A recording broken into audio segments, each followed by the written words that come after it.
Hello, hello, guys. Thanks so much for joining. Sorry for being a couple minutes late here to my own live. Couple of things are different tonight, and we'll talk about those. But hello and welcome, and thank you. We're gonna have a couple new people with us tonight, and so that's always fun. We had a little bit of I don't know, a call out in one of the other Facebook groups, not my Facebook group, but another Facebook group. And so some other people are joining from there. Hello, guys. Hello, hello.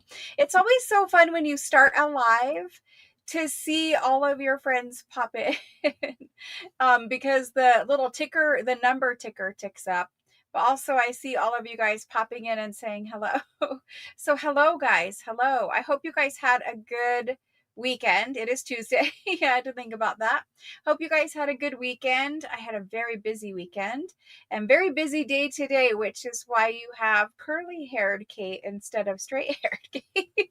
Anyway, my hair lady's still on vacation, so I'm trying to disguise some roots up there at the top. Anyway, so guys, thanks so much for joining. We're going to have a live sale. The live sale tonight is all French. There's a tiny little bit of American stuff, but all French stuff tonight.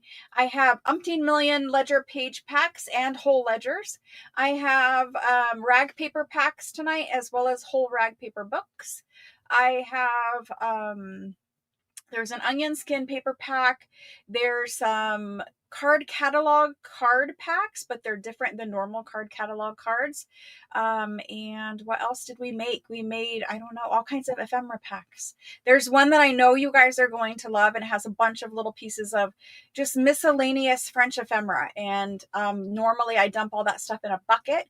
And then when the bucket is full, I'll go through and make you guys packs out of that. It's just very rarely are there 2 or 3 of the same thing. So I have to like save up enough little pieces to put into packs for you guys. So that's always fun because then when you get a pack, one pack is different than the other pack. So that's kind of fun too. Okay, guys. Uh-oh. You might be lagging. You can try going out and coming back in. That might help. If you guys are ever having problems, you know how they tell you, like, if you're having a problem with your cell phone, to turn your cell phone off and turn your cell phone back on. YouTube basically works the same way. If YouTube is having a problem, or it seems like I'm not synced up, the video isn't synced up with the vocal, then you can go out and go back in. Also, if you would like to refresh the lineup of live chat, specifically when I'm selling, if you want to see where you actually fell in the list, you can go out and come back in, and that kind of refreshes everything. Hello, guys. Hello. Well, thanks so much for joining. Hello. So we have lots of fun things tonight. Lots of things that you guys asked for too. As you can see, the table behind me, it's behind me. It's piled full of all kinds of things. We're going to go through as much of that as we can get through tonight. I will be having 3 live sales this week instead of 2. We have the Tuesday and Thursday normal live sale, and I also have a Wednesday special sale this week. So tomorrow night at 6 p.m. Eastern time, I will be having another live sale. Every day that I have a live sale, there's different stuff. Very rarely is there like a repeat of something, like throughout the same week and stuff like that. It's always different stuff. So tomorrow night, we're going to have a special sale. If you remember, if you've ever been around when I did unpaid orders, it's going to be some of that kind of stuff, some normal stuff, and we're just going to have a good time tomorrow and see how it goes.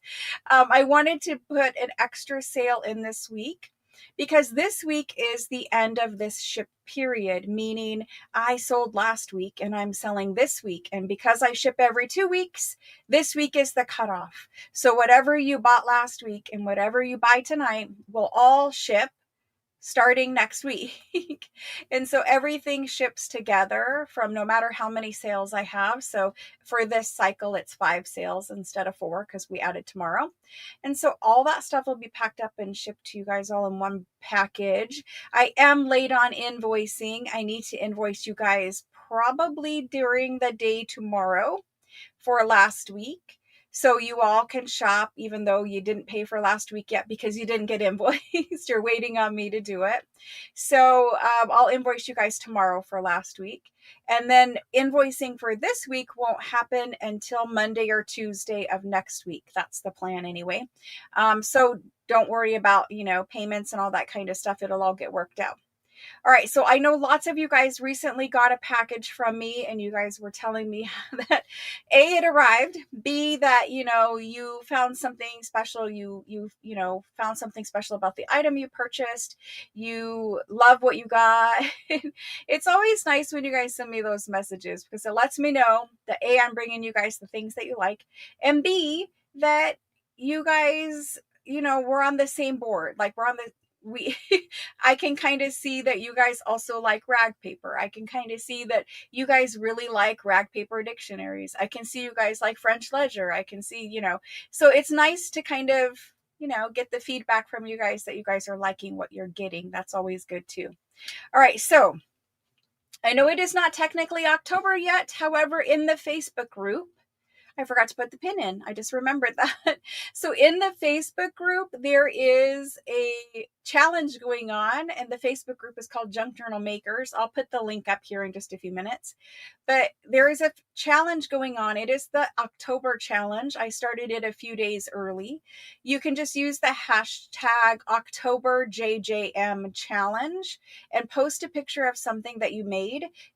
Every single time that you do that, every day that you post something that you've made, it qualifies you to enter the drawing for a $50 Amazon gift card. So basically, there's a couple extra days because I started the challenge a little bit early. You guys get a couple extra days of posting to get your name in the big fishbowl of names, and then I'll draw one at the end of the month. I don't know if it'll be on Halloween, but roughly Halloween.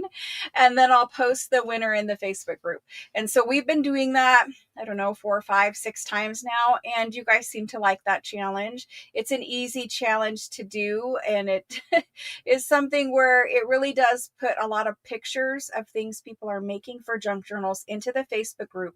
So you can scroll on through the Facebook group and see all of these lovely things everyone's making, get inspiration, get ideas, that kind of stuff. So it's a good challenge. Thank you guys. I appreciate it. Especially the Petersons. Yes. I love those too. I love the fashion magazines and books just as much as you guys do. You rarely let me keep any, but I do like them also. We have some fashion magazines tonight that are different than fashion magazines we've had in the past. The ticket holder thingy. Awesome. Very good. The little ticket rack. Yeah, those are fun. They have a lot of tickets on them. All right. So before we begin, let me get this pin put up there.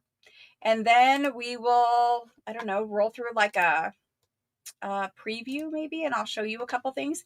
I do have some books tonight. It's not a huge amount of books, but there's definitely some books tonight, and there's some discounted price books as well as like our regular 16, what do we have, 1700s and 1800s books tonight. Trying to talk and do something at the same time. I don't know if I could chew gum and walk right now. Okay, so there's the link for the Facebook group, and let me put that pinned to the top. There it is. Okay, so for new buyers, if you're new here and this is the first time you've ever been here, I will start selling in a roughly 5 or 6 minutes. I usually start my goal. I can't say usually. My goal is to start the actual sale 15 minutes in every time. Sometimes I'm going to try to make it 5 minutes, just because your time is valuable and I don't want you waiting on me. So I will try to start here in about 5-6 minutes. But if you're new here, there are instructions on how to purchase during this live sale pinned at the top of the chat box now, and also in the description box below the video. And if you are watching this video on replay, because after I'm done being live right now, the live turns into a regular video on my YouTube channel. If you're watching it tomorrow, some other night other than Tuesday, September 30th, then you can text me. Follow the instructions in the chat in the description box, and you can text me to order anything. I will have items left over tonight because for some of the paper packs, I have like 70 paper packs. So there will be some items still available after my live sale is over, and you can still order them anytime just by sending me a text message and telling me what item you want, and I'll be sure to tell you what the item is called as we sell them tonight. So that's for new people. Every package that is here from the previous cycle that was paid for has shipped, except for Christelle, and it's just a recent thing. So anyway, everyone else has shipped. There were a lot of packages that left today. I don't know what other updates to give you guys, but things are rolling pretty good. Lots of fun things being prepped, and we it's funny because we tear apart things and then we reassemble things. I feel like that's what I'm doing all day long. Hello, hello. So we're going to get started showing some lovely things. I know that a lot of you guys sent messages in Facebook Messenger. I just want to remind you, I don't use Facebook Messenger. I only use text messaging. And so basically, anytime you have a question, just text me your question. If you have a question and you're trying to post a question in the Facebook group and it's just a question for me, just text it to me and I'll answer you directly there instead of, going through the Facebook group. It just works better if we just text. I think it's faster. You love the German scrap? Awesome. We do have more German scrap. I have packs of that were from the previous sale. And then I have half of my order from the second order that I placed with the company. I'm actually very, very disappointed at this point with how the buying process has worked from that company. So I only have half of an order I paid for. It has been a very long and slow process, and I'm trying to work with her and trying to make sure it's all, taken care of. But I would like to get the rest of the second order because some of you guys are waiting on those. You've already bought them.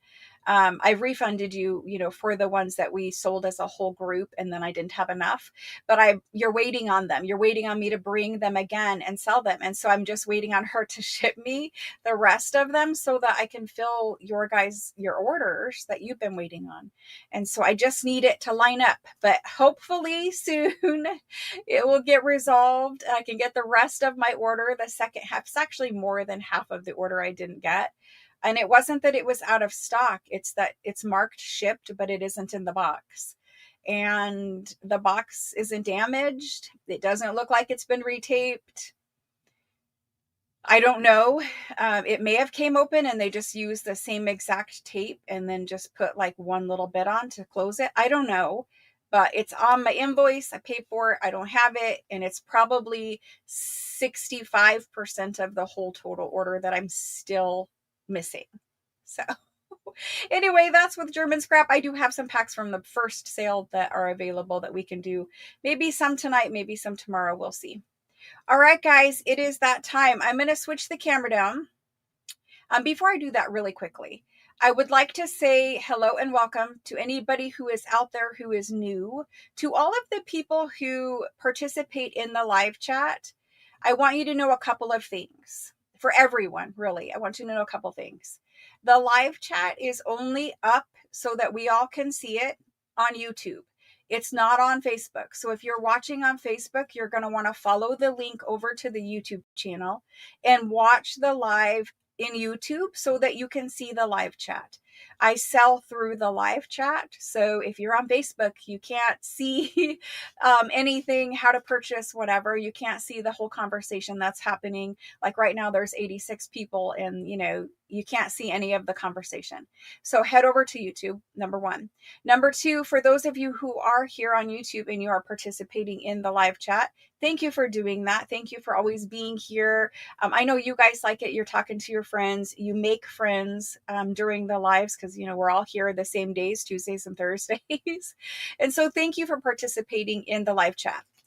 For those of you who are new and you are afraid, like maybe you've never been to a live sale before and you don't know, should I type something in? Let me just tell you that everyone who is here is just the nicest group of people ever. We have a couple of gentlemen and we have mostly ladies.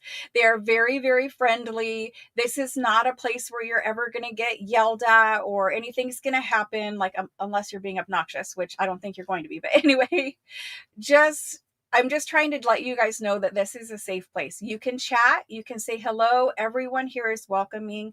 Everyone here plays on an even playing field. There's no favorites. It's not one of those kind of places.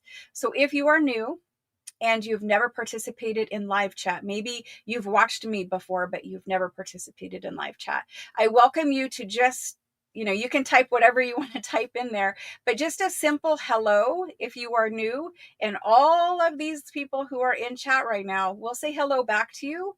And if you guys, maybe throughout the night, you guys chit chat about something, you become friends. That's really what this is all about. So it's just a better watching experience if you are participating in live chat, if you do get to know the people here, if you're into that. Maybe you're not, maybe you're busy, maybe you're crafting, all kinds of things are happening, right? But I'm just encouraging those who are new, who might be afraid, because I remember like the first time I saw live chat in a live video, I was afraid. I was like, is that for me? Like maybe they all know what they're doing and I'm like the only new person and I don't know how to do this. So just come on in, say hello. Everyone will welcome you. You don't have to say anything else throughout the night if you don't want to. You don't even have to say hello, but I'm just saying it's something where some people feel intimidated when they come into a live. So just know that everyone here is good and kind, and this is a safe place. Okay, with that being said, let's go ahead, switch this camera over, and we will get started. All right. So we're going to do a little drive-by of some of the things that are available. I do have a lot of marble cover books. These are all French books. All of my books are French as far as I know. I have a lot of marble cover ones. These are all green. There's a bunch of blue marble cover ones on the table behind me.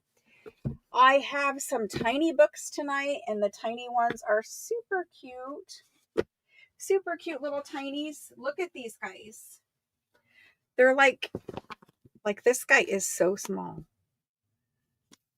I don't know. They're very, very cute little books.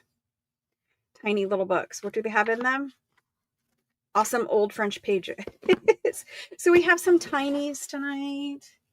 I have some larger ones. I have some 1600s, 1700s, and 1800s. There's only one 1600 book. I don't exactly know where it is, but it's here somewhere. I also have some new digitals that are listed in my Etsy store. I'm going to show you those really quickly. I'm going to start using these in 365 videos tomorrow. I'll film it tomorrow. You won't see it till the next day. But these are the new digitals that are listed in my Etsy store. My Etsy store is linked in the description box below the video. There is a collection of these portraits. All of the girls are different. They all have like old shabby roses and frames around them. And so there's some that are up and down, and there's also some that are sideways like this. I think these ones would make amazing pockets just as they are. You could print them out on cardstock and it would just be a quick little pocket. Maybe you embellish with like a little lace snippet or something like that in the corner. But there's those. You could even just do lace across the bottom and it would make an amazing pocket. Otherwise, you can add a tab to it and make it a journal card or whatever. But so you get 20 of these ones.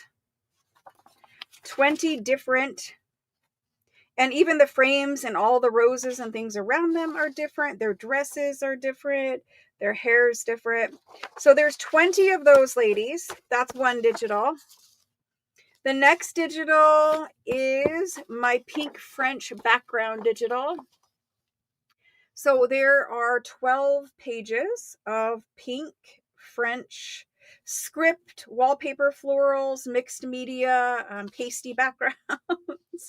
And so I'm going to flip through these quickly. And some of them were made to go together. Some of them were made to be used on their own or can stand alone. You could use these as backgrounds. I'm going to be making projects for 365 out of them. Each one of these is different. It doesn't really show up the best on my camera, but I don't have the lighting on in here either. for digitals or for crafting, I have the lighting on for live sales.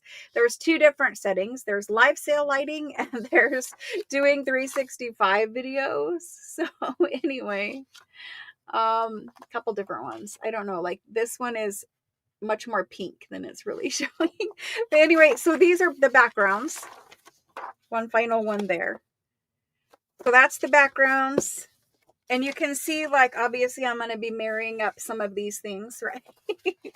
Okay. And then from the backgrounds, there's two. So just want you to know there's 3 sets of portraits. Okay. This one is the framed portraits. This one is the lace portraits. And you can see I was selecting some of my favorites to craft with. And this one is just postcards. So let's go through the lace ones quickly, and I will be much more fast with this. But lace ones. So these actually have like lace over top of the portraits. Super cute. And this is just a little preview. And there's 20 of these, okay? 20 of these. And then there's 20 of these. These ones do not have lace. They're just flower market selling. So in France, they're in the 1800s and maybe before that, there were little girls and they would sell, and women, old women, young women, little girls, pretty much a woman thing.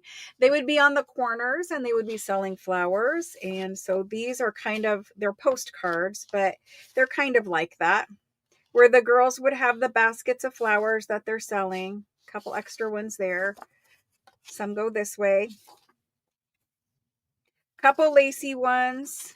Some women. Some girls. And some girls. So there's a bunch of different digitals that are listed in Etsy. I will start using them in the 365 videos, and we will make lots of projects with them and have lots of fun. So that was kind of just a quick little preview.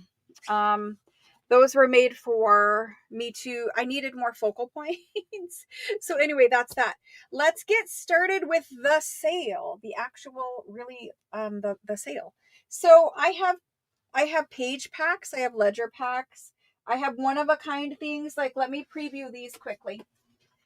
I have this guy here. And what is he full of? He's full of lace samples. Like a bunch of lace samples in that old album. This guy is also lace samples. French lace samples. So I have 2 of those tonight. I have some amazing, amazing ledger packs, but I also have an entire handwritten book. This one, lovely calligraphy in this one. You can see I'm starting to part with some of my favorite things. There is some math, but it's not a whole book of math. Lots and lots of fabulous calligraphy in this guy. So that's whole. There is an entire brand new French onion skin book. It has the labels on it, everything. It is completely blank on the inside. There's nothing in it. It is just the French onion skin. So there's one of those.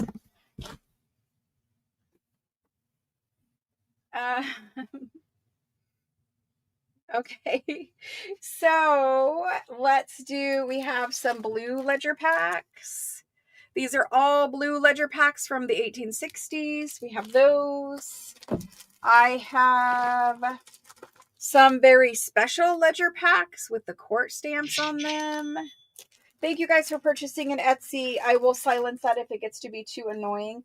And then we have round paper packs. So we have lots of things. Thank you guys so much for joining. Okay, let's go ahead and get this guy started. I'm going to start with the rag paper packs. And we have 2 of them tonight.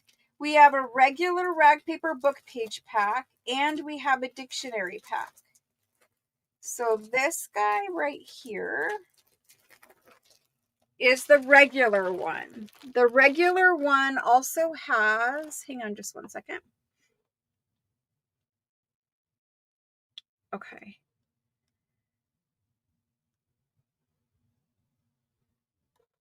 There we go. Okay, so the regular one also has some special math pages in it.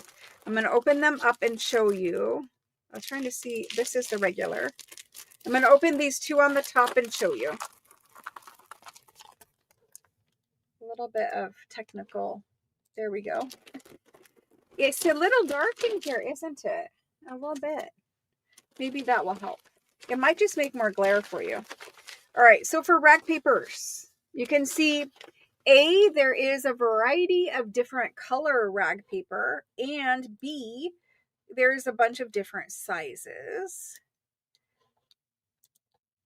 Okay, so you have the largest ones in the back. These ones are 1700s rag paper pages. You get a pair or a folio, depending on how it came out of the book. This is actually a 1600s Latin book. And this rag paper is my favorite rag paper ever.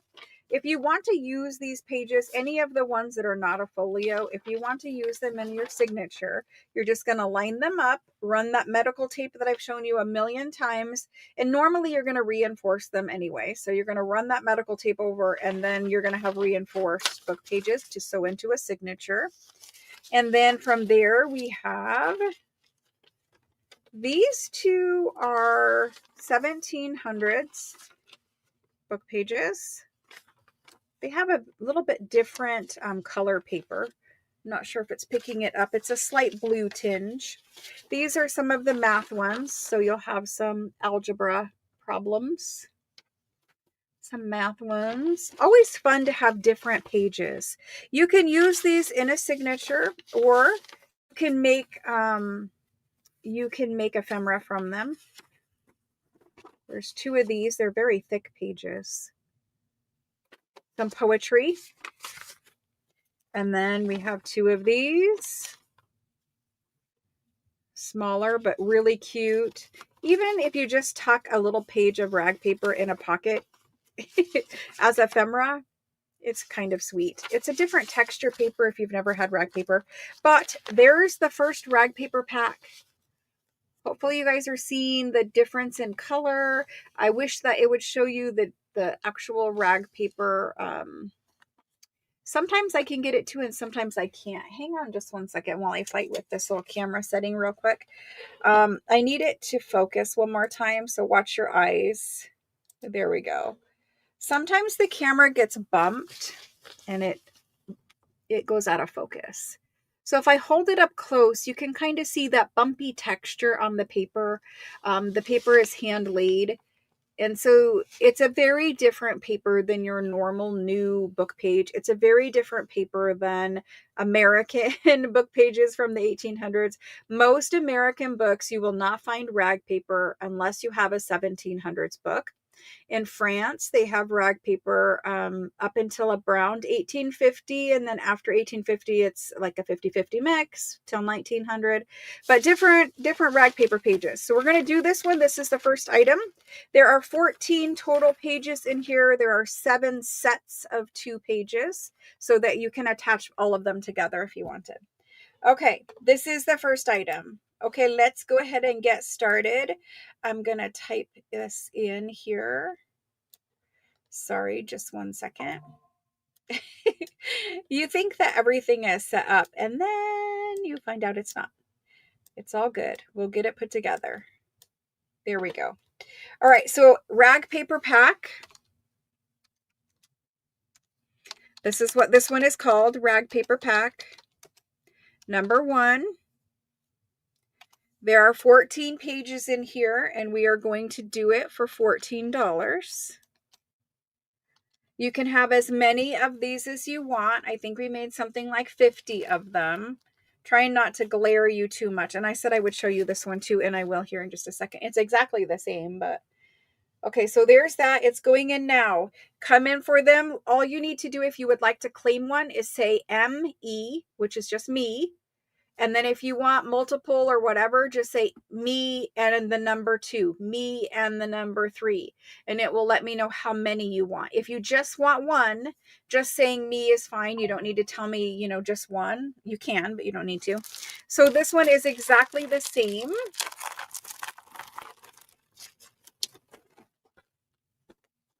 And so you have your 2 from the 1700s. And these are really big pages. And maybe you guys will see the rag paper texture.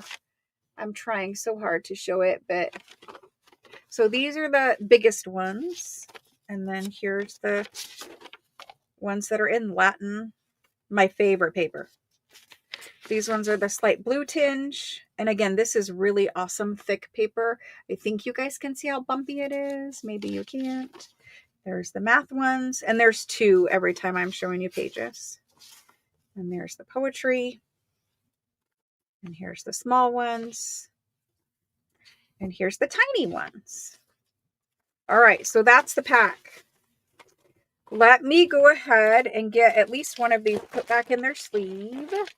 And then we will do the list. So throughout the night, I will be doing lists for the items that we have a lot of. So let's go ahead. Trying not to glare at you.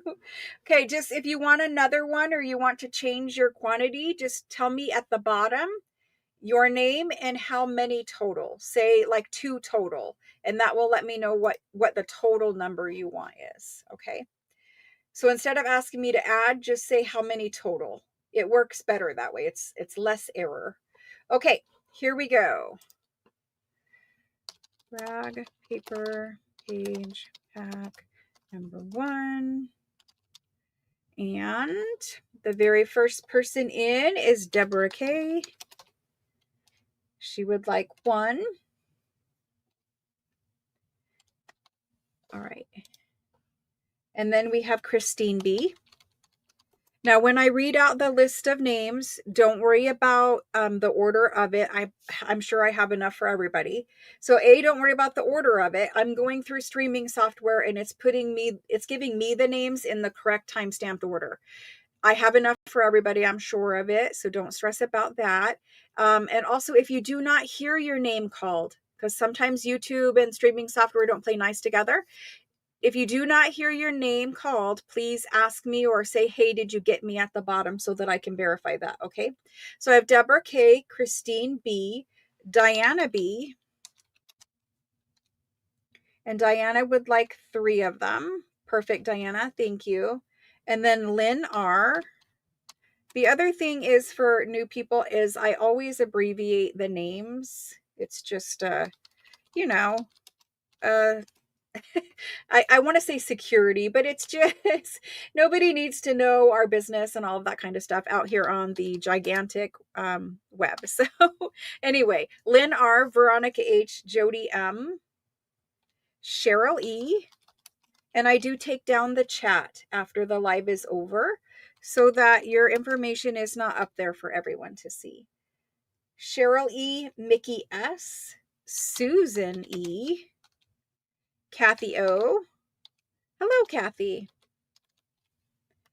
And then after Kathy, Lacey. Hello, Lacey. A couple people that I haven't seen in a little while. Now, Lacey, could you please remind me of your last name? Can you type your last name in one time for me, Lacey? I just want to see. You might be someone who I sold to before, or you might be new. So, Lacey, just let me know the last name, please. And then there's Evelyn L. Thank you. Karen M. Tori B. I will get faster at this and settle down here in just a minute. Ruth C. Thank you for bearing with me. Sarah F. And I will change quantities as I get to the bottom when I see the updates. Sarah F for 2. Perfect. Thank you. Catherine R. Claudia CB. And she says she would like 4. Thank you, Claudia. Then there's Lena. Thank you. Patricia. Okay, Patricia W. Thank you, thank you. Then we have Nita V. Thank you. And I haven't resent it, Nita. I think you're the person who asked. Maybe not. I might be confusing you, but somebody asked me to resend an invoice. I have not done that yet. Christine B, you are on the list. Karen Jorg. Thank you. Christine J. So Christine B I already had. Now I have Christine J also. And Christine says 2. Christine J says 2. I promise I will settle down. Hopefully. Rhonda Baum. And then we have Christelle. Hello, Christelle. Your package is still here, but I promise it will go tomorrow. And Christelle would like 2, I think. Christelle. Then we have Nicole S. Thank you. And Bev G. Thank you. Margaret L. Margaret L. Thank you. Lynn R. I think we got Lynn R. Yep, got Lynn. Then I have Lois. Lois, thank you. And Ricky. And Sherry Robb. Maria T for 2. I should have just said everybody. Rose O. Rose O. And then right after Rose O, we have Rose Ann D. And then Karen Jorg would like 2. Let me fix that. Perfect. Thank you. Jody would like a total of 2. Thank you. Dana Q would like 1. We're getting there. The first item is always the toughest. Karen M would like 2. Karen would like 2. Thank you. Lynn R would like 2. That's why she came in again. Thank you. Always tell me total if you're adding 1 instead of coming in twice, because I always just think it was an accident or maybe you were not sure. Lacey, thank you. It's nice to see you. Perfect. Nicole would like a total of 2. Perfect. So we're going to have somebody that needs to be banned. I do apologize. We have had a problem. I will have to have a video, I guess, telling you what's happening and why somebody's doing it, because apparently they're not going to leave the channel alone. But I'll just call them out by name and let you know what's happening there. Okay, so after that, we have Lacey. I've got that. Yes, I have sold 2 before. Nicole, I just want to make sure I got all these. Nicole S for 2. That's where we were at. Yeah, it's called a troll. Yeah, I'll have to call them out.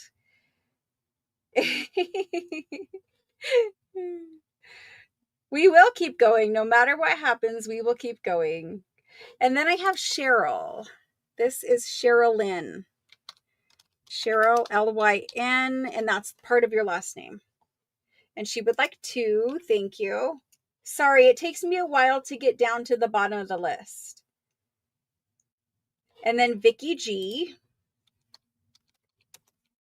Vicky G. Nisi, it was you who requested the invoice. Yes. And I have not gotten it done, resent yet, but I sure will, Nisi. And she would like 2. Perfect. Thank you, Carrie. Thank you. It's just something that someone is doing, and I guess the only thing to do is to, I was trying to be nice, but whatever. Okay. Shauna D, you did not get your name called. Would you like 1, Shauna D? Sometimes YouTube just doesn't play nice, or sometimes I actually do miss it. You wanted 2. Okay, Shauna D for 2.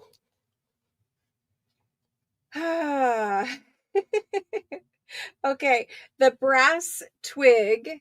When you claim things here, if you wouldn't mind saying your first and last name, just because you have a YouTube username that is different than your real first and last name. So in order to claim things here, 2 things have to happen for new people. Number 1, you have to register before you claim by texting me your information.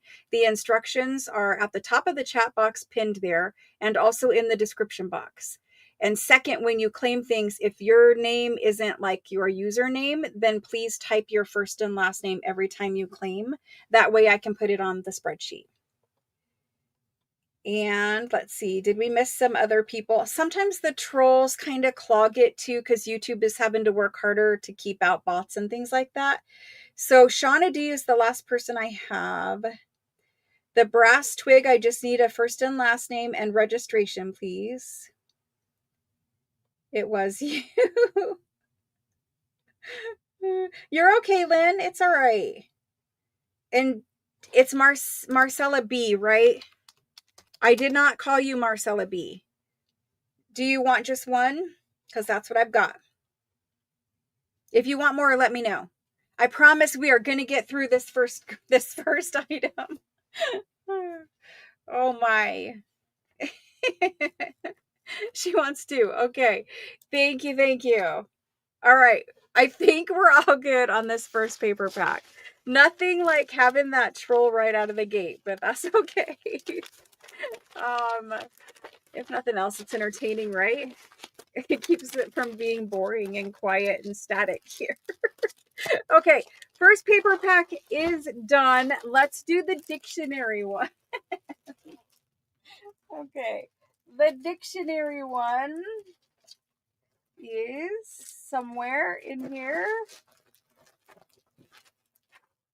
I have a giant tote box full of paper packs. It's the most gorgeous thing ever. I love paper packs as much as the next person. I do have extra, I believe. I think I do. So there's some of the dictionary. And of course, I will open it up and show you. Sherry Rob, if you have more. Would you like another one, Sherry Rob, for a total of 2? I think that's what you're saying. Thank you for the thumbs up, Diana B.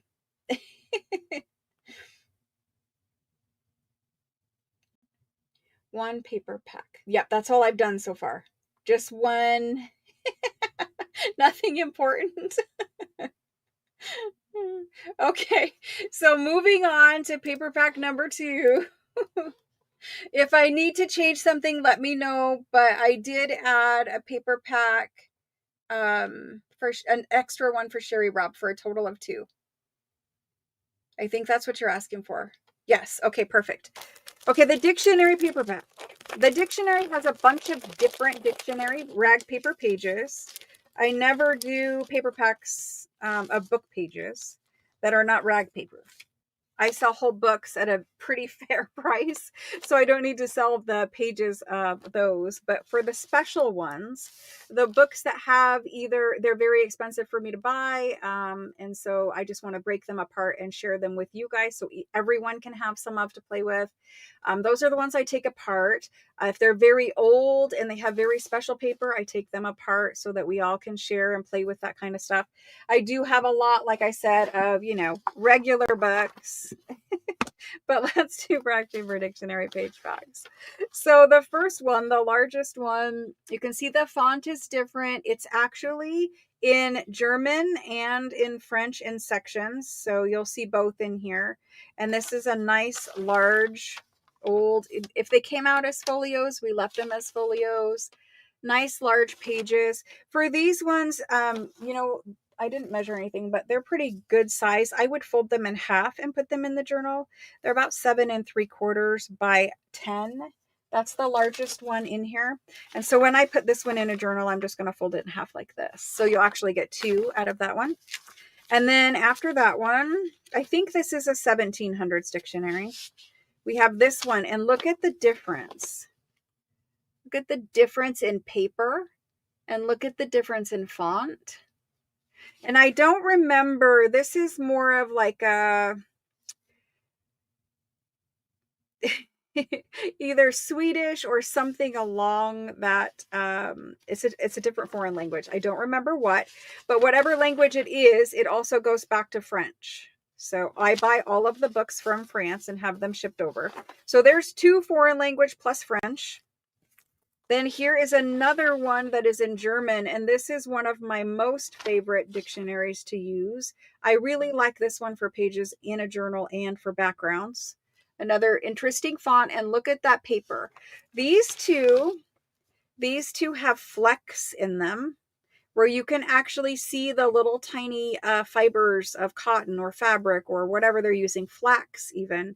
This one is more of just a beautiful laid paper, but you can kind of see paper. I'm trying to show you anyway, as much as I can through camera. Then we have this one. You can see the laid paper lines up here at the top in that one. And then we have this one. Now this one goes landscape, and I think that's really fun.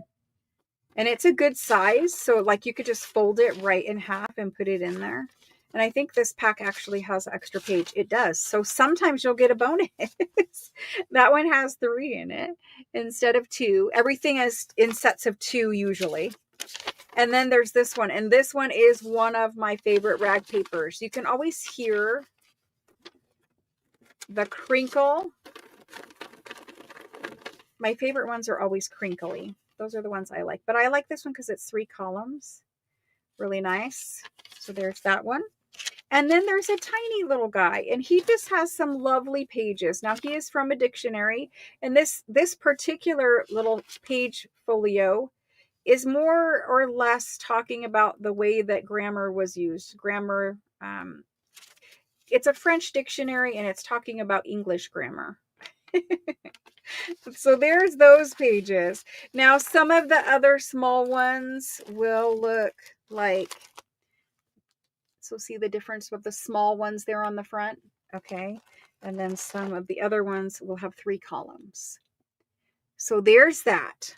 That's kind of the overview of the dictionary. Again, you should have 14 pages. You should have 7 sets of 2 pages. So there's the dictionary one. Now, dictionaries that are rag paper are typically very expensive. Sometimes you can find a deal. Absolutely. Sometimes you can.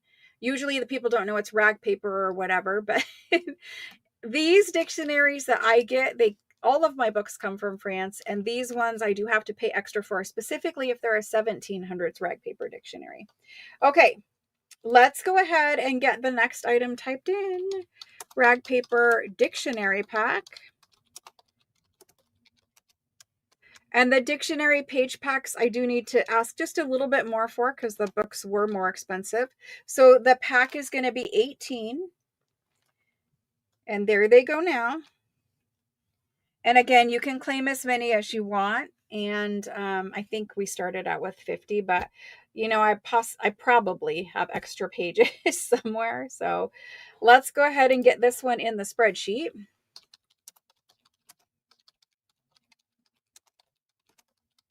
Okay.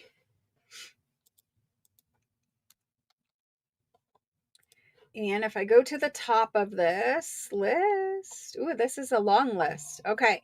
The first person in on this one on my side is Danny H. Christelle for 3. Thank you, Christelle. And then we have Margaret L. There's Margaret. And then there's Anne A. Diana B. And she would like 4. Thank you, Diana. And then after that, we've got Deborah K for 2. Thank you, guys. Thank you very much. Thank you for putting up with all the crazy. My crazy, everyone else is crazy. Thank you, Deborah K. Awesome. And then we have Maria T. Maria T. And she would like 2. Veronica H.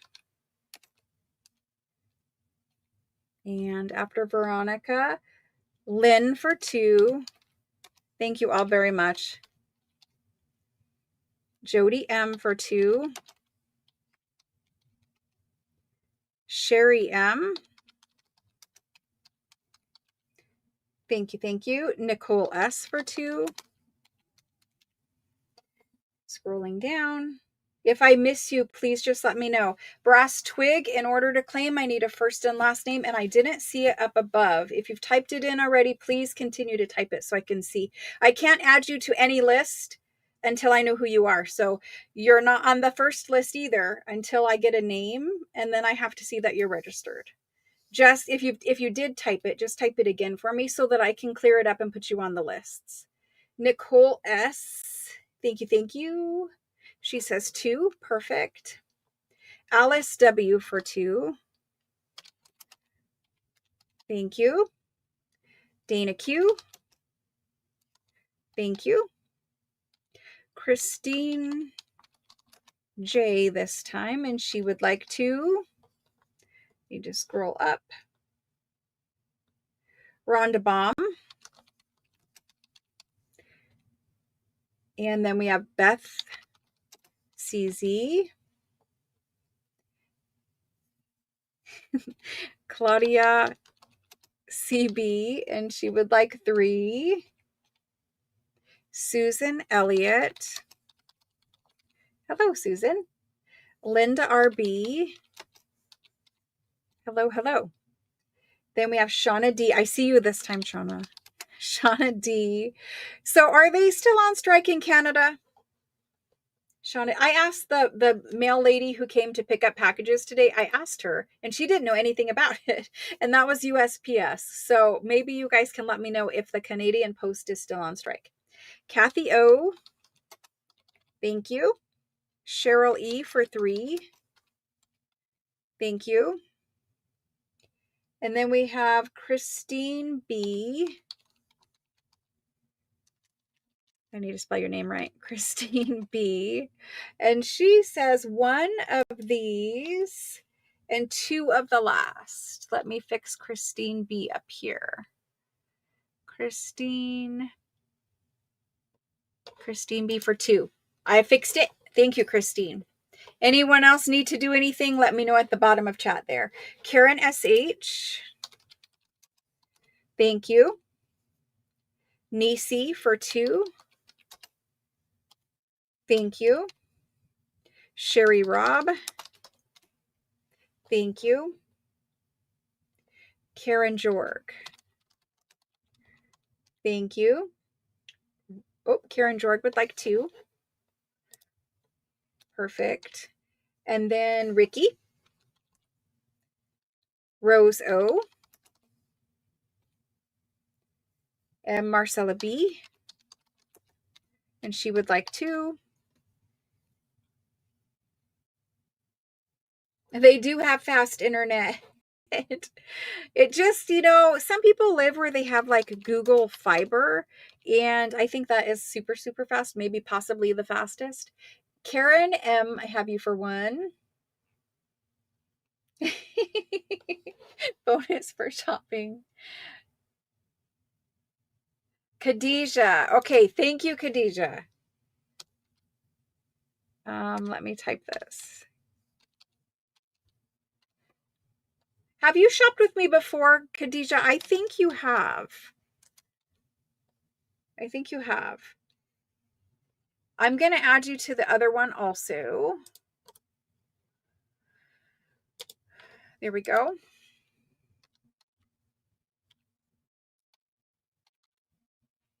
Thank you, thank you. And thank you, Khadijah. I think you have shopped before. Sarah F for 2.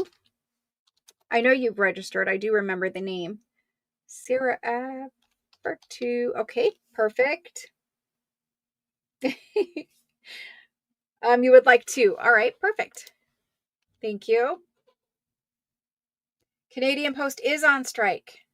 Yeah. Karen, possibly go out. Karen, ACH, beginning of your last name. Go out and come back in, and it should update. No, no end in sight on the post. Uh-oh. Shelly, I did miss you, but I have added you. Thank you so much. I put you for 1. Let me know if you want more than that. Mickey, I thought that I got you. Let me check to see if you are on this list. Mickey, you are not on this list. I have added you. I don't know what's happening. I'm going to have to double check something. Oh no. 1 of these and 2 of the last, you sure can. There we go. That's updated. Shauna, so see, there's lots of people that are missing. We're going to need to take our time tonight because maybe there's some kind of problem going on out there. But Lena for 2, I just added that one. And then Shauna H. How many Shauna would you like? 2, I think. Okay, perfect. Thank you. I'm sorry, guys. It missed a chunk last week also. Kendall is here. Hello, Kendall. And she would like 1. Perfect. Yeah, you guys said last week when it missed a whole section of people. And you guys said you couldn't see them either. So I don't know what is happening, but I will definitely be looking into it because it's happening a couple times now. At work, no sound. Okay. Lacey, I will add you to the list, Lacey. I'm going to put you for 1. Let me know if you want more than that. Anyone else that I missed? I see Ruth for 2. Ruth for 2. Perfect. Who else? Karen SH. Goodness. See, it's missed a whole chunk. Either that or I'm really terrible at my job, but you guys are saying you don't see them either. So hopefully it's just an error. I would rather I miss them because that would mean they're really there. Okay. Nope, I didn't get Catherine. There's Catherine for 2. Catherine R. Anybody else did not hear their name? Shauna, I've got you for 2. Thank you. Roseanne D. Roseanne D. Thank you. Margaret would like a total of 2. Margaret for 2. Perfect. It might be bots. That's what I thought before, but we'll see. I can check the setting here in just a second for security also. Shelly would like 2. Shelly L. Let me find you, Shelly. Shelly for 2. Perfect. Evelyn L. I am so sorry for all you guys that it is missing. I promise you I did not skip that many people. I mean, I never try to skip people, but occasionally I will miss one. But it's pretty much impossible to miss 6, 8 people. Okay, Evelyn L. I've got you on the list for 1. Thank you. Sorry, Evelyn. Diana M. Diana M. One of these and one of the last. Perfect. Let me add a line here to get Diana M. Perfect. You are on there for both of those. Thank you. The rag paper dictionary pack that is on the table. And then prior to that, I had one other item. That was a regular book page rag paper pack. It was all rag paper. It had some algebra pages in it, all kinds of other pages, poetry. Evelyn would like 2. Okay, let me fix that. We're going to make it through these. Scroll up and it will give you all the details. This current pack is 18. The prior pack was 14, I believe. Yes. Okay. So I'm going to very quickly go over this list. I have Danny H, Christelle for 3, Margaret L for 2, Ann A for 1, Diana B for 4, Deborah K for 2, Maria T for 2, Veronica H for 1, Lynn R for 2, Jody M for 2, Sherry Martin for 1, Nicole S for 2, Alice W for 2, Dana Q for 1, Christine J for 2, Rhonda Baum for 1, Beth CZ for 1, Claudia CB for 3, Susan Elliott for 1, Linda RB for 1, Shauna D for 2, Kathy O for 1, Cheryl E for 3, Christine B for 1, Karen SH for 1, Nisi for 2, Sherry Rob for 1, Karen Jorg for 2, Ricky for 1, Rose O for 1, Marcella B for 2, Karen M for 1, Khadijah for 1, Sarah F for 2, Shelly L for 2, Mickey S for 1, Lena for 2, Shauna H for 2, Kendall for 1, Lacey for 1, Ruth for 2, Karen SH for 1, Catherine R for 2, Roseanne D for 1, Evelyn L for 2, Diana Manning for 1. That is a very long list. Thank you very much, guys. Did I get everyone is my question and reason for repeating. If you did not hear your name and you would like one, please call it out now so that I can add you to the list and we can move on to the next item. I might have Shauna. I will double check that.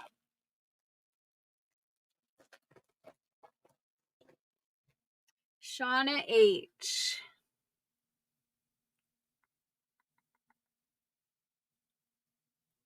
I have Shauna D and Shauna H. And that's it.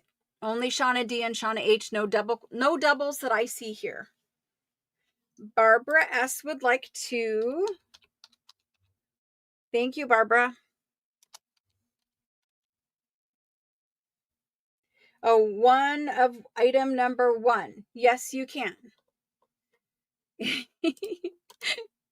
We're gonna get through this night. I promise you we are. Barbara S for 1. Sometimes things get a little crazy here, don't they? Okay, Barbara S for 1. For the previous pack, 1, Barbara, and for the current dictionary pack that was on the table, 2. Okay, I think we're good. I need that spreadsheet out of my face right now. Spreadsheets are not my favorite. I really pity the people that have a job where they have to like work with it all the time. I couldn't. I can tell you right now, I cannot. Okay, we're going to go to, let's do some books just so my eyes can take a break from the spreadsheet. Thank you for buying on Etsy. I appreciate that too. We're going to move through these books. These books are going to be random, but they're all very similar. And I'm going to show you what's in this section of them. And then I'm going to show you another section. So you can see all of the books have marble cover. This one, I'm going to put to the side. This one is loose front and back and spine. I'm going to put it to the side. It will be the last one. There's another one of these. There is another one of these green ones. So these ones, okay, that's where we're going to end this round. And I'm going to show you them better, of course, but I want to show you all marble cover, all French books, as far as I'm aware. We'll look at them quickly together. But marble cover, basically this lot has an overall size. The book pages will be 4.5 by about 7, 4.5 by 7. They have lovely, marble covers that would be great to repurpose into making a junk journal. They have, French paper inside. But in addition to these marble covers, I also have another lot that looks like this. And there's a bunch of these as well. And I just want to show both so that if you can only do one book tonight, you know what's coming instead of you buying this and then wishing you would have bought this kind of situation. So these ones are thicker. They have more pages in them. They all have a blue cloth kind of fabric spine, and they all also are marble. I think there's only 2. I think there's only the blue marble and the red marble. But this is what I'm going to sell second. These are what I'm going to sell first. So these ones that are here, that's where we're going to start. And let me just quickly tell you, there's one of these green ones. Let me see if I can make this lighting any better for you guys. Is it going to be worse? It's worse. Okay. Well, cool. They're glaring, and it's just the marble paper has, marble paper finish on it. It's not super shiny. It's not magazine. It's just regular marble paper. It's just in decent condition. Okay. So there's one green one. There's 2 green ones. There's 3 green ones. 4 green ones, 5 green ones, 6 green ones. That's it for green. Of that series, there's a different green. Okay, there's only one of those. There's only one of these. It's like black and blue. And then there's kind of this one that is in that same category. From there, I have one reddish colored one, and its spine is loose. One reddish colored one. And then I have one of these yellow and blue, 2 of them. And then I have 4 of these. 4 of this blue speckle marble. And I'm just showing you the covers so that you know what's coming. You can expect spines to be loose. They don't all stay on all the time during shipping, especially coming from France. So these are old. These are 1800s books. And we're going to look at the spines quickly. And then we're going to peek inside of them quickly. And then we're going to do them as random books. So you will be sent one of them. You don't get to choose. It's just one random book. But they're all the same size. They're all marble cover. All made at the same time period.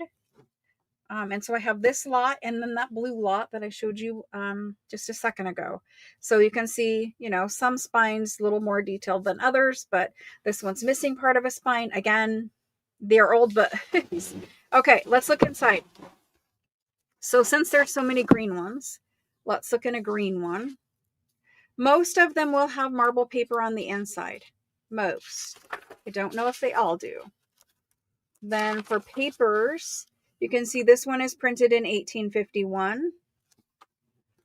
And we have some lovely papers. You can use these as collage. You could use these as sewn into the signature. They're sturdy, nice quality paper. There is some rag content, but it is not full rag paper. So I will not say it is rag paper. I'm just going to say it's regular paper. Okay. It's not pulpy paper. It's not yucky paper. It's not brittle or anything like that. It's nice paper, but it doesn't qualify for me to call it rag paper. So you guys know I am a paper snob about that. So we're going to look at these. This is the red one, and there is only one. Some of them do have nice book plates in them. I did see that. So this one has this red marble paper. This one is printed in 1873 in all different manner of subjects. That one has some illuminated letters that are nice. Here's that one. You might have some that have book plates, like images inside of them. This one, printed in 1860. And it has a whiter paper, but none of them are fragile papers. None of them, you know, are yucky or any other kind of thing. I have some cheaper books tonight that maybe the paper quality isn't as good. See, I knew I saw some of those. That's a book plate from somebody's personal library. And you can scan that. That is old and beautiful. Very fancy. One of the fancier ones of those that I've actually seen. This one has that yellowish marble paper, and it is printed. I do not have a date, but it is in the 1800s. I don't have a date on this one, but it is 1800s. It looks like we have some title pages, maybe some poetry in here. Yes, poetry-ish. There's that one. We have several of these ones with the blue and yellow marble covers. Ooh, look at that paper. That's beautiful marble. And these are all, you know, original marble papers. It's not like they just printed it. This one is printed in 1876. Very similar to the other one that we saw. And this one is a pulp paper. So there are some pulpy papers in here. It's not brittle, totally still usable. Sew it in a signature, use it for decorating tags and that kind of thing. You could cut some up and use it for masterboards. There's nothing wrong with it. It's totally fine, not fragile or brittle, but it is a pulpy paper. So the yellow and blue are like that, I would assume. This is the last one that we have, and it's more of like a brown and blue. Opens up to that marble paper. It's actually a teal green, but my camera does not like blue very much. This is printed in 1859. And again, we have that nice whiter paper.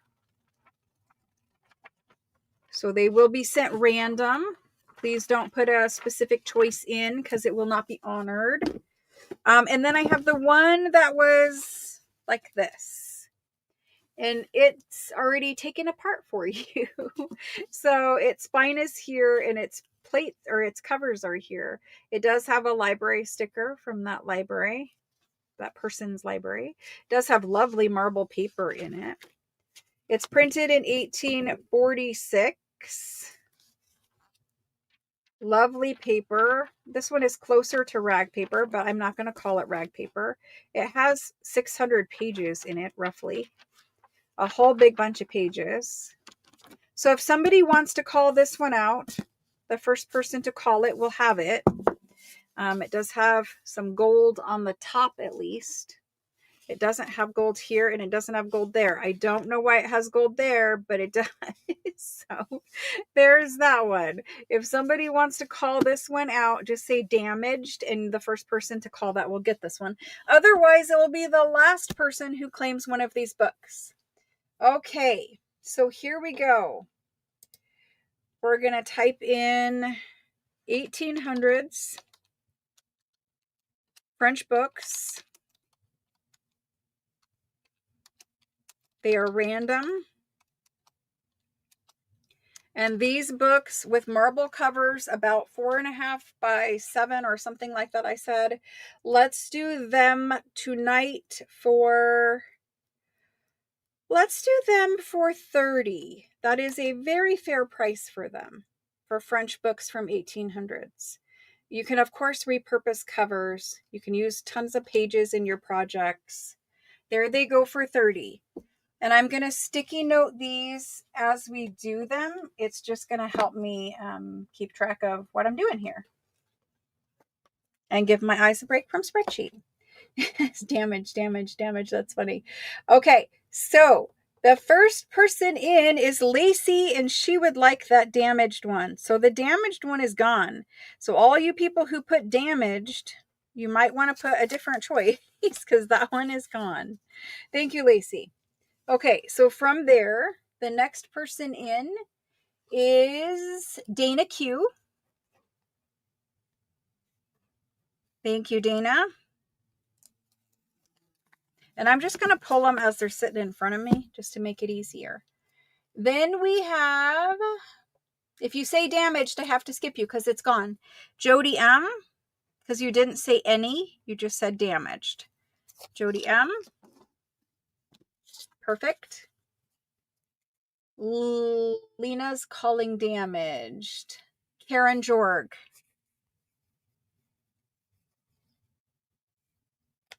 Thank you guys. Okay, after Karen Jorg, Lynn R. Thank you.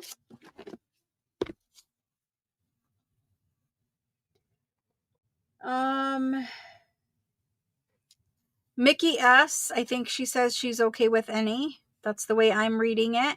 The red one is in front of me, so it's just very easy to do that. It probably would have happened anyway, so we're going with it. Shauna H.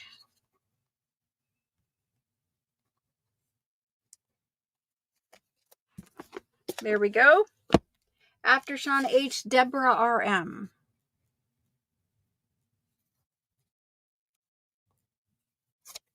Thank you. After Deborah, Melanie S. Thank you. I'm going to pick up all the ones underneath my keyboard. Christine J. She says any there. Thank you. After Christine, Susan Elliott.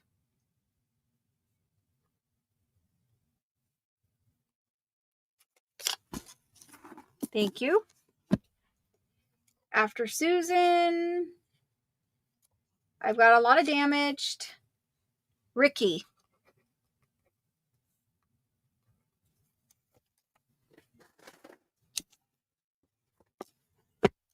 Okay, after Ricky, Veronica H.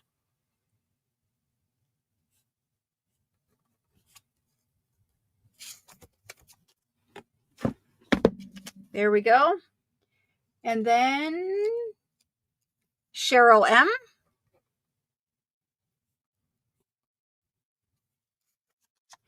Thank you. Catherine R.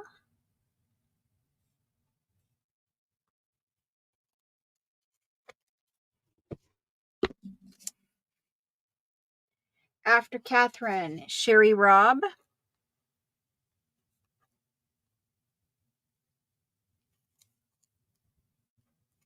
And I've got one left. And that will go to Kendall.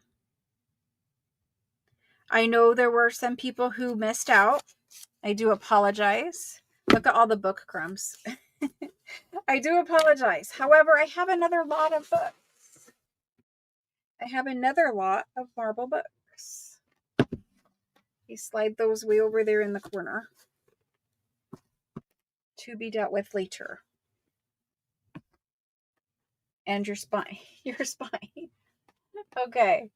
So, scoop those up into the trash. There we go. Next book lot are the blue ones. We'll get these out of the way, and then we'll go back and do like a ledger page pack or something to that effect.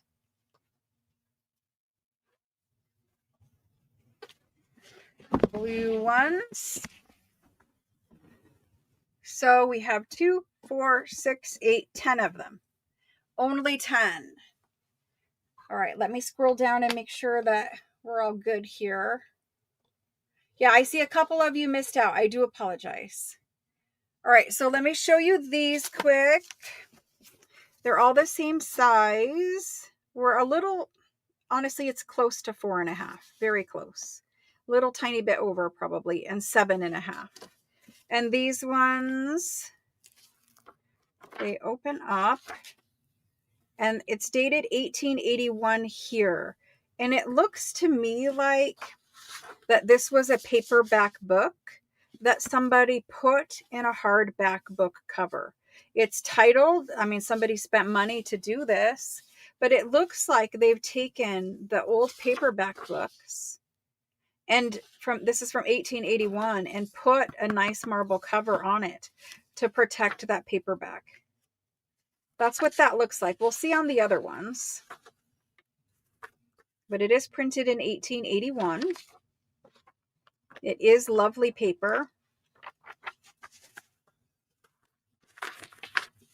It's not rag paper, but again, it is very nice paper. There's nothing wrong with it. It's not flaking. You can sew it into the signature. You can use it for decoration, tags, backgrounds, whatever, but you have a lot of it. These ones are thicker, bigger books. There's the back of your paperback. And for page count, we have 468 pages. It is a thicker paper. Nice paper, though. So there's one of them. I'll just pull another one at random. And we have the same thing. So they took a whole series of this paperback and bound it. Or covered it basically in a hardcover. So nice that you actually have, you know, a lot of us would pay extra money to have a paperback cover that looked like this. So you kind of have two. Let me just quickly check and roll through these. They do seem like the same book over and over again. Not the same book, but the same series of books from 1882. Let me check the blue one and just see, maybe they used a different cover. Or maybe it is in fact a different. Nope, it's the same. This is 1896. So it looks like that's what we have here. Some paperbacks that were put in hardcovers. The covers are quite nice on these. Nothing's really fallen apart because I don't know what date the covers are from. All I can tell you is what date that original paperback was published, and it was 1882. So I don't know. They probably put the covers on later, would be my guess. Possibly. I don't really know. So there's the covers, the books, the whole thing. Let's get these typed in. These are Antique French marble cover books. These are the blue series, just so I can tell myself. And these are 1800s. They are random. And for these ones, we're going to do 36. They're a little bit different. We're going to do 36 per book. They're in there now. And I just adjust the price based off what I pay for them. Okay, so for these ones, going from the top, I've got Ricky M. And again, going to go from in front of me. It's just, I need to clear some space to get to the rest anyway. Marcella B. Thank you guys. Thank you for joining. This one I need to do last. I didn't see it, but I do see it now. So let's do that one last. Marcella B. Sherry Rob.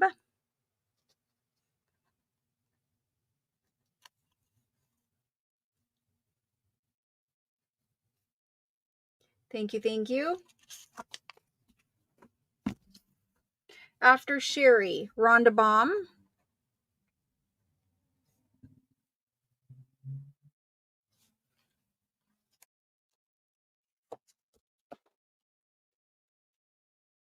All right, Rhonda. Deborah RM. Thank you guys. I'm glad that you guys like books as much as I do. A, I have hundreds of them. But B, they're so good. There's nothing else we can buy from Making Junk Journals that gives us as much material for as little price, honestly. Okay, so we did Deborah RM. Then we have Christine J. And we can use every little bit of these books. You can use the covers. You can use the pages. You could even craft with the spines. There are people who make bookmarks out of the spines. So that was Christine. Then we have Margaret L.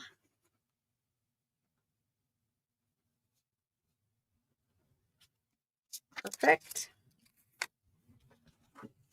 After Margaret, Nita V. Thank you. And last, but not quite last, but last for now, Cindy Vin.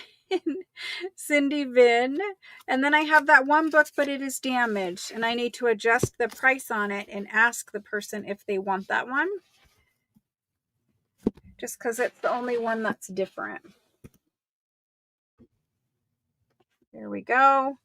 So this one, the next person in line for a book would be Karen Jorg. Karen, it has a chunk out of its cover. It has some damage here. The back cover is good. Inside, I think it's nearly perfect here. It's just a little tiny bit in there. Your pages are just barely, but not even there at all. Really? I think you guys can see that. So I think your book is okay, but your cover is kind of damaged. So this one will be $20. If you want it, let me know. I'm going to scroll down and look for Karen Jorg to tell me, but this one is $20. Whoever it goes to, it will be $20. Let me see.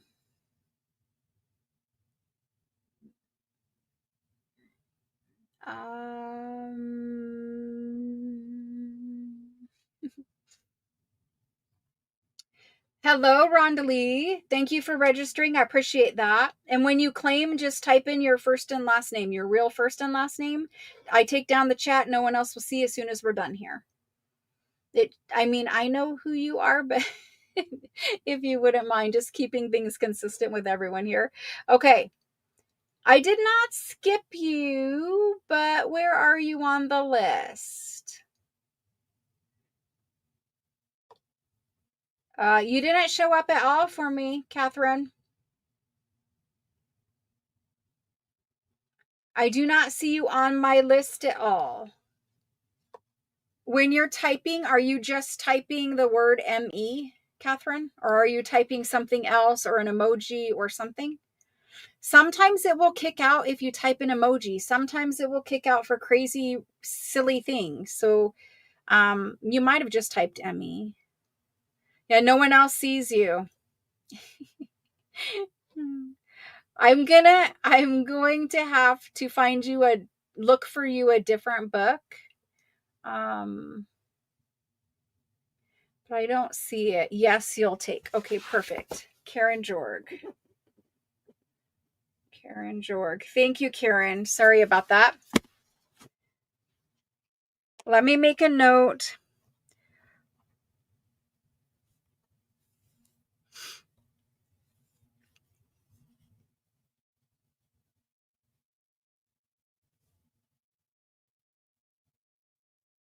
Okay, I've made a note. I will see if I can find you one. It has to be a different one. I can't take one away from someone because you're not really there. So, I mean, you are there, but for whatever reason, YouTube has kicked you out. Okay. Yeah, we can see you. We can see you typing now, but not on the list. I don't see you in my YouTube. Hold on. I'm going to check really quick. After the go, you are also not there. Right. But wherever you are on yours is not where you are in reality. Because I use streaming software that timestamps the comments, it's going to be different on your list. So I will look for one, but you're not on my list. I mean, you're not showing up in my list. So I have some other quick random books that we're going to get to, and the tiny ones. We're going to do the things that match to make it easier. I have 3 of these. They're upside down, but there's 3 of them. These are super cute. 3 of these. Marble covers. Blue book edges.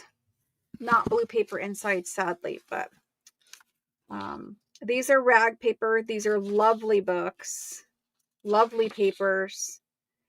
They are 1700, so 1750, 1761. Did you hear that? 11. Yep. 1761. And it is lovely rag paper. I looked at these earlier and I really kind of wanted to keep one. I need pages like this. You know how I like to do the little pages staggering into my journal? The little pages like this are in short supply for my hoard.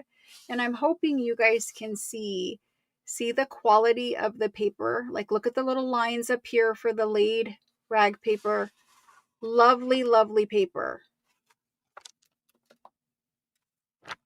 I don't know if I can get it to show up for you on another page. I think we were just lucky here. Anyway, it's lovely rag paper, and there's 3 of them. So we're going to do those quick. What are they? I don't know. They're just books. French books. They're 1700s, and they're just different volumes of the same series. Okay. All the same kind of a thing. There is roughly 440 pages. I'm assuming they're all similar. The size of these ones are shorter, about 3 3/4 for your page size, by 6 inches. So your pages are always slightly smaller, just like when we make a journal, the pages don't go all the way to the edge of the book. So there's the 3 of those. And let's do these 1700s rag paper. These are small books. Small as in size, not thickness. They are pretty thick. And because they're 1700s, let's do them for... I'm going to do them for 60. The normal 1700s books that we've been doing are 68. And I have some of those tonight too, but these ones, I'm going to do them for 60. So they're there.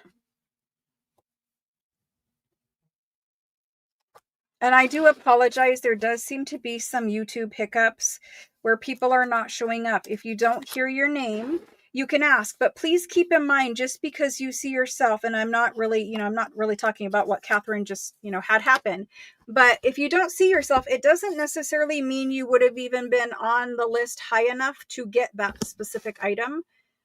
If it doesn't show up, I don't know where you are on the actual list. So there's the 3 of those. We have first one going to Tori B.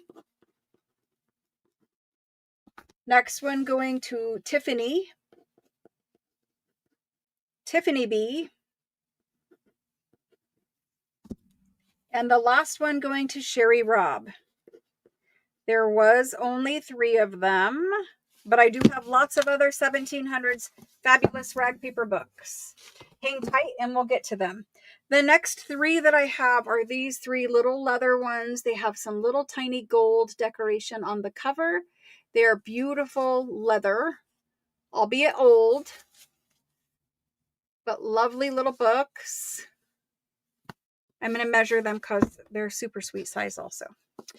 Spine's loose. The leather ones, they do get dry and brittle and oftentimes start to separate and come off. So we're going to take these apart. I mean, most of us are. About 3 1/4, a little smaller than 3 1/4 by about 5 1/2. Okay. Small, cute little books. You do have some very old marble paper on the inside. I think these are 1700s also. Beautiful marble paper. You can see this one has a loose cover. I think the rest are all tight because there's no break here in the spine area. So just this first one. It is a 1700s book. Printed in 1786. Lovely, lovely paper. Beautiful little decorations. There's probably other pretty things in here. There was a little paper bookmark. There's another fancier topped page there. They're just little beautiful books. How many pages? About 360. I don't think there's any plates, but I could be wrong. Just lovely rag paper. And again, it's that smaller size. So we have 3. I'm going to start with this one because it's the one I showed you. But there they are. So first person in is actually getting that one. Okay, here we go. I'm just going to call them small leather. Small leather 1700s rag paper books. And we're going to do these ones. I'm going to do them for $55. Just slightly cheaper than the last ones. They have a little bit less paper, but super cute. There they go. I'm going to scroll down to the bottom. Sorry for people who are missing out. Just hang tight. I promise you I have plenty of items for everyone tonight. Everyone can pick up something, and I'm back here again tomorrow and Thursday with all new things every day. So there's always something, right? Okay, first person is Cindy H. Cindy H, thank you very much. There's that one. Then we have next in Sherry Robb.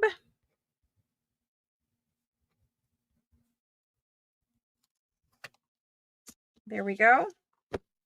Next in, I have Khadijah. Thank you, thank you. There's those little guys gone. Okay, moving through our pile. We're going to do, uh-oh. Hold tight. Hold tight. These ones were in the wrong pile. So I have 2 more of that series in the wrong pile. This one is fine on the spine. Same marble paper inside. He's a little loose here. See the crack? A little loose. Like it's not actually loose, but you can feel there is a little wiggle in there. Same series, same book, same beautiful. This guy actually has an old business card tucked inside of him. Here's this one. This one is loose here, almost all the way coming off. In the wrong pile. Same book, same series, same beautiful. He has some curled up pages here. It's rag paper. So rag paper you can unfold and rub your finger over, and those will basically be perfect by the time you rub your finger over them. You can crumple up rag paper and completely like squish it up in your hand and then just flatten it out with your fingers and it will look perfect. Rag paper is the most sturdy paper ever. So there's 2 more. I'm going to go to the next 2 people in line. If you do not want it for whatever reason, let me know. So we went to Khadijah, Sherry, Rob. That would be Deborah K. Deborah K, thank you. And then after Deborah K is Christine J. Christine J. If for whatever reason you don't want them now, let me know. But there was 2 more. I apologize. The table behind me. Okay. All right. Next, we're going to do these. I have an assortment. And there's bunches and bunches of them. Of regular 1700s rag paper books. Here's another one. There's another one. They're kind of like all over in this bin, but we have random 1700s rag paper books.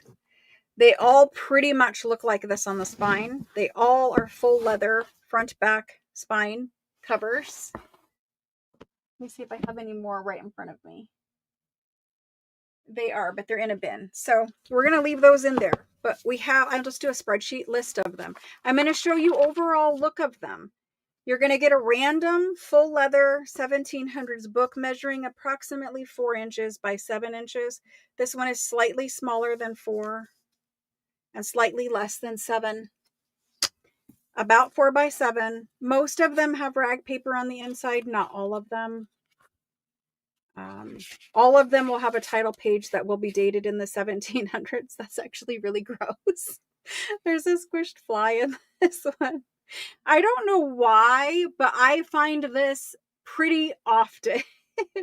It's super gross. So we're not going to do this one. I will take this one apart and tear these pages out, throw them away.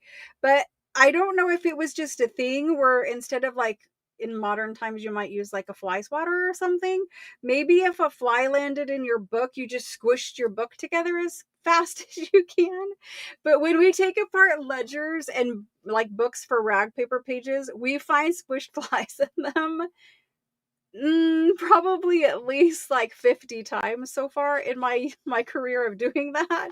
So anyway, it's something that happens. I'm going to set this one to the side and we're not going to use it.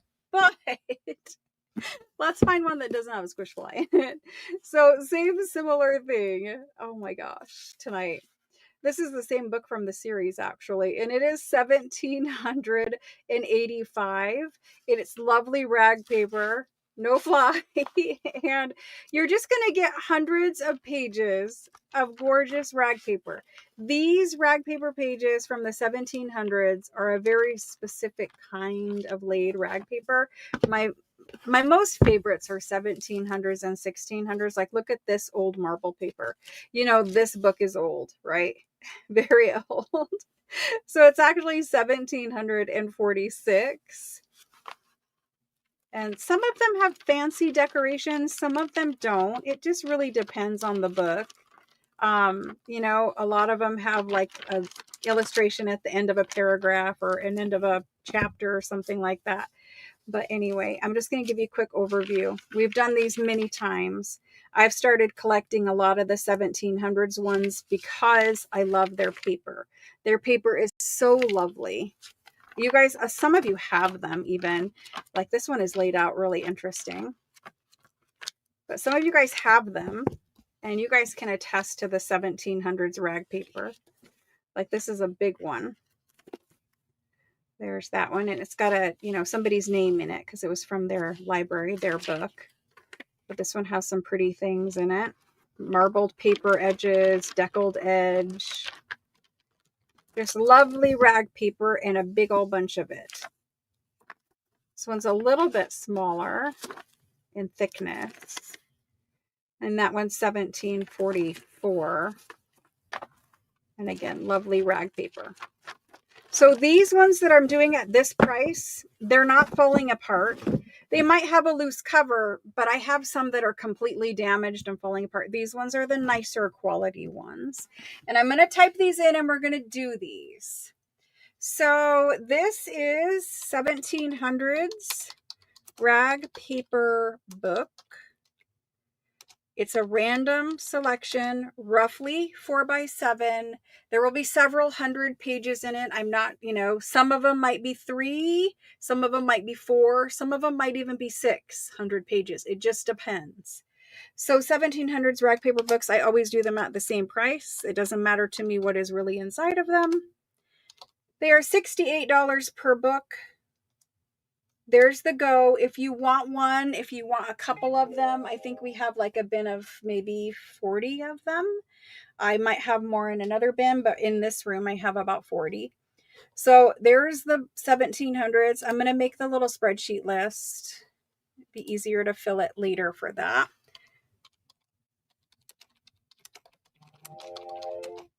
Okay. There's that. Sorry for the phone noises.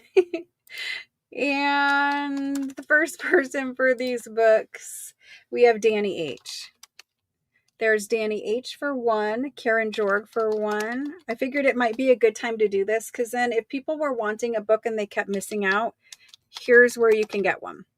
Karen Jorg, Deborah K, Nisi, Jody M.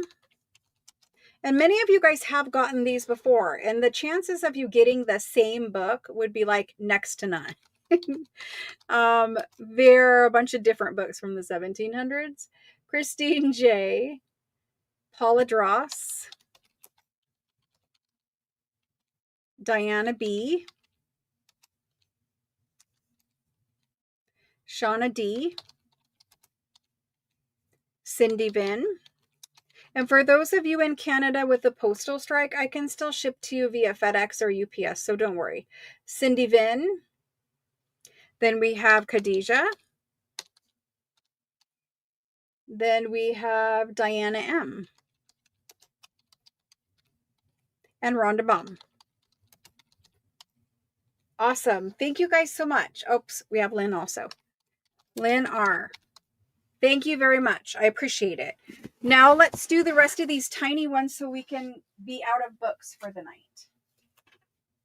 So I just have a handful of tinies. They're really cute. Just a handful of tinies. Okay. Thank you. Thank you. Thank you. Okay.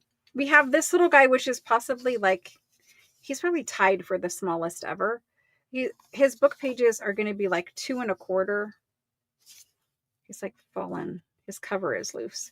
He's like 2 1/4, 2 1/3, something like that, by 3 1/2. He's very cute. So we're going to do him. Then these little green guys, I'm giving you the overview, about 2 3/4 by 4 1/2-ish. And there's a couple of those. Then I've got 2 of these ones, and I love these covers. These are super nice looking. And we'll find out what they are inside because I'm not sure. They might be prayer books. 2 3/4 by 5, roughly. And then I have 2 that are like this, kind of, sort of. They're not the same, but roughly the same size. A little over 3 by a little over 5. I've got this one, which is a different shape, 3 1/2 by 5 1/2. This guy here, he's 3 3/4 by 5 3/4. And this guy is 3 inches by 4 1/2. So that's what I have for tinies. Let's go ahead and line these up. And here's how I'm going to do them. We're going to quickly peek inside, and then I'm going to letter them. So this is a little prayer book. Every page has picture just about. Cute little pictures. They are on a pulpy paper, and it is, somewhat coming apart, and, you see that there. Some pages are loose. Some pages it looks like maybe somebody tried to tape back in or something. But it's just a cute little prayer book. A little children's prayer book, perhaps. So there's that. The little green ones, you can see they have some texture on their covers. Marble paper on the inside. Printed in 1826. It's the Life of Marianne. These are rag paper and they are tiny. Lovely rag paper books. So there's those. These two here, they probably are prayer books. Very nice condition, gold edging, upside down. And it is a prayer book. And here's the title page, possibly. And this is a 1700s prayer book. Very special. They are rag paper. Beautiful little prayer books. And so if I pop open the pages, you can see that underneath the gold, there's actually marbling. So it's marbled and then it's dipped in gold. Cute little bordered. It's a red border around the book block, or the text block, I should say. Cute little prayer books. Sometimes there's pictures, sometimes there's not. It just depends. There's a little bit of detail here or there. But that's what we have for those. I'm pretty sure they're the same, but we'll peek at these. They are the same. Really interesting that we have two of exactly the same from the 1700s. And honestly, these look brand new. They even open like they haven't been opened. So anyway, those are very nice. Then we have these two, and they're not the same. They're also upside down. Not the same. Marbled paper. This is a 1700, it's 1757. It is also a prayer book. Well, sort of. It's a prayer book. The pages are bordered. I love bordered little pages. I would hoard this all day long. But I didn't look in there. So that's what it looks like. It's beautiful. And there are basket back here. Did you see it? A basket of flowers, couple of those. Beautiful. So that's that one. This is different. Marble paper. This is marble paper that's been rubbed with an agate stone to give it a little shine. It has some gold edging to it. Probably also upside down. There we go. Rag paper, 1735. It is also a prayer book. Rag paper prayer books are very, very nice. Love them. All in French. So there's those two. Then we come to this one. Book, little label in there. This is printed in 1829. It is also a prayer book. And this is a cotton rag paper. And it is very nice white cotton rag paper. It has a tooth to it, but very white because of the cotton. So there's that one. And then we come to this one. I know it's long, but I'm trying to go fast. You got to see the details or else you don't know what you're buying. So here's this guy open the front way instead of the back way. This looks like it is poetry from 1825, printed in Paris. And it's rag paper as well. Nice rag paper. Lots of details on these pages. I saw a butterfly, basket of fruit. Lots of little details and images. Beautiful 1800s poetry book, excuse me, in rag paper. And that's interesting. Rag paper. Awesome. And the last but not least is this guy. Marble paper. 1700 and what is this? 42. 1742. Cute little blue rag paper pages. This is blue rag paper. It is like a robin's egg blue. The whole book. Those are very rare. I don't find many of those. Just to give you a comparison, let me find something that is a normal paper cover color. if I have anything sitting here. A whole room of paper. So this, I don't know if it's going to show. This is your normal antique paper color, and this is the robin's egg blue. It's not really showing because I have studio lights on, but this is robin's egg blue paper. And it's rag paper. I'm hoping you guys can see the texture of the paper. It's fabulous. So there's that. Lots of different books here. I'm going to ABC them. Please call out which one you want. So say the letter of the book you want whenever I put these in, please. The tiny little prayer book here, he is A, and he's just $30. He's super cute, but you know, he's kind of falling apart, whatever the case may be there. He's 30. I'm going to give the first one first, the second one second, but they are both B, okay? If you should want, I'm not going to do that. B. B is lovely. Okay, let's do B at 40. There's two B's. There's two C's, and we're going to do those at 75. They're the rag paper prayer books. Then we have these two here. This is the one with the border up here at the top for D. The bordered one, I'm going to do him for 70. I really do like using the bordered pages in my junk journal. This guy here, rag paper, let's do him for 45. And he is E. Hopefully you can read my scribbles. Then this guy here, I think he was 1800s. Yep, 1829. Very, very cute. Let's do it. That one is F, and let's do it for 45. This one here, I absolutely love this one. It has fabulous pages for junk journals. And he is going to be 80, and that's G. This one with the, I'm going to just be safe and call it a tinge robin's egg blue. A, B, C, D, E, F, G, H, H, and let's just do him for 45. Very cute.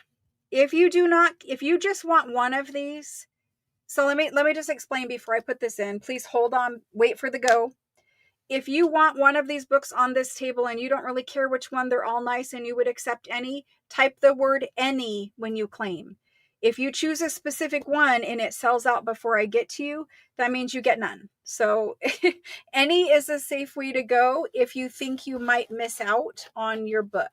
Okay, I'm going to slide those down so you can see them both. All right, here we go. These, I'm just going to call them antique books because there is mostly 1700s, but we saw the one 1800, and I think there's two 1800. Antique French books. And I'm just going to type the word go. They're all priced here on the table. There we go. And if you come in early, I am going to go after the go. I know a lot of you guys are trying to time it. Okay. The go is up here somewhere. Christine J. Christine J is claiming G. Christine J. I'm a little bit jealous, Christine. I might have to come and pet those papers at your house. It sounds horrible, but you guys know I like the papers. So anyway, Christine J, thank you. Mickey S would like this guy. Super cute Mickey. Mickey S. Thank you. Then after that, we have Karen SH, and she would like the H. Perfect. Thank you. After Karen, I have Cindy H, but she wanted A. Melanie will take the E. Yes, Melanie will take the E. Melanie S. Perfect. Scrolling down. Ricky says B. Perfect. Ricky M. Perfect. I'm going to make another tag for the other B while I have it here. There we go. And the other C. In case we need them, now they're tagged. Perfect. Okay, thank you, thank you. That was Ricky. And then I come to Lena, but the H is gone. And the H is gone, Shauna. I know, I wish I had one too. Diana B says she will take H or B. Diana B, thank you. After Diana, Claudia wanted to be. Sorry, Mrs. E. Deborah K is in any. Perfect, Deborah. H is gone. ABH is gone. H is gone. Let's see, H, B, E, or F. F is here, and that is for Cindy Vin. So we know Deborah K is going to get a C or a D at this point. Let me go through the list. Let's see. Tiffany is going to claim a C. Tiffany B, thank you, thank you. One more. A and H are gone. H or G. A or H. A, H. Mindy is the other person, Mindy S, and she says any. So we're going to go with the first person who said an any. And I think that, who was that? Are you forgetting who was this? Deborah K. Sorry, Deborah. Deborah K. It's a lot to keep track of, guys. All right. So then we come back down to Mindy S. Perfect. Thank you very much. That took care of the tiny books for tonight. There are other tiny books. We will save them for another night. I think that was a good bit of books there. I have a couple other things, and then we're going to do those paper packs. You guys saw briefly, I put this book on the table. These just came, and it's actually, if you remember last week I had, I don't know, what seemed like 1 million of these. I have 3 more of those. They sold out last week. I have 3 more from the newest shipment of books. I had these last week. The plain red ones last week. I have 2 more of those that came in the new shipment. I have another random red cover book, and the reason why I was doing red cover books last week is because, believe it or not, it is already Christmas making season. If you want to sell Christmas junk journals, you need to have them made. Most people want to buy them and have them in their hands to start using them in the month of December. Even some people like them in November because they like to include Thanksgiving in their Christmas junk journal. So if you're planning on making and selling whatever it is that you're trying to make and sell for Christmas season, Christmas themed crafts, most of the time we need to start them in July, in August, and September. October is kind of pushing it. November is definitely pushing it. So generally people like to have them well in advance if they're Christmas themed. So I'm selling the red books from my collections. These ones just came, just so that if you want a red book cover to start a Christmas junk journal out of, this is what I had that was in red. So I'm going to do these because we did the rest of them last week. And then there's this one. This is a very different one. I'm not sure exactly what it is, but it's a giant one. So we're going to do that one too. Before we get to let's do the giant. Let's do the giant quick. I'm going to try to go a little bit faster and go through these because there's a few little red ones here. 7 inches by 11 inches. So 7 by 11. Love the cover of this. How nice would this one be, the cover, for an ephemera holder? It's a nice size for an ephemera holder. The pages are tall, so you can have like 3 different pockets down here that hold a lot, or you can have a lot of skinny little pockets to hold labels or whatever. The spine, I will probably just put fabric down it to repurpose the cover, but probably put fabric down it. This is the back. There are some paint splatters. There's some wear. The cover is kind of loose. Just kind of loose. It is a very old book. It's got some, what do you call this stuff? Oh my gosh, burlap. It's got burlap in there. You can see that the signatures are all separated out there for this book. If you were going to take it apart, which I would have anyway, who cares? You are missing a little tiny bit of the spine down here, but again, I'm probably going to have to reinforce it with fabric if I was to keep it. This is your title page. We have some images here. Images on the pages. It is a pulp paper. It is sturdy. It's not flaking or anything like that. It's going to be hard to flip through because they are all separated out in their signatures, but I'm going to do my best to flip through it. I saw some images.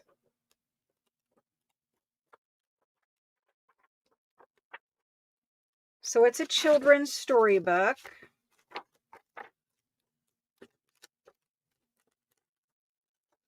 And it is most likely 1800s. It doesn't have a date on the title page. Most of these were late 1800s. You might be very early 1900, but there is no date on it. I'm going to go with late 1800s. I have had a number of these before. You can see tiny little remnants of gold on the pages. Not a whole lot, but tiny. And the pages, again, are 7 by 11. They are stapled in signatures. That's not a problem. I actually think it's a little better for them to be stapled because then you go to the signature center, pull that staple out, and it's less likely that your book pages, your signature, your folios are going to tear because you can pop these staples out. If it's sewn in and sometimes you take it, they're glued, whatever, sometimes they tear apart. So I actually prefer them to be stapled. That's fine. And there's that. Okay, I said I was going to be quick and that's not quick. I apologize. Anyway, here we go. Yeah, just for everyone out there watching, I use streaming software. Every one of you is going to see the list of names in a different order. That's normal. That happens to everybody. What happens with YouTube is YouTube pulls over all of the comments and it puts them in and it likes to show you up near the top. But on your phone and somebody else's phone, it's going to be a different order, or tablet, or whatever you're watching on TV, whatever you're watching on. The order is different. YouTube timestamps them to the minute, but it's not accurate. It's not to the seconds. You know, it doesn't timestamp it accurately. I use streaming software. One of the reasons why is because it feeds me all the comments in the correct order. Sometimes people have very fast internet and they're able to get in all the time at the top. Sometimes, internet just, if you live rurally, sometimes internet can be slower, depends on the type of internet, all those kind of things. But just know that I call them as they come in, as I see them here. It is the accurate time-stamped order. We've been doing this a very long time, and it doesn't, and not that anyone's saying this, but it doesn't do me any good to call them in a different order. Everything pretty much sells. I don't need to pick and choose favorites, so I just call them as I see them here. And I know no one is saying anything like that. I'm just putting that out there. It's for new people. It is kind of hard because, like, you're looking at it and you're trying to figure it out. Like, why am I not showing up? You're showing up. You're just showing up later than the order, the list I was calling anyway. So there's the cover once again. Got some storks and a fan. I think those are storks. They look like storks. And we're going to do this one a little rougher condition. I'm going to do this one for 50. That's actually too much. I'm going to do it for 40. I'm going to do it for 40. There is only one of them, okay? One of them. I know you know. There are people watching who aren't asking the same question you just asked. So if I just explain it, then everybody out there hears it. Okay. Large red book. Very simple. It is $40. And there's the go for it. We're going to get through these red ones. And I don't know. I have a couple others, but I'm kind of booking out here. We'll see. Danny H is the first person in. Thank you, Danny. Danny H. There's that one. The 3 that I did last week that have red covers, they are red covers with gold. They're children's books as well. There's the backs. I won't spend a lot of time because I did just sell them. but we sold out of them last week. It's inscribed here in 1888. They are different years. This one, it is not rag paper. There's the title, 1888, gold on the book page edges. That was actually a nice picture. Well, somebody's crying, but there are some images in here, some plates in here. Again, they're children's storybooks. Let's see, this one. This one is inscribed in 1909.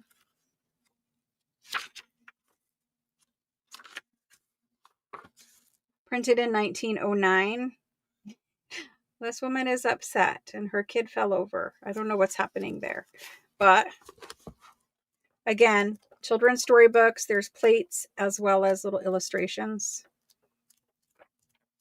Go along with the story. These are quite big books. There's a number of pages in them.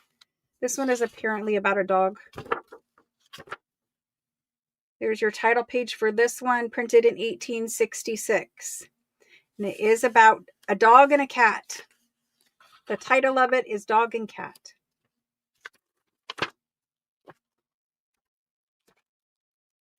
We do have some images. This is super cute. Super cute. The dog and cat doing dog and cat things. Okay, so they are random. You cannot claim the dog and cat, but here we go. Let me look at the spreadsheet for a second because I want to see what we sold these for last week, because I want to make sure that I sell them for the same price. So hang on. Red.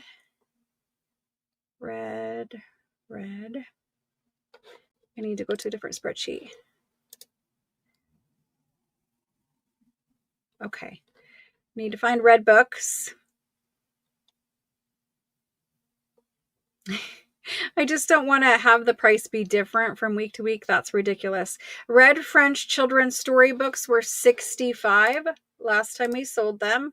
We will continue with that for $65. There are only 3. I'm going to type them in here in just a second. Okay. Red French children's storybook. $65. And there's the go. Hello, hello. Pensilia. Hello. Okay, Karen Jorg is in first. We might have 2 available. Karen Jorg. Perfect. Roseanne D. Thank you. And Alice W. If you time it right, you almost can choose which one. I'm not saying Alice did, but it worked out cute that way. Alice W. Thank you. Okay. I have 2 plain red ones, and honestly, I do not remember how much these ones were either.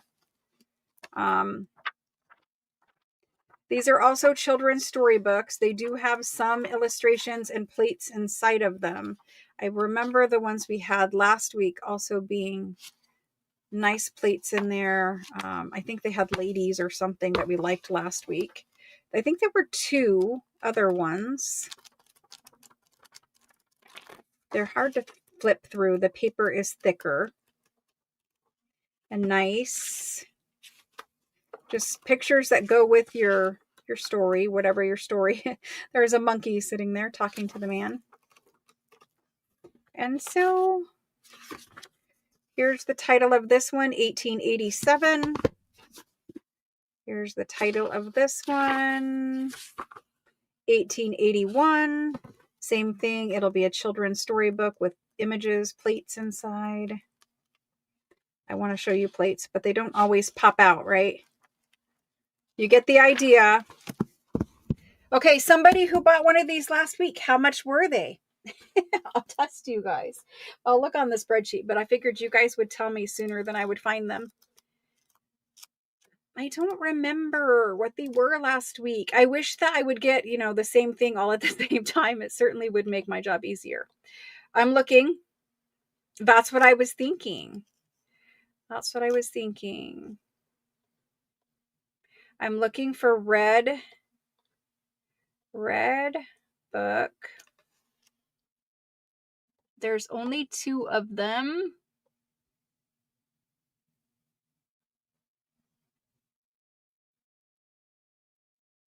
I want to charge the same price, but I can't find them.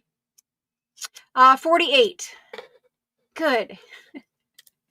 They're $48. So here's 2 for $48. I do like the plates and the paper of these. It is not rag paper, but it is nice. Okay. Red French children's storybook. 48. And there we go. Those are the last ones I need to look up, guys. Thank you for bearing with me there. Okay. 2. They have nice covers. I didn't measure. I should, because I shouldn't assume that you watched last week. But these are a little over 4 1/4 by 7. So I'm going to keep them as still available. I'm going to keep them as still available. Okay, those ones are staying. This is the last red one of the night. You can see it has had some watermarks on it. I see you, Rhonda. So 1 goes to Rhonda Baum. Thank you. And I've got 1 left. And I don't have 1. This one's going to Concelia. Thank you, Concelia. All right. Red cloth cover, actually.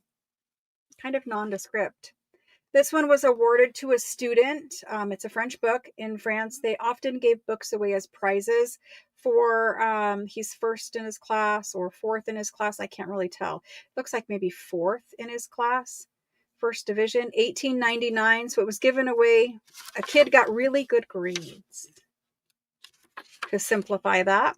Little advertising over here. It's printed in 1888. You have a beautiful title page. One of the nicest I've seen. When it got wet, some of the red from the cover over here bled onto the paper here. Again, we have a children's storybook. Some nice pages inside. Illustrations. I'll try to stop on an image. It's just hard. The paper doesn't always listen to you. Kind of a medieval story.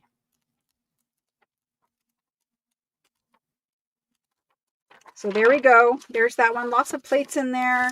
If you're doing maybe Medieval Mirage or something like that journal, maybe some of these ones, would go in there. Just an idea. This guy here, let's do him. What year was he? 1888. Let's do him for 48 as well. He has some nice things inside of him. So I'm going to do this one for 48. It's just going to say Red Book 48 and go. And I just have the 1. And then I'm going to call it done for books for now. We have some specialty books I'll show you guys later. Let's get to some of the other things. This goes to Linda RB. Thank you.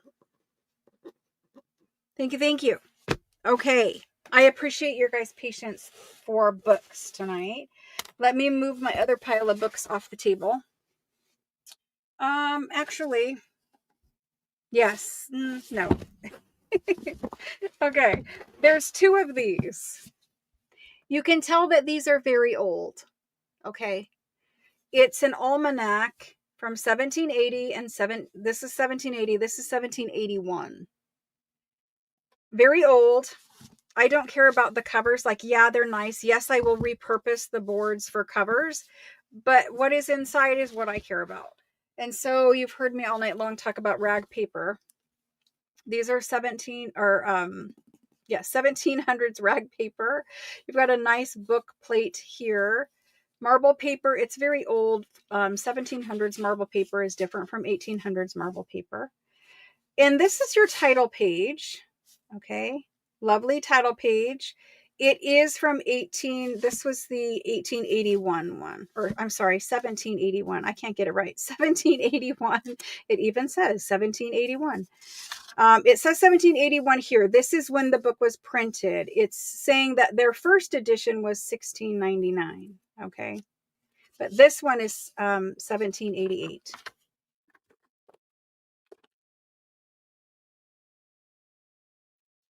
81. I cannot do it.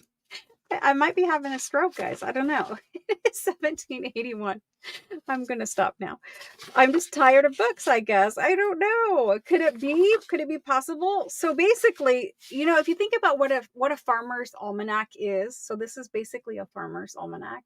They didn't really call it farmer's almanac because in 1780, most people were probably growing their own food and, you know, vegetables, whatever.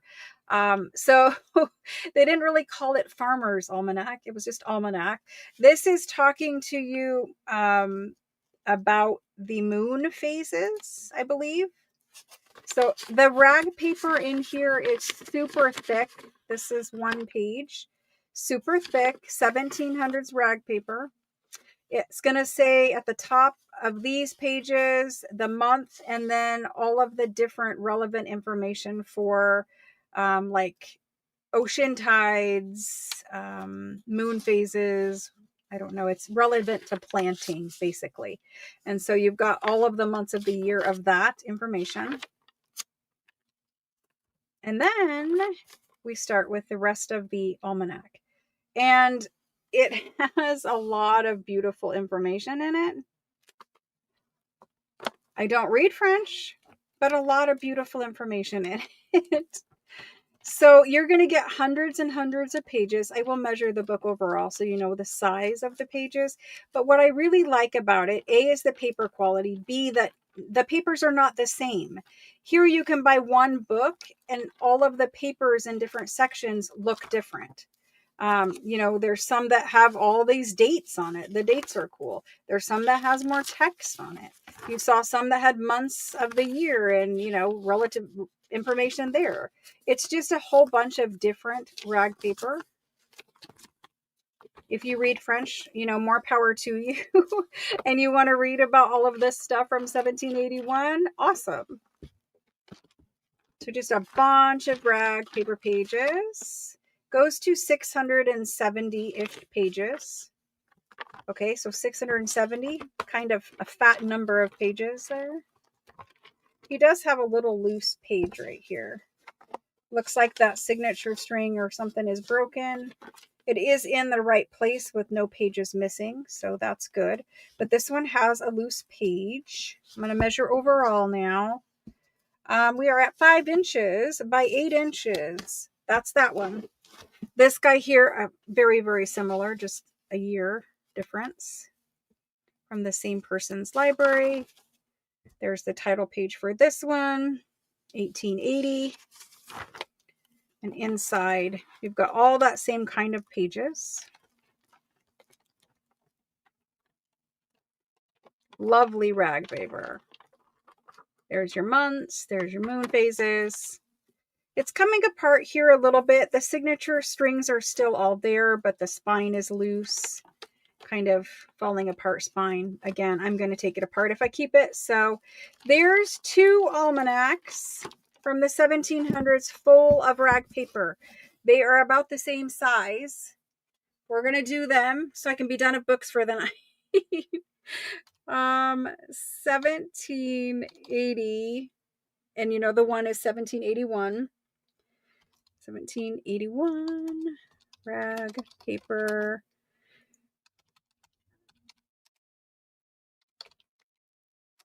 Okay, so big fat books, lots of rag paper, almanac, which is slightly better than obviously like a novel or something more common. We have 1700s. Let's do these guys for, they're big, like almost dictionary size. I'm going to do them for 120. 120 each. If you want one or the other, you could claim A or you could claim B, but I only have 2. Yay. Thank you guys for making it through books for me. I appreciate that. Okay, Danny H. and Lois M. Danny H. and Lois M.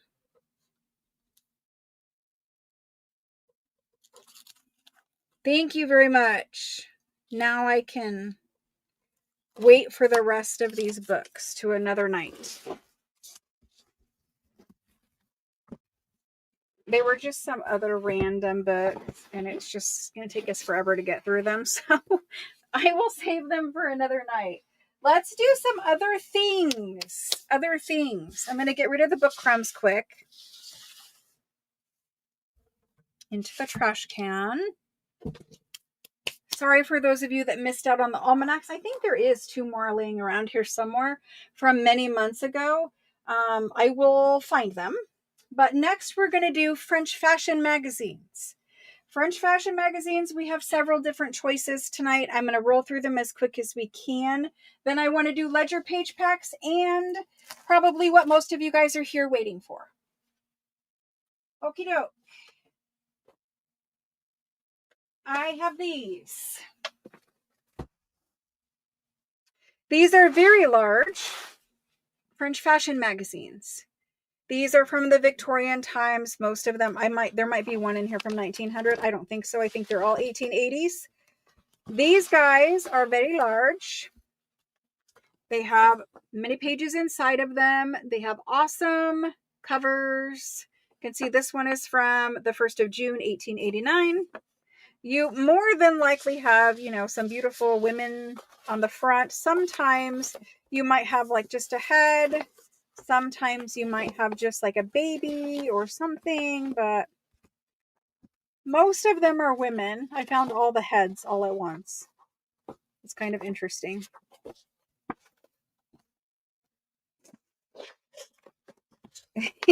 Want to go right to the heads. Most of them are full dress women. It's not showing you that, but it really is most of them.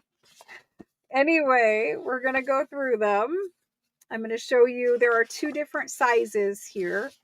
All are oversized.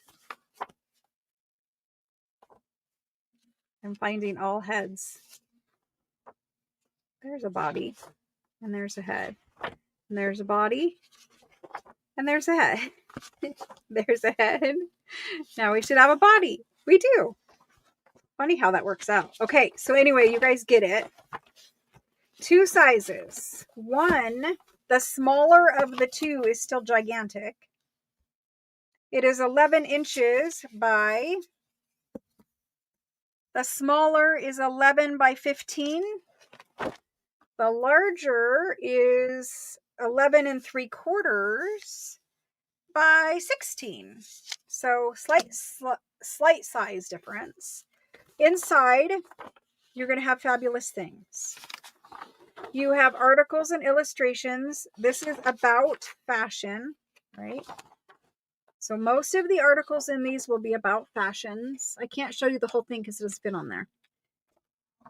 Then you have these. There's usually a full page of lace work, crochet work, all kinds of needlepoint patterns.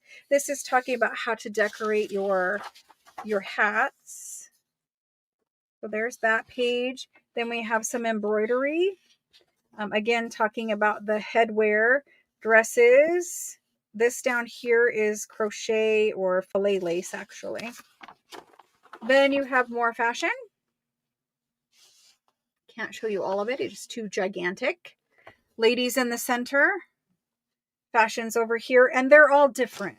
Sometimes you open it up and it is all ladies. Like everywhere, the whole page is covered of ladies. They're all different. So I'm going to show you a couple of them. Then you have, this is different. I haven't really seen this in these before. It's basically showing you what an illuminated manuscript looks like. Then we have text where the articles would be. Text where the articles are. Then you get into the ads where the ads start. And then you have a full back page of ads. The ads are not just like throwaway nothing. The ads are really, really beautiful. These are stockings, legs. corsets, all kinds of beautiful things. I like to scan and print the ads, like scan the ads and print them on the back sides of digitals. Just, you know, it's something different. If you print the ads out on coffee dyed paper, that also looks nice. You saw me do it. You know, if I'm doing that, I'm doing it for a reason. It's because the paper is good. Love the paper. This one is the 15th of August, 1885. This is a smaller one. There really isn't a difference in content. Some are smaller, some are larger. Here's the part where you have the illustrations. Here's where we have the lace work. This one also has lace work on this side. I say lace, but it's really just handwork. Then we have the fashion. So see, there's more fashion in this one. It's really just random. But here's a close-up of the fashion. They are very detailed, steel engraved images. They're great for scanning. They print out very well. You can take them to Photoshop. These are copyright free. You may copy them and make digitals. There's some sewing patterns in here, your articles, and then ads. So on this one, the ads are slightly different. Talking about furniture. Okay, so there's kind of overview. They are very, very pretty. We're going to do them. I do not have unlimited of these. All I have is in this pile of this particular one. We have several others. I have not had this one for a while. You can color those, ladies. Yes, you can. If you scan them and print them out on a laser printer, whatever you use, like painting, watercolor, whatever, won't mess up the ink. If you print them on inkjet, you're going to want to seal them before you color them, if you're using a wet medium. Okay, we're going to call this French Fashion Magazine. This one is number 1. I don't know. Let's just call it that. And let's do these ones. These ones were a little more expensive for me to buy. I bought them because we haven't had this one in a very long time. I'm going to do them for 20 each tonight. And I think I have about 50, 45, somewhere in that range. I will be making a list for these as well.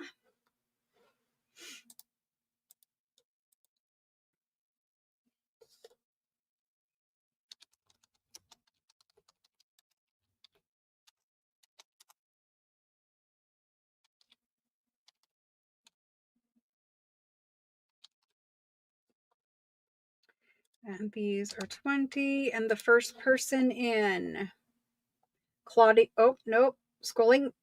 Sorry, it popped up, Claudia. Hang in there. Marcella B. Marcella B is actually the first person in. Okay.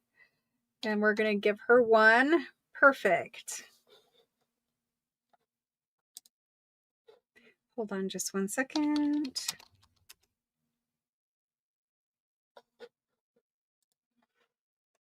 Okay. A little bit. There we go. Much better. Marcella B. Then we have Lynn R. After Lynn, I've got Paula Dross.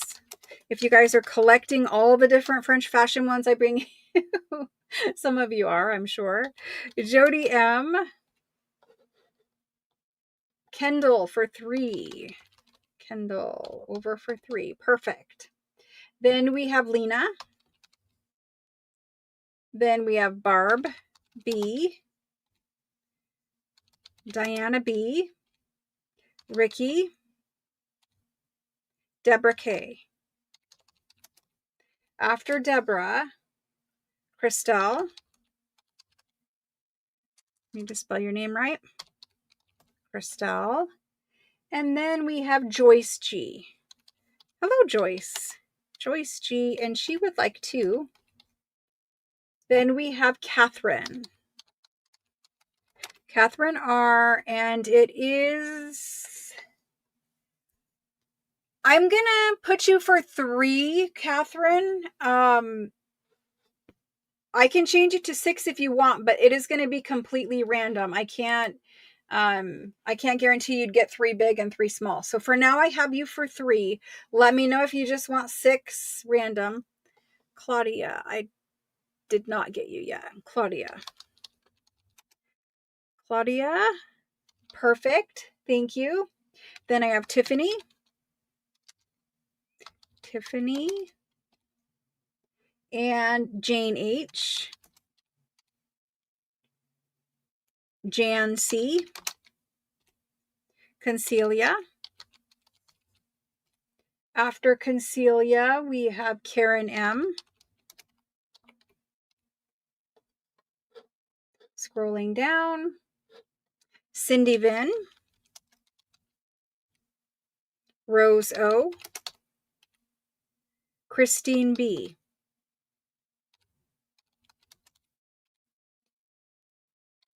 Then I have Barbara S. After Barbara, Linda A. Mickey S. Thank you guys. Sherry Robb for 2. Then Susan Elliott. Rhonda Baum.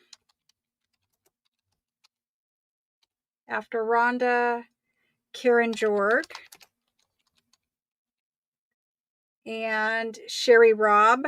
Wait, did we just do Sherry? We did. We have you in there twice, Sherry. You have 2. Shauna D. And Catherine does want 6. So let me change that to 6. Perfect. Then Shauna. Perfect. Maria T would be the last one. Maria T, and she would like 2. Okay. Anyone missing from the list? I have to double check because every time I feel like it's omitting people. Okay, perfect. Thank you. There's those. Those are gigantic. Gigantic. All right. Next up, blue ledger packs. We have a lot of ledger packs tonight. Some of them are stunningly fabulous, very old ledgers. So I can't show all of them to you at the moment, but just know there are others. If you do not like blue, or maybe you are waiting to see something that jumps out at you. The other ones I think are early 1800s. I did preview some. On that list, let's see. Deborah RM, I did not get you at all. That's what I'm saying. I'm not sure what happened. I'm going to have to make a phone call.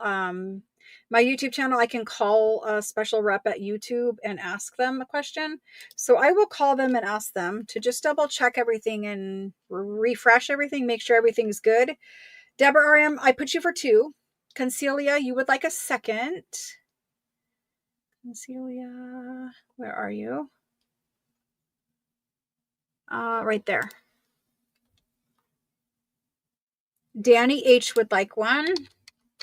I moved on too soon. Perfect. And I did get you for 2, Deborah. Did I not? Yes. Okay, perfect. We're good. Blue ledger packs. These are American. I do not sell many American things. When I do sell American things, there's usually a reason. Either they're hard to find, they're fabulous, I want to craft with them, all of the above, that kind of a thing. I have had these before. I've had these ledgers for a while. As you can see, they do come folded into a pack because they are very large. You have a bunch of different pages in here, and my camera doesn't like blue, but I will try to show you them to the best of my ability. You have 2 that are long and skinny, and you have 2 that are receipts. Okay, I'm going to go through them and show them to you.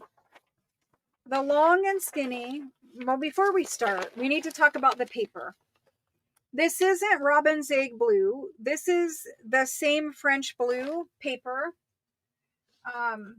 So first of all, anyone else who tries to tell you that blue paper is French, this is where they learned that from.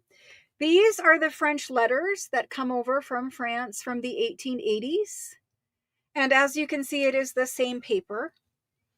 There was a point in time where America, bookmakers, they could purchase and import this lovely French blue paper. And they did, and they made ledgers and receipt books out of it. The only blue paper in America I've ever found that is this color blue is from the 1860s. I have not found it in any 50s and 60s, not found it any other time period. So I believe the paper is French. I know that they were able to import it. It is exactly the same as these blue French letters. It is not robin's egg blue. It is that lovely, only French blue color. The only way I can describe it is the French blue letters. If you've seen them, you know the paper color. Okay, so anyway, that's the paper. There is lovely early handwriting in these ledgers. You'll notice this one has a blue ledger number page number up there at the top. They are double-sided. They're long and skinny. They measure, the first one, 6.5, and I'm gonna have to open this guy up. 6.5 by 15.5. So you're getting 4 separate pages. I wanted to give you all the variety of blue American paper that I have. So this is a general store. It is listing what people have purchased. You'll find sugar. I can't make it all out because of the super calligraphy writing. A pair of slippers, maybe. I saw nutmeg, sugar, tobacco. So it's a general store. The good thing is it is in English. We can decipher it. This is the second tall, skinny one. And so this one, the first one was dated up here at the top, August 10th, 1861. This one is dated April 30th, maybe, 1857. So you can look over here, it's probably clearer. May 2nd, 1857. Notice how there were different people that wrote in the ledger. So there we go. Again, it's English. You can read it.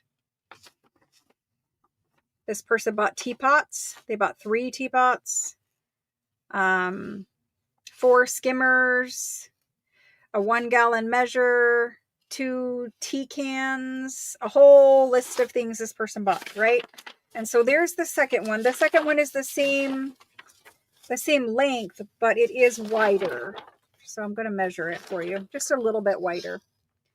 And it is 6 3/4 by 16. 6 3/4 really by 15 1/4. Nearly the same. Okay, there's those 2. Next, we get to the receipts. This is the Michigan Central Railroad Company. It's a little receipt, and on this paper, you have 3 of them. They all are written on. They're fabulous. They're dated 1861. So there's those. The back is blank on this one because they were receipts. And this is also, it's a thicker paper. You can hear it. It's thicker. And this is dated 1856. Again, it is receipts from a railroad company. So that's what we have. I need to measure these ones. I'm going to put them together and you guys can judge the size of the second one. Okay, there we go. The larger of the 2 is 10 1/4-ish. And then the length on them is 15 1/2-ish. Okay, so you're getting all 4. They do ship folded. They are, you know, copyright free. You can scan them, do whatever you would like to do with them. I have had these before. Yes, I have. I've probably sold them at least twice before. I will sell them until my books are empty, and they are nearly empty. Let's go ahead and get these typed in. Blue, and these are American ledger pages. They are truly blue. They're not faintly blue. They are truly blue. Page pack. And so for these, this pack is going to be $40. You get 4 in there. I know for a ledger page, $10 might seem expensive, but you have certificates from railroad companies. They're pretty fancy. And blue paper is not something that you find in ledgers hardly ever. So let me get these typed in. I will do a list for these. I kept this here just to keep that closed, but it doesn't look like I need to. And then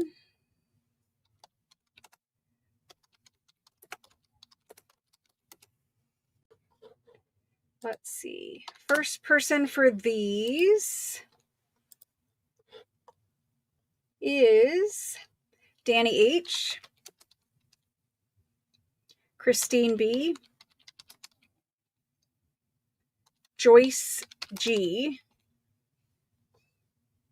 Diana B for 2. I'm going to get a sip of water.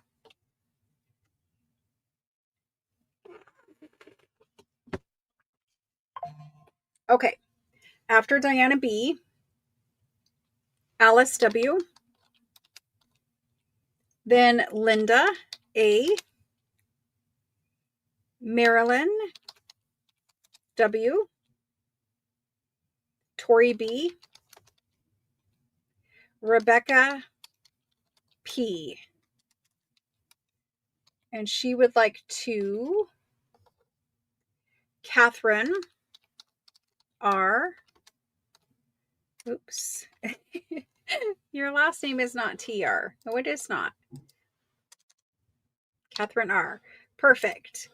Okay, after Catherine, Cindy Bin,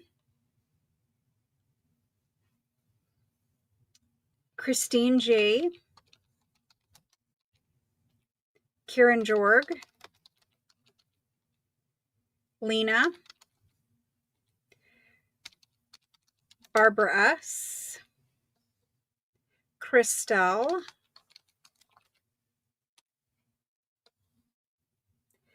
Paula Drift, Marcella B, Sherry Robb for 2. After Sherry Robb, Beth CZ,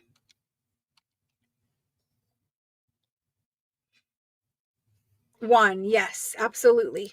For Sherry, I've changed it to 1. And then I see down at the bottom, Vicky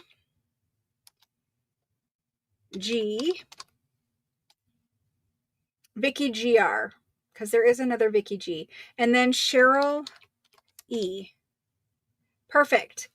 Did I get everybody on that list? Did you all hear your name called out? I just want to make sure before I move on.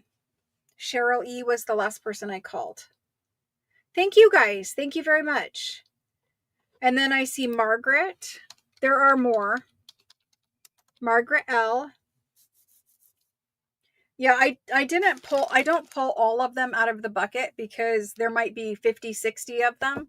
I just pull a handful so that you guys can kind of see, like, look at the signatures. That's a signature.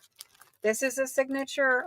That's actually signed Hamilton. So, you might do research on the signatures. Sometimes, a receipt signed by a famous person or whatever, it can be very valuable.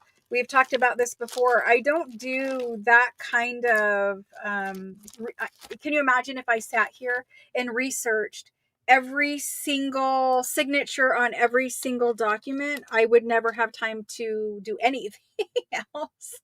Anyway, Shelly L, I have you for 1. Yes, Jane, there is another fashion magazine. You mean you want to be on the list of the one I just sold, or do you want me to show you the rest? The rest are in another bucket, which I will get to here in a little bit. Before the one you got? Oh no, not before the one you got. No. The one fashion magazine is the only one I've done tonight. There will be more. Claudia, did I call you? Good question. Claudia, I do not see you on there for the blue. I'm going to add you, Claudia. Do you want one pack for blue? Bev, I did see it's kicking people out.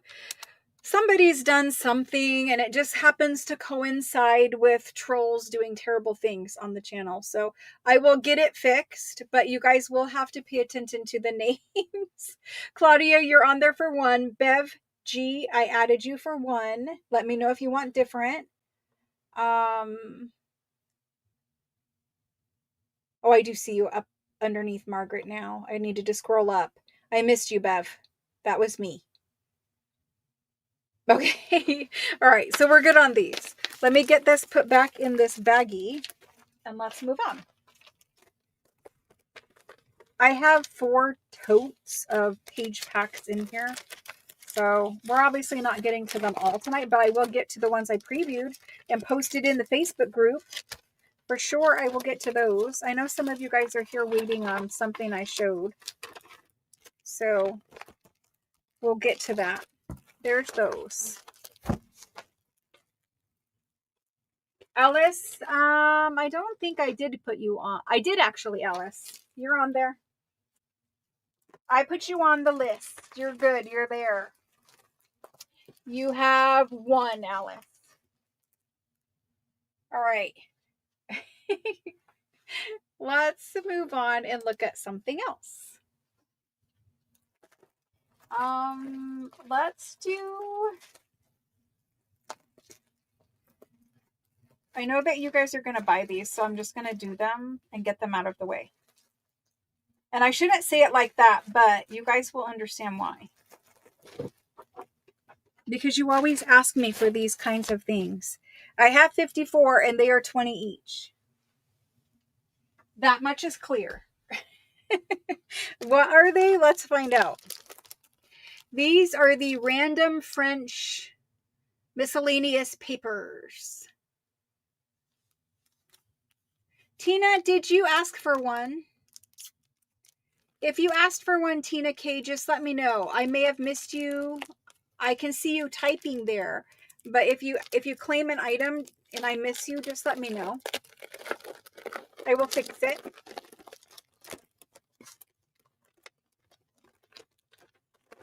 So these, every single pack is different. They will have some of the same things in them, but there are no 2 packs that are identical. What I mean by that is, thank you guys for double checking that. So there are roughly 12 little pieces of paper in here. Some are full-size sheets and some are teeny tiny little receipts. They're very, very different in size. Okay, so let's start at the back and we'll work our way through, remembering that they're similar but not the same. This is a written letter from the 22nd of July, 1885. It does have embossed letterhead up there in the corner. Anyway, it's a written letter. I think every single pack has a full page written letter. Then there is some kind of a form. They're not all the same forms, they're all different forms.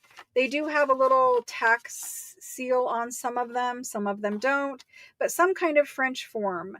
These are antique forms. I don't know exactly the date, 1917. Okay. And you can see it was folded up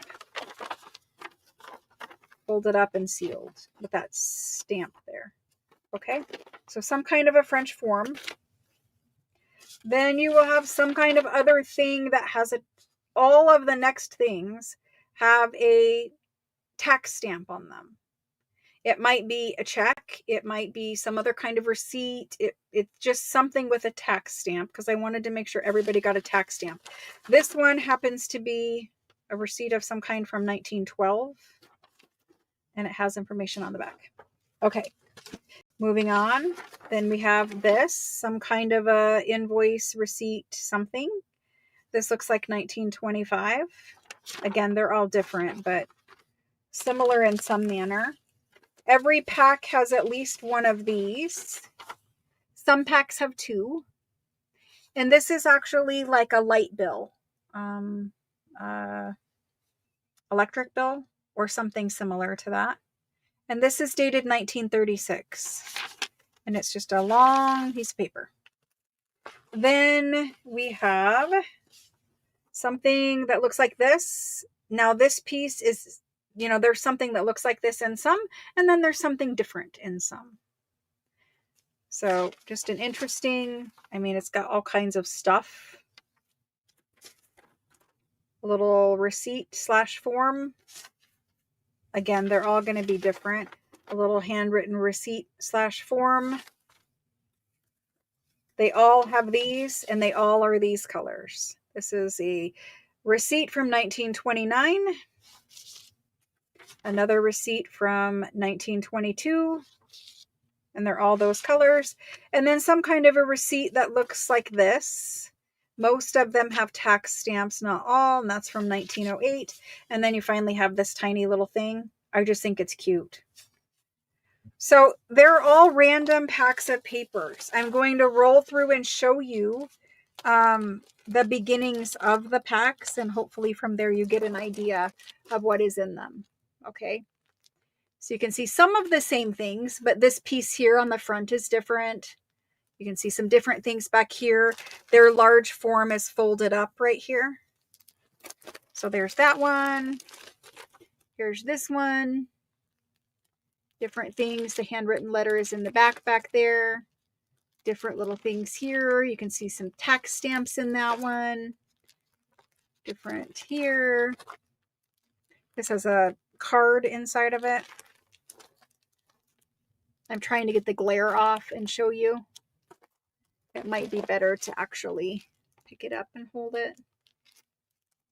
Can't get too close or else then you can't see the rest. But there's all different color of things in here too. Some are pink, some are light blue. Those two little receipt bill things are green, but you can see all different kind of stuff. So anyway, this is the overview. I did have a number of these, so a lot of packs did get that. And you can't see everything in the pack either. The papers shift around when I shove them in the plastic bags. So you can't see every little piece, but it is in there. And then there's some more. I'm just going to kind of quickly, like here's one that is a blue check with a pink thingy on it. I think you guys get it. It's a fun paper pack. These are thin papers. They are not thick. It's not about like rag paper. This is about scanning these, really, so that you can print them out time and time again. You could scan them and you could use little bits for your digitals if you're a digital maker. You could turn these into a digital kit into Etsy. Most of the things are out of copyright or very near out of copyright. So this is the one we looked at. And there are 54 of them, apparently. What's going on, Tina? Let me see. The fashion mags. Yes. Tina K, have you ever purchased from me before, and did you register? Let me see if she's registered in here. Rhonda's registered. Maria T, I see your message. Karen M, I see your message. Sherry Rob, I see your message. Helen, I see your message. I don't see...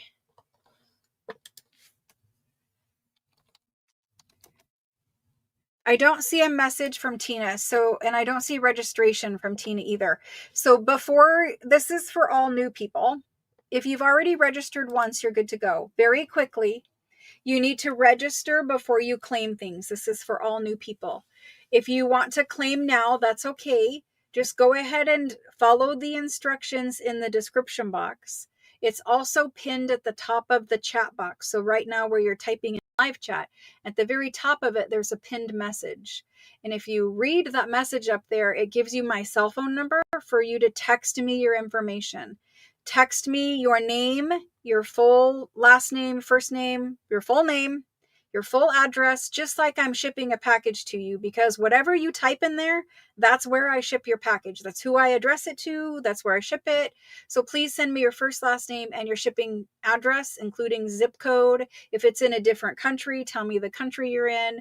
And then I also need your email address, because even though I'm going to communicate with you via text, as long as you're in the US, I need an email address because tracking numbers are emailed. So I can't figure out a plugin yet to get your tracking numbers to be texted to you. I'm working on it because that's where that all needs to be. But anyway, so I'm going to email you tracking. For new people, briefly, before I put this item in, this is how it works. I sell every Monday, or I'm sorry, I do not sell on Monday. I sell every Tuesday and every Thursday. This week I'm selling Tuesday, Wednesday, and Thursday. It's kind of a special thing on Wednesday tomorrow. Anyway, I sell every Tuesday and Thursday. I sell for 2 weeks and then I ship. I do not ship except for after 2 weeks of sales. It doesn't matter if you only shop once during those 2 weeks. I just only ship every 2 weeks. I invoice every week. Meaning if you shop this week, you will get an invoice next week. And next week is a ship week. So everything that you bought last week and this week will ship together next week. You're going to get an invoice for this week next week. I just need processing time because as you can see, there's a lot of people here. So anyway, if you guys send your registration over and you decide not to shop, your registration information just stays safe here along with everybody else's. I don't do anything with it. If you never shop with me, eventually it gets deleted. But if you register once, you're registered forever and you never have to do it again. Okay, so let's get this typed in and we can get going. I'm just going to call this French Ephemera because that's really what it is. And it's just a pack. It's a small, thin pack. These are not in the best condition. Like, you know, a lot of these, they're folded, they're crumply, whatever. They're fine for scanning. They're fine for using in pockets. They're fine. But I'm just saying, like, it's not rag paper. They're thin bills and receipts. And, you know, this was torn out of a receipt book. You get it. So we're going to do these at $20. There's the go. You can claim more than one. I can't guarantee that you won't get the same, like all of these are the same. You'll get a letter in every one. The forms will be some different, some same. You can see that these two receipt thingies are the same, but these are different. So no two packs are the same entirely, but they'll be similar. And if you claim more than one, you're going to get some duplicate pieces. Okay. So let me get this typed in. And Tina, just if you want me to add you to the list for the fashion, let me, before I do this list, let me see. Tina, I need a first and last name. Text me your first and last name. I have first name. I need your last name. You might have put it in the live chat, but I need it in text because this is where I go to build your invoice and look at your stuff. It's also important that I tell you guys, invoices, when they come out, they are texted to you as long as you are in the US. Your invoice is sent to your phone. It is sent as a clickable link. You click it, you pay your invoice. You click it, it opens up. It's an itemized invoice. It shows every single item that you bought, what the price was. It has shipping on the invoice. You click the button that says pay, you pay it. You can pay with any credit or debit card. You could pay with Afterpay. You could pay with What else do they have? Apple Pay, Google Pay, all the things, right? After, it's okay. After the first invoice, like if you didn't pay that invoice immediately, if you get a reminder invoice, reminder invoices are emailed to you. So if you wait, it's coming to both places. um, I just wanted to point that out because some people are like, well, I only got one invoice. Yes, because the first time it's texted, after you don't pay it, within 24 hours, because they're due when they come out, the rest of the reminder invoices are emailed to you. They just can't keep texting you over and over and over again, because you can see how that could be annoying. Anyway, let me do this list. If you guys want to grab a drink or something, it'll take me a minute to drink, snack, whatever. It'll take me a minute to do the list. I won't move on without French Ephemera pack. Okay. Starting at the top, and I will get you on that list for the fashion magazine. I'm going to add it right now, actually, before I forget. Perfect.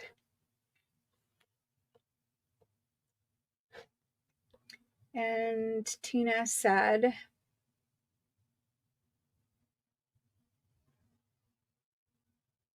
okay, 1. Perfect. And for this ephemera pack, the first person in who wins the award for fastest internet, Nisi does this time. Nisi, thank you. Jody M, thank you. I'm just going to say thank you all. We have Anne A, Diana B,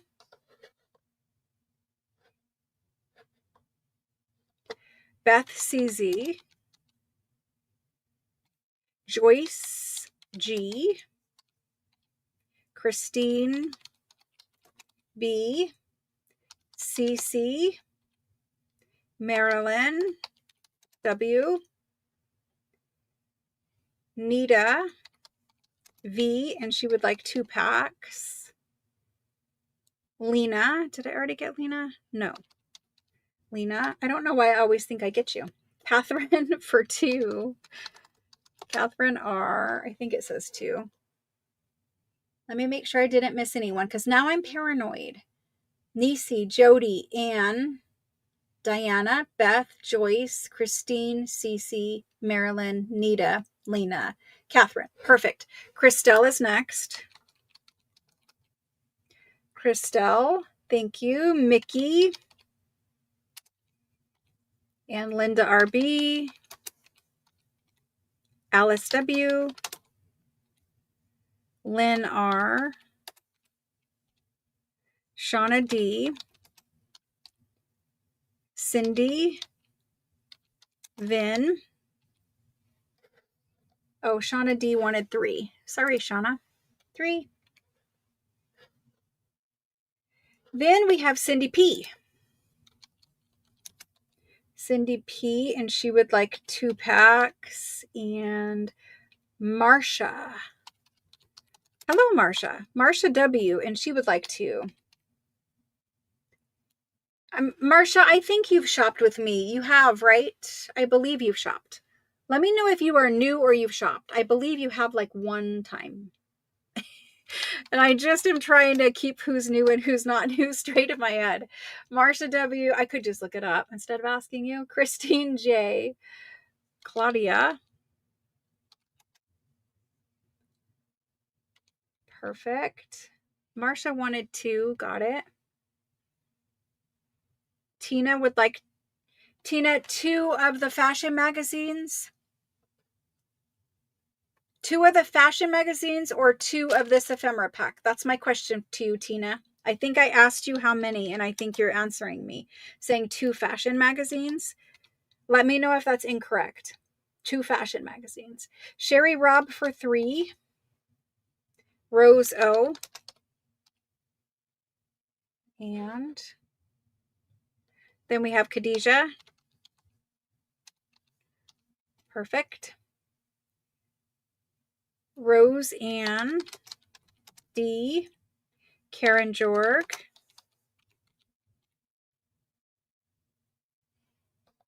Yes, for the fashion magazine. Sherry Robb. She says, I think I put down 2.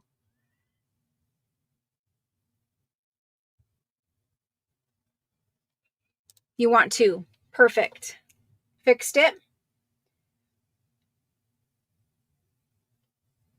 Doesn't it look like the top piece is glowing? Interesting.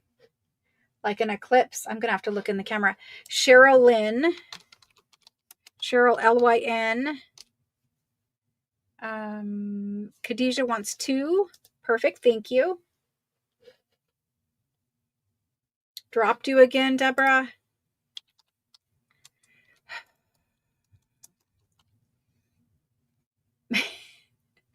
I'm eventually will lose my patience with this. Thank you, Deborah. I'm so sorry for you guys who it's causing problems. I put you for 2, Deborah. Tina, you want 2 of the ephemera packs. Okay, perfect. I've got you for 2. And then we have Margaret L for 2. Oh, you haven't. Okay. You've been here several times. Have you registered Marsha W? And to fashion? Okay, I've changed that for you. Let me scroll back up. Yes. Tina, I've got 2 and 2. Barb, I do not have you for 3. It's going to miss people every time, guys. And there's nothing I can do on my side about it until I call. So please, if you do not hear a name, call it out to me. That's the only way you're going to get one if I actually say your name. Otherwise, I don't see that you claim. So Barb, I put you on for 3. I apologize. Something has happened with, and I'm just going to just briefly. The other night when the trolls came, we had to ban 70 something dozens of accounts. And it was instant. They could instantly create a new one, a new one, a new one, a new one, a new one.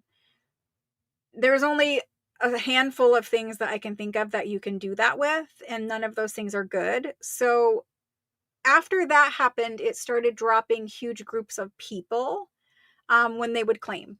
So I just need to check and see what is going on. I do have security software running. However, there are certain things that you can do to get through whatever somebody's doing. So anyway, I cannot apologize enough. I'm going to do my best and try to figure it out and get it fixed for you guys. Obviously, if we let them win, then they win. So we're just not going to let them win. Barb for 3. Yes, thank you, Tori. Make sure that you're in, for me, it's live chat instead of top chat. It depends on the device I think you're watching on. What it's called up there in the top corner of your chat box, there should be options if you click the drop down arrow. Okay, Cheryl E, I see you. It is some kind of test. Somebody with some horns on his head is testing me. I don't know. Okay, Cheryl E.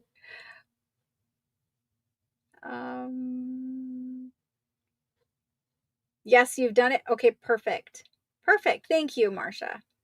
I think you're in the Facebook group also. Ruth C.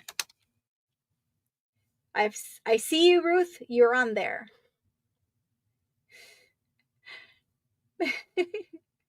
Okay. All right. I think we made it through that one. Thank you, guys. I'm sure that there are millions of things that they could do that would be better than that, but it is what it is. I just feel bad for you guys because what's going to happen is somebody will claim something and they won't get it. And this is kind of like, if they claimed it and then they just think I'm skipping them every time, eventually they'll give up and they'll go home. This person's goal is to take away from my sales. They would like me to stop selling. They would like me to just crawl in a hole and go away. They would like all of you to stop shopping with me and start shopping with them, that kind of a thing. So we're just not going to let that happen and we're going to move on. Okay. But in the meantime, I will try to fix whatever I need to fix to make us A, more safe, and B, quit having it skip everyone. There is enough. There's 50 something of those, 54 of them. Yeah, sometimes it is internet, and sometimes going out and coming back in does help with that too. It just kind of refreshes that connection. Okay, let's do another ledger page pack. What else is in this bin? Oh, we have fashion, more fashion to get through too. I'm going to do these. I did these last week, I think. I think I did these last week. However, we have a lot of them and I would like to show them again. These are fashion magazines, but these are not from Victorian time. They're a little different. They're very colorful. You guys can see that these are lots of color in them. This is an embroidery pattern, so it's showing you an embroidered bird, probably for like a tablecloth or table runner. But what these are, is these are French fashion magazines. These are from, what are the 30s? Yes, 33 and 31. Okay, so they're quite large magazines. I'm going to measure quickly, and then they have a lot of pages in them. So we'll kind of flip through quickly. 11 inches roughly by 13 and a half. 11 by 13 and a half.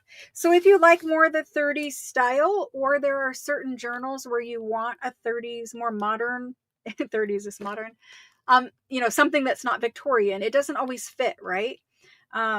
If you care about your fashions matching the time period of your journal. Anyway, so all of the issues have some fashion on the front. You get a 2-pack. You get one from each year. So 31 and 33. And then inside you can see it is more of a modern publication, but there are lovely ladies. There are lovely images. All kinds of things that you can scan and do things with, whatever. Of course, there's articles. It's a magazine. There's ads. There's a lot of, so it's about fashion. However, there is a lot of home fashion. There's embroidery patterns, sewing things, crochet patterns are in here. I think there might even be recipes in here. So not every issue obviously has all of these things. Like it doesn't always look like this inside. You'll see the other one doesn't. But this one happens to have a whole lot of heads and some full bodies in here, which is kind of nice. Like there's nothing to say that you can't scan those and pull those out. And maybe you're doing a sewing journal. See the little pattern over here? Maybe you're doing a sewing journal. The patterns are numbered. You could order this publication. You could order patterns and make these clothes at home. That was what business they were in. See some ads through here. Ads here. Palmolive soap. This was their ad in 1933. Ads up there. Ads here. All different manner of things, really. And then more people back here. This one had quite a few people in it. And then let's look at the other one.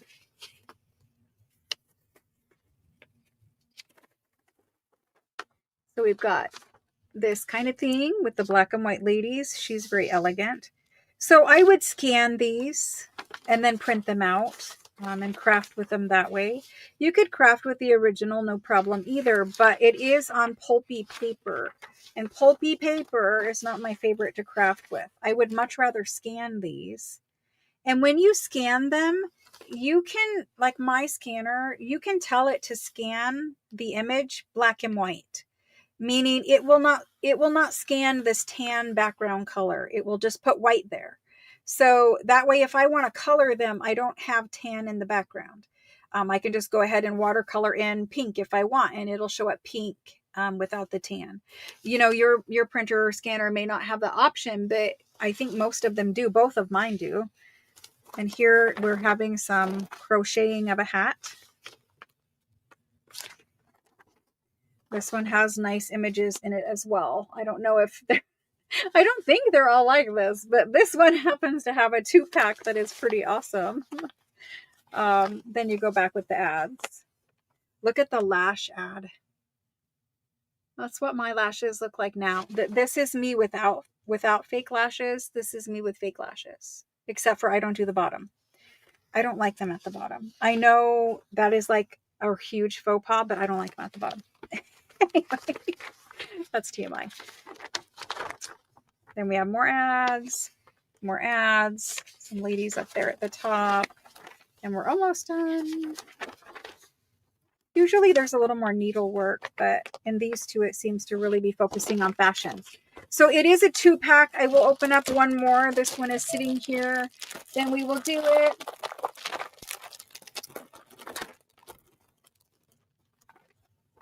Oh, Shauna, I'll get you in just one second.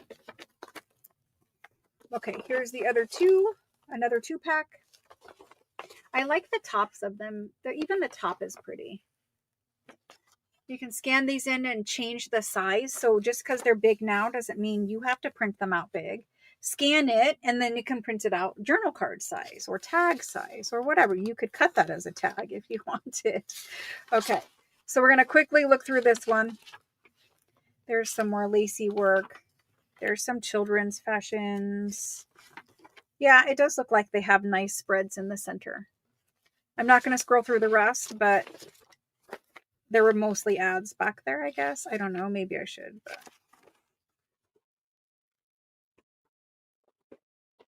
I wanted to see if the centers are all big like that. I didn't think they were. That's kind of nice. The whole trousseau. So I guess they are. This one has handbags in it. Children's clothes, belts, shoes. It's all about accessories, I guess. And then, yes, we have some ad. This is like an extra piece that's in here. Ads, needlework, crochet pattern.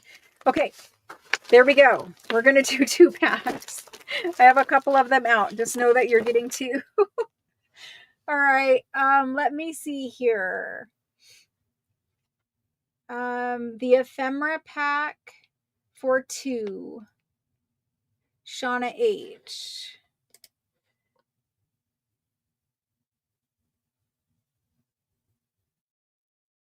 I don't see you on there, Shauna. I think it's skipping. This is very curious who it's skipping. Shauna, when you're typing it, are you just typing me and the number 2, or are you typing the X? You guys try not typing me X2. Try typing me 2. That actually might not be allowed either for some weird reason. Maybe spell out the word 2. Let's just see if it's getting hung up somewhere. And quickly, before I move on, let me check the setting really quick. There is a setting that I can check. Hold on 2 seconds. I don't want to do it live, but if it's going to keep missing people, I need to look. Yeah, it's not me. Yeah.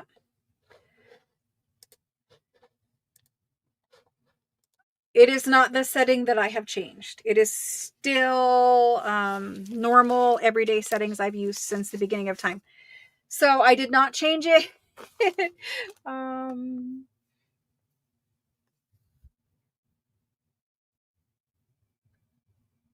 know. Some Shauna is. I know. Okay, let me get these typed in. So we're gonna do French fashion. I'm apologizing for all the headache tonight. French fashion magazines. It's a 2-pack, so you're getting 2 in there. We're gonna. What did we do these for? Oh my gosh. I'm tired of looking to see what I sold things for.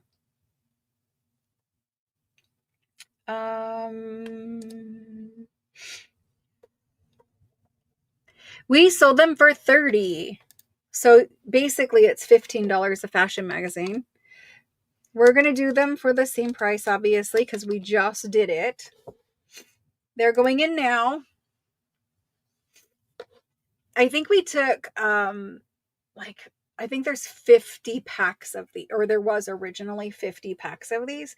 We have sold some. I need to close this one. Yes. Okay.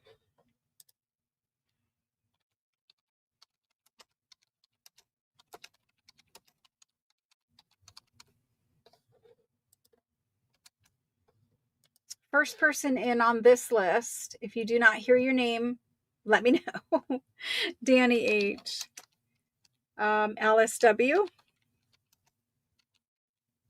Lena, thank you guys so much for hanging in there with me. Joyce G. Jane H. Hello, Jane. Jody M. Deborah RM. And you mean 2 2-packs, correct? I think you do, but 2 2-packs. Nisi.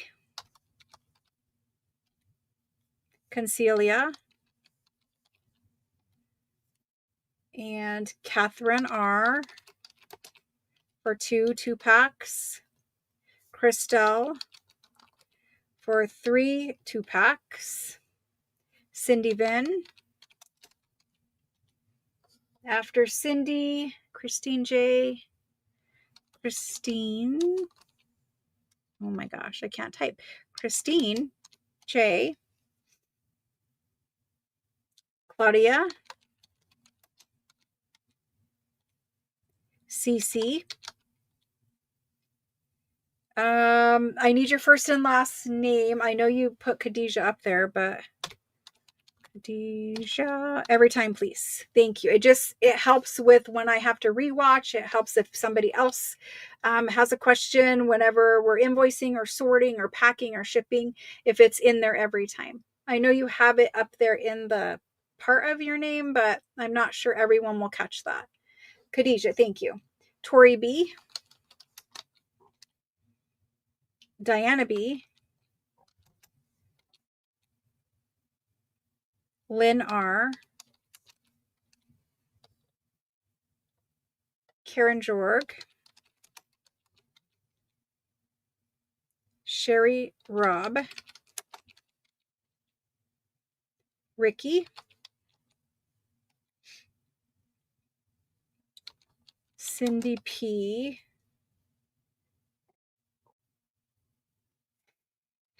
Yep, 2-packs. Okay, perfect. Ruth C. Khadijah would like 2. Thank you, Khadijah. And Mickey. I don't think I did get you, Mickey. I did not. Anybody else on this one? He talks to you. Well, at least he's talking to you. You know.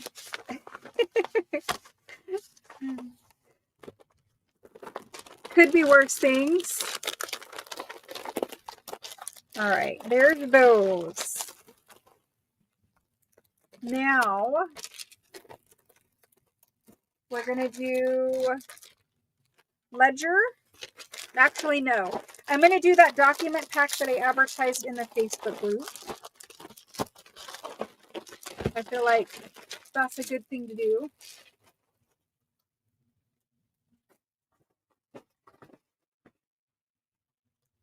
That is right here.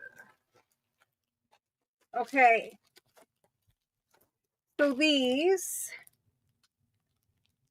Roseanne D. No, I do not. I am so sorry, guys. I put you guys for one unless you tell me other. Mickey and Roseanne D. Anybody else? Let me know if I miss you. Okay, here's the document pack. I have a number of them. I'm going to scroll through and show you the fronts, okay? Because there's a large document, a small document, and then a note. Basically, it's a smaller document, but so I'm going to hold it down so you guys can really see those. The smaller documents, they're in rougher shape. I will be honest. They're all very old rag paper, so they're sturdy, whatever. There's a couple that are torn, but I'll point those out to you. The smaller notes, I will tell you why they are in rougher shape for the most part. It's because tiny little pieces of paper that are 400 years old. Can you imagine? Like this tiny little piece of paper has been floating around for 400 years. Like, obviously, yeah, it's probably in terrible shape. I'm surprised it hasn't been thrown away or blown away or whatever over the years. But anyway, so you'll see that there's a different, little note in every one. The other two are very similar, but this little guy is different in every single pack. This guy actually, he is torn in little places. Some people like crunchy. The little notes, I had a hard time finding this many that had a similar or same stamp to them. And so I'm going to open these up and show them.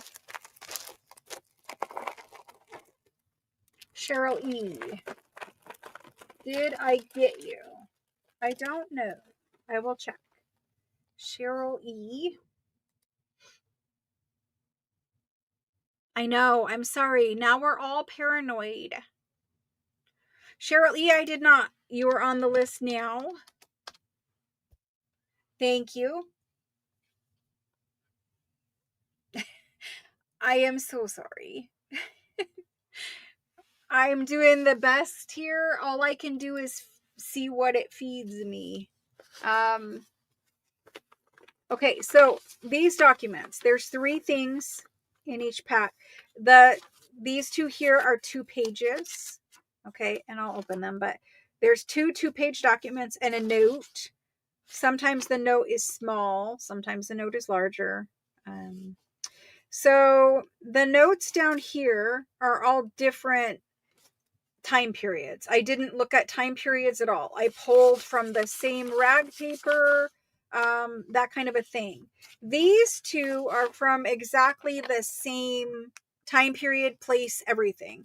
So you will get ones that look nearly identical. Obviously the writing on them is different, but nearly identical. And then the note is different. So this is a 1700s 2-page document. They all have a stamp on the front cover. They're all handwritten, antique French, antique rag paper. There's usually signatures in them somewhere. I can't say all the time because it's just however it came out of the book as a folio. But every folio has a stamp on the front cover of it. So there's that one. And signatures, and signatures, and back page. Okay, there's that one. This is the 1600s one. Here's the 1600s. Has some signatures inside of it. Has some signatures on the back. You can see 1700s handwriting. 1600s handwriting. It is different. There are some in the packs that look very, very medieval. I don't know. I can't even imagine how they were able to write or make paper in 1600. Like, I know it's not that long ago, but yet at the same time, 1600s is a long time ago. So anyway, there's these 2. Each pack has one of those. Each pack has a note. The notes are different for every little pack. I'm going to show you another one. Well, I did kind of show you, but this one is dated 1756. That one, the first one was 1817 or something similar. I don't see the date on that one. I don't see the date on that one.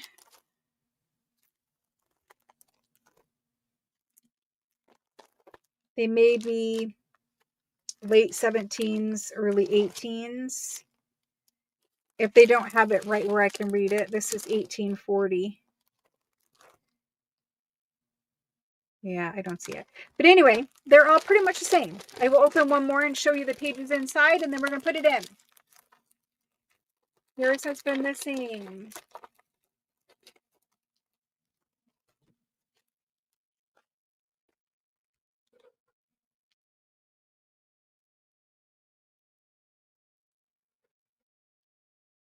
I'm sorry, guys. I'm so sorry. I did get you for 2, Khadijah. Yes. Okay. So this is the 2 documents in the note for this one. There's that one. Inside here we have signatures everywhere. Kind of notes scribbled off on the side. You can see the handwriting. There's the back page. This one, the ink is really heavy and it went through the paper. And then it's lighter in the back part. When these are sewn into their books, it's just a book of paper and then they're written on. It's a little bit different. Like this does not coincide with this, yet it is on the same piece of paper. Hopefully that makes sense. As a junk journaler, we kind of understand how we sew papers in. So there's that. And then the note. These are rag paper, but extremely early rag paper. You'll notice that they have like the natural decal edge of the handmade rag paper on them. Paper in general in this time period was very expensive. Hard to find. Hardly anyone knew how to write. So really, if you want to do research on 1600 and 1700 prominent names or something like that, you might find some in there. I don't know. All of that would take a very long time to do and very hard. You might be able to do it from the internet. I don't know. But we're going to do these document packs. I know. And a lot of times they wrote small because it's like if you were a person and you didn't. Okay, let me show you. Hopefully there's one in here. Okay, well, not to be mean, but if you look at these signatures, so if you look at these signatures, this person knows how to write. This is them writing up here. Their signatures are really nice, right? But then you see this signature down here.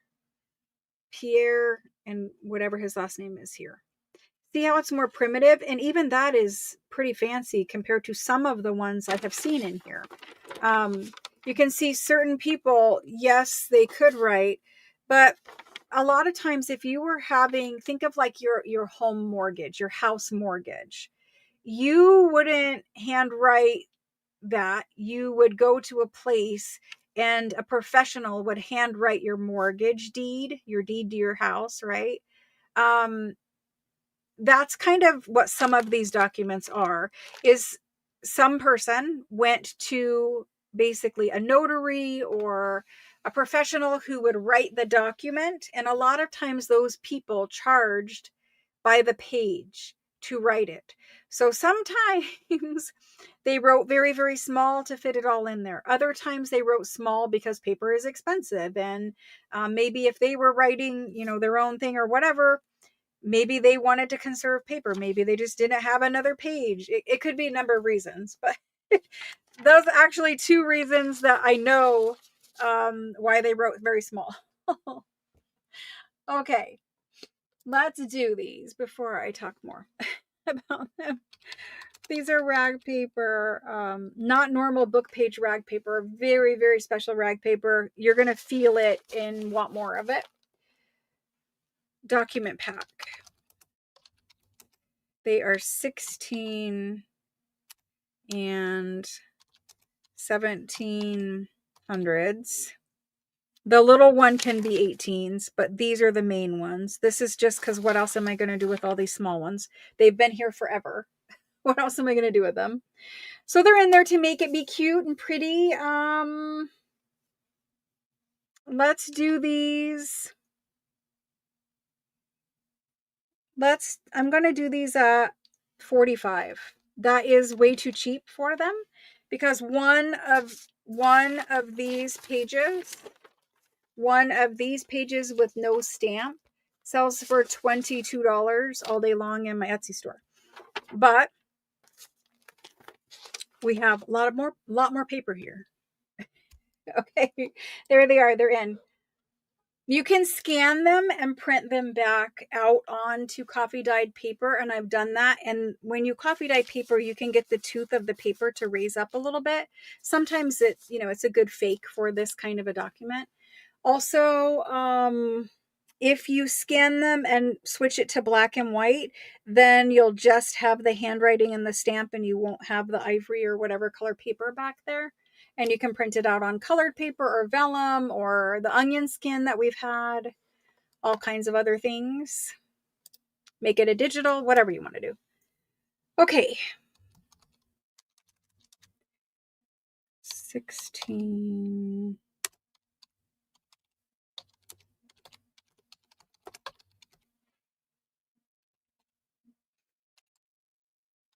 First person in, Cynthia C. These are really hard to find too. They're not plentiful. Cynthia C, Margaret L, Alice W. And there are different stamps. I made sure there were no duplicate stamps in there. And just for those out there who are curious, because there's going to be somebody,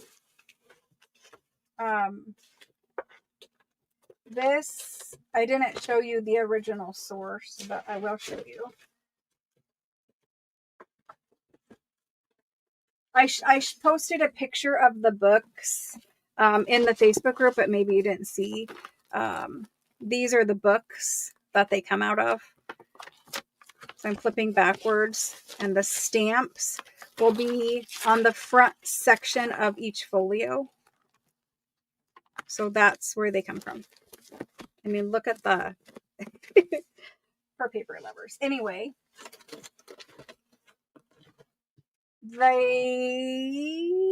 Alice W was last. Okay, Maria C, Christine J. Thank you guys very much. Kendall, Deborah K, and she would like to. Cynthia, Margaret. I'm making sure I don't miss you also. I'm very paranoid about missing people, and, somebody's going to be sad about something. Teresa M. Shauna H. There you are, Shauna. And she would like 3. I saw you that time. Karen Jorg. I wonder what was different about this way or this time for you. Karen Jorg. Diana B. Christelle. Did I not do Christelle? Have to check. No. Christelle, and she would like 2. Perfect. Tina K for 1. Cindy Vin for 1. And that's all I have on this list. So I have Cynthia, Margaret, Alice, Maria, Christine, Kendall, Deborah, Teresa, Shauna, Karen Jorg, Diana B, Christelle, Tina, and Cindy Vin. I don't know. We'll figure it out eventually, one way or another. I just apologize. I feel awful for you guys. It's stressful for you guys too. I feel awful. Apparently I opened 2 of those. I forgot.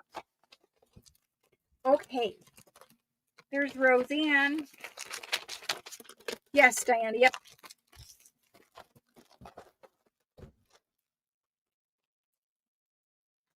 Yes. I did get you. Okay, putting those away.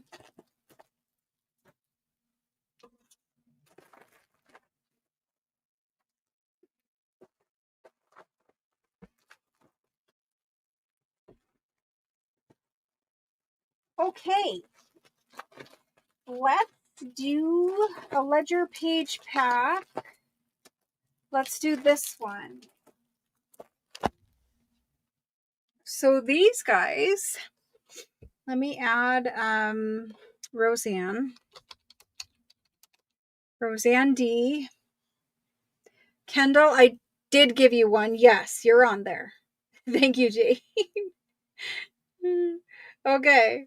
I think I've got it all for that one. Let's do this one. I showed it in the preview just briefly.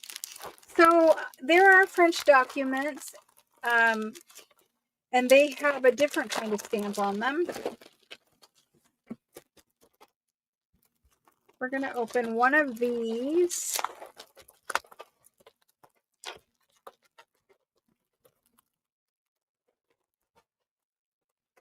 Okay. I'll show you this one, and also I'll show you this one. This is the one I was looking for, because there are variations to the top part of the document. So what these are these are official court ledgers. Court ledgers are very hard to come by. Basically, we have to know people to get one. And even then, it's very hard. So in France, these are the typical French official documents that you will find. They'll have that stamped. This is an ink stamp. And then there is an embossed seal. So this is just a bunch of random French documents that have the kind of court seal and are on the kind of paper that these ledgers are in. I just wanted to show you that. Lots of you guys have had these documents from me. They're available on my Etsy store still at this moment in a pack of 4 of this kind of a document. So that is the kind of paper that these are on. It is the same court stamp. So I'm just kind of saying, if you have these, if you've seen these out and about, that's what this kind of relates to. And when you went to court and had these documents, these marriages, whatever kind of document it was, a testament, whatever kind of document these were, sales, that kind of thing, you had your court case or your document, whatever. This is the recording of the court fees to file these documents, that kind of thing. If you had any type of penalties or whatever, it's a record of all the transactions. So right here we have a testament, a marriage, a quittance, a secession, it's a sale. Yeah, I can't say. I start reading the word. I'm in Arizona, so to me it's vente,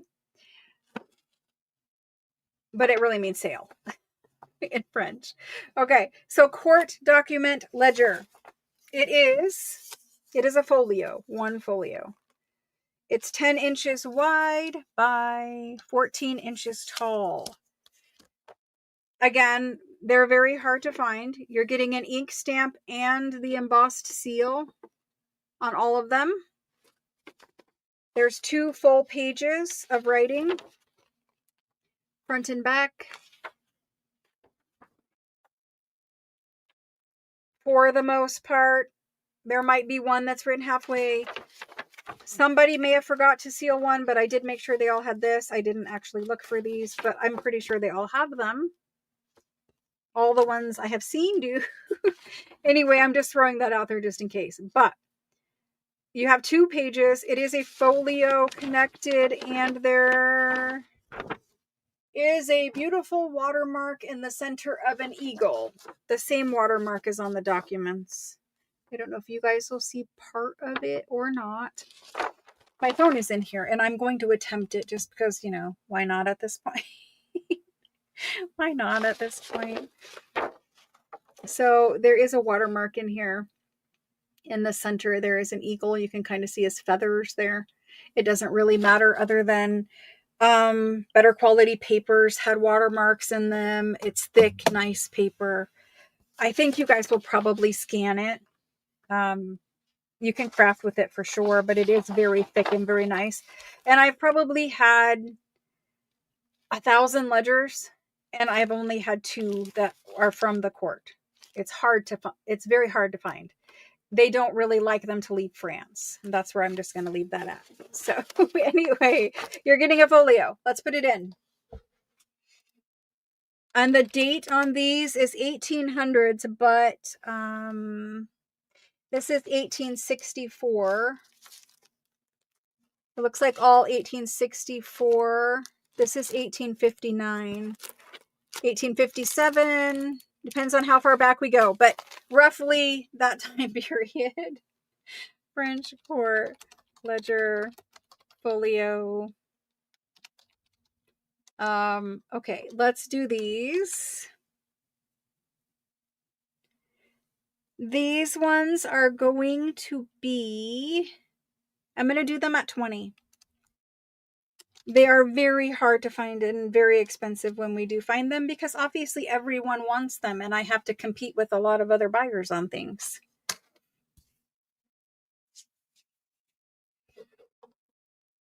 Okay, here we go.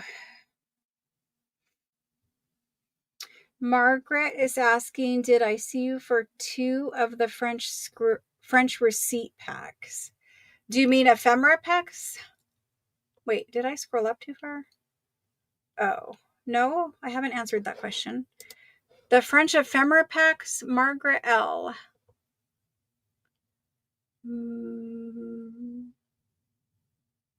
Yes, you're on there for 2. Okay.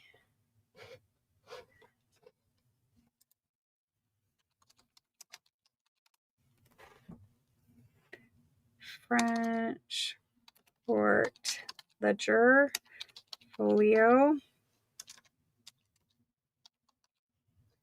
And did I answer? If I didn't answer all your questions, just hang on a moment or hang on till the end of this and I will, or you can just text me. If you text me and ask me, are you on the list for something? That's fine. You can ask me here at the end and I'll check it too. I know there's a lot of back and forth. It's kind of causing disruption, which is what they would like. Christine B is the first person on the list. Then we go to Linda RB, Cynthia C. I feel like I'm too far away from my keyboard all of a sudden. Cynthia C, Christine J. Thank you guys. Diana B, Paula Dross. And the reason why I didn't do more than 1 folio in a pack is this is not a giant ledger. This isn't one of those ledgers that has like 600 pages. Paula Dross. Lena. Kendall. Beth CZ. Christelle for 2. Christelle. Mickey. Catherine R. Shauna H. for 5. Teresa M. Mindy S. Lynn R. Alice W. Evelyn L. Deborah K. for 2. Linda A. Tina K. for 2. Karen Jorg. Ann A. Jody M. Yes, Margaret, you're on there for 2. The ephemera pack. Yep. That's what I called them, as ephemera packs. Yes. Because it's not all receipts. It's a bunch of different things, but yes. Okay, perfect. So if you didn't hear your name, come in now so that I can add you on there. Christine, Linda, Cynthia, Christine J and B, Diana B, Paula Dross, Lena, Kendall, Beth CZ, Christelle, Mickey, Catherine, Shauna, Teresa, Mindy, Lynn, Alice, Evelyn, Deborah K, Linda A, Tina, Karen Jorg, Ann A, Jody M. Yes, Lynn, I've got you. Diana, you're on there, aren't you? Yes, you're on there, Diana. I know, we're just gonna double check every time now. Roseanne D is not. Perfect.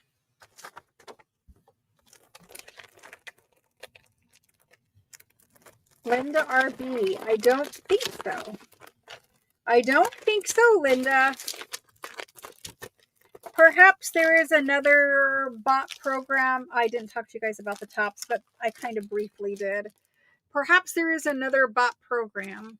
I haven't looked that you can buy to have it jam or omit or something. I'm not sure.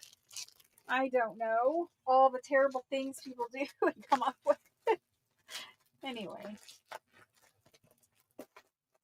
Linda RB, I'm adding you to the list. She was at the top. Was she? Oh, she is. Yes, she is. You're there, Linda. Yay. At this point, we're just going to be happy that all the names are on the list. Okay. Thank you, guys. All right, let's see what else is in this bucket that we have not done. I know there's a couple more ledger page packs in here. We did those. All right, we've got those. 1, 2. I have 3 ledger page packs, but I'm going to save those for Thursday. Let's do these.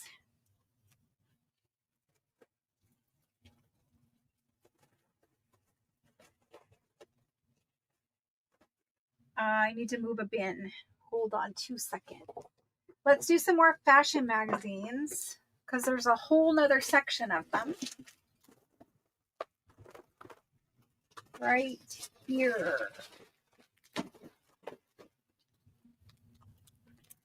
Okay. So these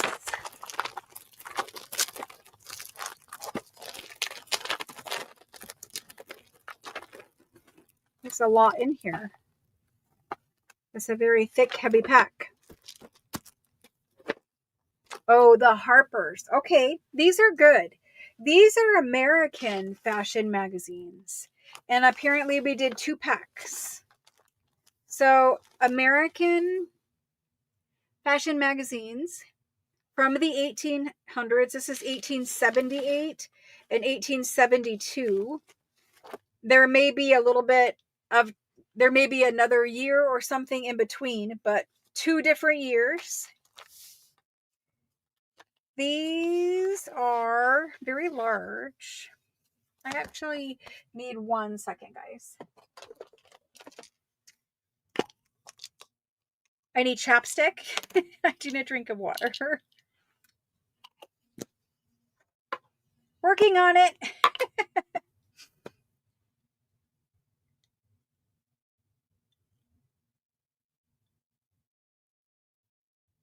Oh no, I didn't get of on time. Lynn, I'm not sure what that message is. She's staying.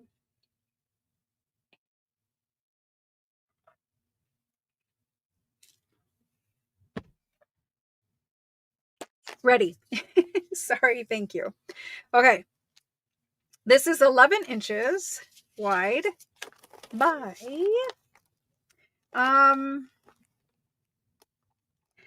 about 15 3/4, honestly. And they're American, so you'll be able to read all the articles, which is nice. These little strips, when you see them, these magazines, newspapers, whatever you want to call them, this is the address that they were mailed to. They would be delivered in your mailbox. And so this was the little address. Or in the name, it says 272 Hare, Mrs. W, 10. I'm not sure. They don't all have it, but the ones that were mailed do have that. Okay. So these are many pages per magazine. They have, you can see, the ladies on the front. They are, I think they're like 8 pages each issue. We've had them before. So you'll be able to read all the text. When they come out of the book that they're bound in, sometimes there are little tears. They are 150 years old. You get some kind of fashion. This one in particular happens to have corsets. So I'm going to hold them. I don't know what is going on. Everything seems to be like in the wrong place over here. Corsets. Can you imagine having to wear one of those? I cannot. And then I love these. These are embroidered monograms. And I love, if you scan those and use those as stamps on other documents, lovely. The crochet work is also lovely to scan. Look at the little baby booties. Beautiful. Okay, so there's that part. Then we have more articles. Then you have more fashion. Most of them will have this looking of a page. Some of them have absolutely, like you need to frame it, illustrations of fashion in here. I mean, these are beautiful, don't get me wrong, but if you can imagine, there's things that are way more beautiful in these. And so it's kind of showing you on this side the front of her dress and on this side the back of her dress. Same up there. But I love these. Are so beautiful. And of course, they're steel engraving articles again. Then you usually have a page or two of art. And it's usually pretty decent images. If you wanted to scan or whatever. Then, and this one has more fashion. Look, I think that says Tina. Does that not say Tina? I see Tina. More fashion. Lace work. Ads. We always have to have our ads. This is for tracing patterns. Ads. And then ads or cartoons or whatever else is on the back. These both have like a cartoon section. Not really cartoons, more stories. Okay, so then there's this one. This one, the two ladies on the front. Of course, I never give myself enough room to open these. Articles. Fashion. These are like all baby undergarments. I think they're drawers like underwear for girl from 4 to 6 years old. So children's undergarments. It is tearing right here. I'm going to have to put this one in my pile. And then here's some more of the fashion. Not sad about that at all. Look at these girls.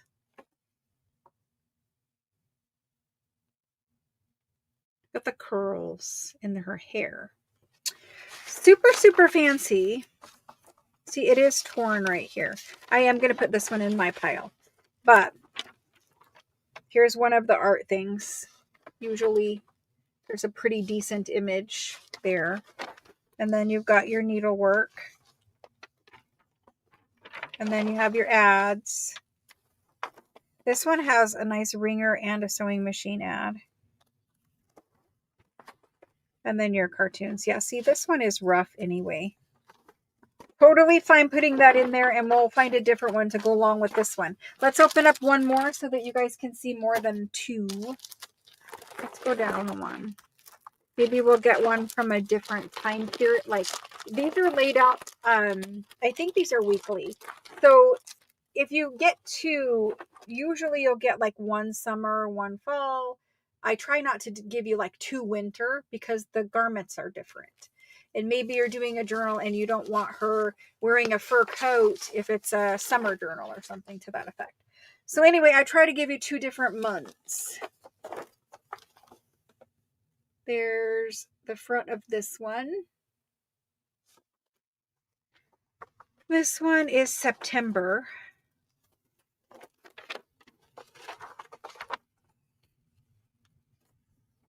And We've got like sewing bags, some pillow, little fashion. I'm not sure what these are. Sprigs for, oh, it's talk about wrapping the stems and maybe using them for your headwear, for putting in your hair. I'm not sure. We'll have to read about it. Directions for making bridal wreaths of orange blossom and natural leaves. Well, there you go. If you wanted to know how to make a bridal wreath out of orange blossom and leaves. This is a small, gorgeous one.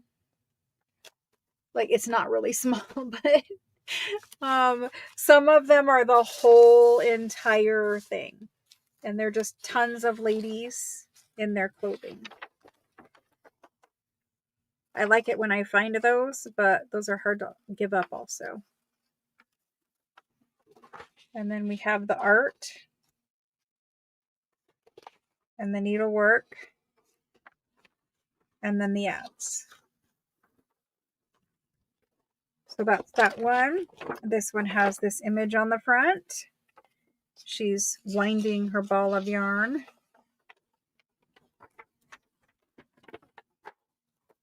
There's the beginning of this one. I can't get this up higher. It won't fit on my desk. There's too many books. And then for fashion, you have these ladies. They're like extra special. They're very large. There's your art print again. Articles. A little bit more fashion. Some art over here. And your ads. So there's a 2-pack of these. Okay. 2 big Harper's Bazaar magazines. You had one when you got married? Not that pretty? Aww. Aww. I'm sure it was beautiful. I'm sure you're a beautiful bride. Okay. 2-pack.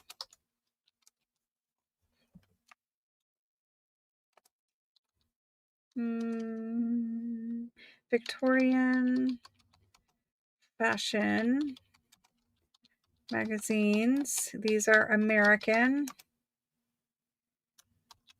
And we usually do them for like 25 to 20 per magazine. Obviously, I will not be doing that for a 2-pack.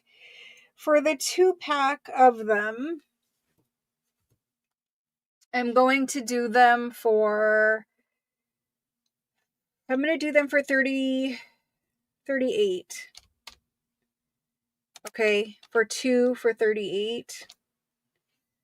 The Harper's ones, they actually are harder to find and more expensive than some of the nicest French fashion ones I've ever had. I think because we're in America, you know, they carry a higher price. I think in France, they're catching on to junk journaling, but in America, there have been ephemera collectors for forever.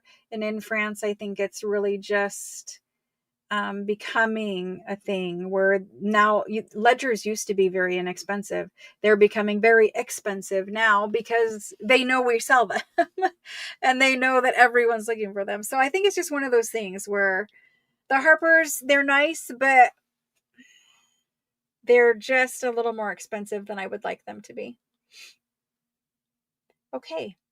Well, here we go. Here's the list for these. Harper's magazine, 2-pack. First person is Mrs. E. Some people do prefer, and I need to do your name the correct way because that is the way that you are in the system now. I have hiccups, but Jennifer, I need to type it the correct way every time.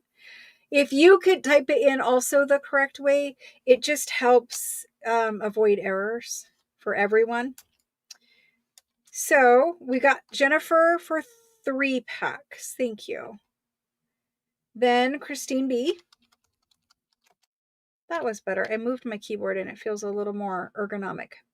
Deborah RM. And she would like 2. Perfect. Kendall. Lena. Tiffany.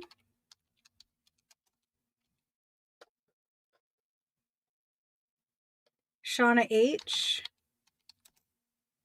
And she would like 2. Catherine. And Teresa. Teresa M. Mickey. Tina K. Angie. Angie A. I have to look at that twice, Angie. Angie A. Barbara S. The reason why is I have another Angie A, but it's a different last name. And I'm always trying to keep you guys separate. Angie AM. That's a better way of doing it. Okay. Back to Barbara. Perfect. Find where I was. Good. Cindy P.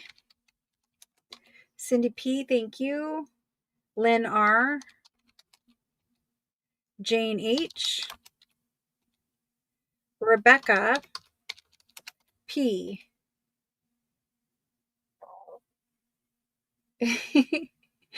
Karen Jorg.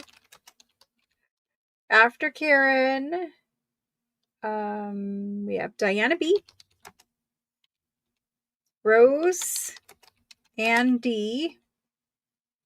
You did make it. And Christine J. Did I miss anybody in this round?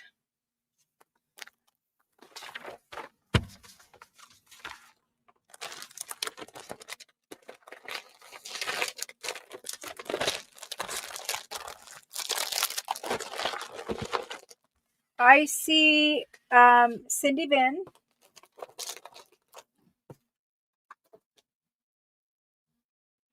Cindy Bin. Thank you. Thank you guys very much. Thank you. Thank you. Okay. We have about 45, 50 minutes.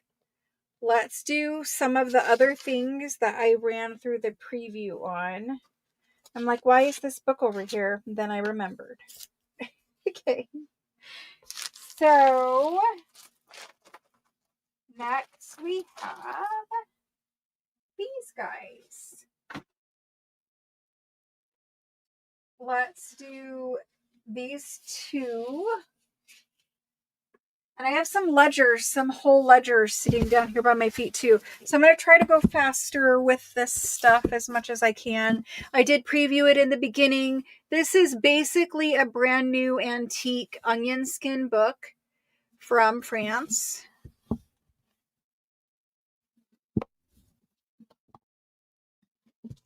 And inside, book label. Someone has done a couple little lace patterns only on page 1. Okay, I lied. And page 3. Actually, there's several lace ones in here. 1 and 3. In the back, I know there is something drawn here. It's like a pattern. Like they shaded, like pencil shaded a pattern. Do you guys remember doing that? But I don't think, other than that, it is blank. There might be one little thing you might find somewhere, but there's 500 pages and it looks unused. I don't want to bend your pages, so I have to be careful flipping through. This is onion skin. What is onion skin? Here's a couple more little things that were drawn or written. It's all about patterns, some shapes. You guys see what I see? I'm not sure what it was pertaining to, but basically we're going to call this an unused one. Maybe it was fashion because this is a bow. Here's some, like, these are hair clips. This is jewelry. This is like a comb that you would put in your hair, a little hair clip. I didn't know there were anything in here. I mean, I knew there was something in the back, but see, look, there's more. I think it's basically like jewelry.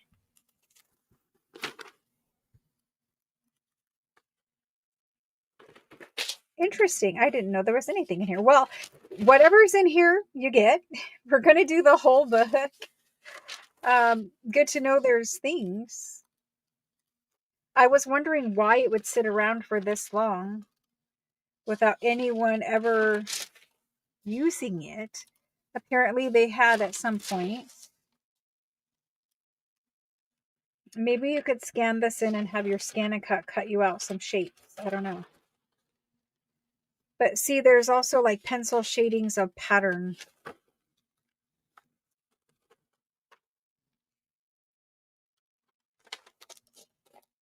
That one says it's a butterfly.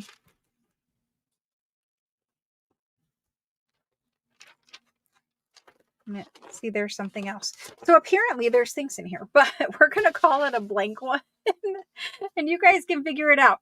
Anyway, we're going to do it. It is basically 500 pages. I think it goes to literally 498. There's something else right here. I can see it. Right there. Anyway, I can't flip to the page. A little dagger looking thing. I don't know. Anyway, there it is. This is the index portion of your book. It does not look like it was used. This is where they would record the page number in the person's name, that their letter or whatever was, copied in here. Copied not by like Xerox. This is before Xerox. The purpose of this book is to make copies of documents. So like if I took this handwritten document and I just wrote it and the ink is fresh, I would stick it in this book between one page. And there were different methods and different ways these books worked. But if the ink was wet and fresh, you could put it in here and close the book, and the ink would impregnate itself into the paper because it is onion skin.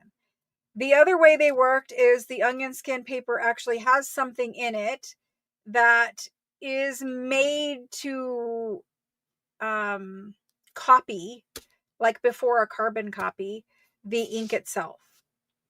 I don't know, but there are two that I've found, two different methods that I have found on the internet. You guys can do your own research and find out. But they did not, they didn't handwrite letters in these. They may have taken a thin piece of paper and wrote the letter, and then the ink would go through this paper and into the back paper, but that's debatable because sometimes the letters are double-sided, so I don't know. But that's what these books were for. Basically, that's why it says copy of letters, because it was for making, I need to make sure I don't bend your pages. It was for making copies of your business letters, not Xerox copies. You guys get it. We're going to type this book in. For those of you not familiar, they measure 8 3/4 by 11. And it is a whole French onion skin.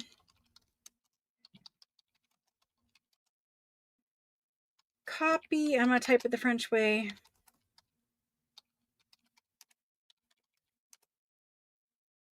Yes. Copy of letters book. And the blank ones. So let's see. Normally I would do it for 600 if it was written in. The blank one I'm going to do for 450 because it doesn't have writing. I mean, it has some things in it, but anyway, there's one of them at 450. It may not be for everyone, I get it, but for those of you who love onion skin and love all the things you can do with onion skin as an artist, I think it's well worth it, right? It's less than $1 per page of vintage or antique onion skin. What date was this made? It's either like 1920 or before. Most of these books are 1800s. It doesn't have a date on it, but they're all from, I would say, 1880 to 1920. This one's going home with Christelle. Thank you, Christelle. I know that she is familiar with onion skin. Thank you, thank you. All right, moving on from there, I have this book. This is a fancy handwritten book. So it's green and red. Green and red are my favorite colors. I mean, especially at Christmas time, but anyway, it's green and red. Why does it have a different green right here? Probably because it was damaged or something at some point and somebody put green paper right here. But it is actually different than the book. It's not a bad repair. It's just, it's not original. 8.5 by 13. Inside, fancy calligraphy. Early, it's 1830, and it's a big book of it. Okay. If I have fancy documents like this, and I've had them many times here, a fancy document like this would probably be $25, $30, $45 for this page. Just if I had this random page and I brought it here, there are people who pay astronomical amounts of money for antique calligraphy specimens, is what they call them.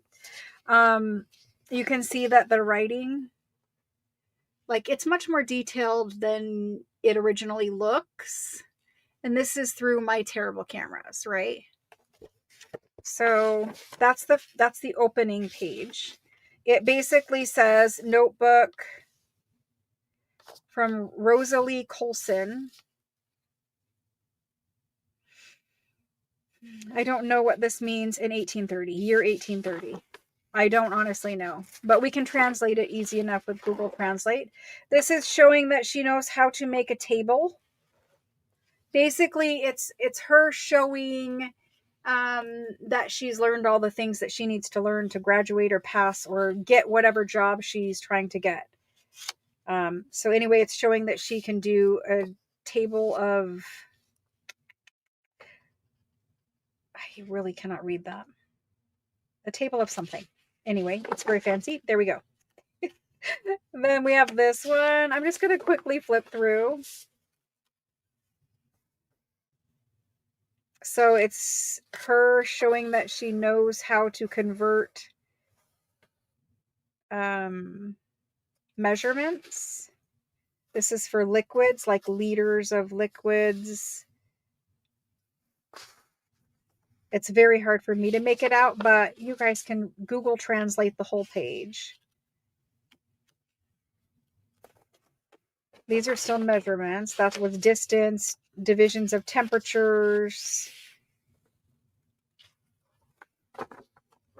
I'll hold it up again. There is some math in here.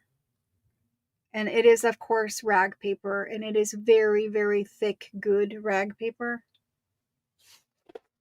So I have been hoarding this book for a while. Try to get it in camera. Numeration. That's what I thought, but I just couldn't quite get there in my brain with the bleed through from the other page. I just couldn't quite get there. So it's math problems and answers, her working it out. She's showing all of her work because what other choice did you have in 1830?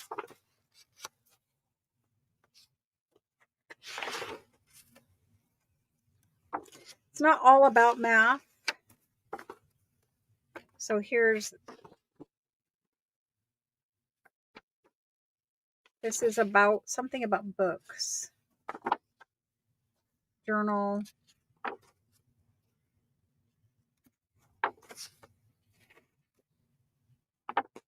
I think it's about how to keep a ledger. Profits, yes. It's about how to keep a ledger. How to make a ledger. How to balance your books. I'm not sure. Abbreviations. It's a journal, so basically ledger of commerce. January 1830 to the end of March. So she's showing her example of how to keep a ledger. And I will hold it up again. It's so very fancy. Like something like this would be her showing that, you know, she can do this job. She can graduate this college course. She can do, you know, something to that effect. So obviously it's her best penmanship. It's, you know, on a good quality paper and in a nice book at the time, right? So the whole ledger, we're still going through here. Still ledger. Then we get to these pages. So then this is a very large ledger from 1830, and it's general merchandise. So like if you were a general store, but look at the scannability here. Like so fabulous. I have not scanned it. It is killing me. It has been in my collection because I was hoarding it. I mean, just the writing. I don't know how they do it, in all honesty. I don't.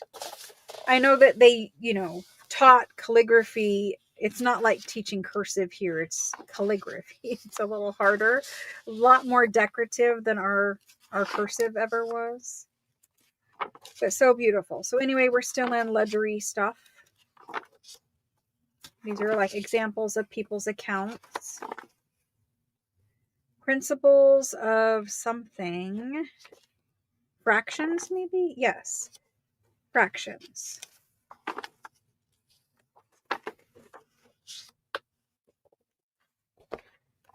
So how to multiply fractions. I see that part down here.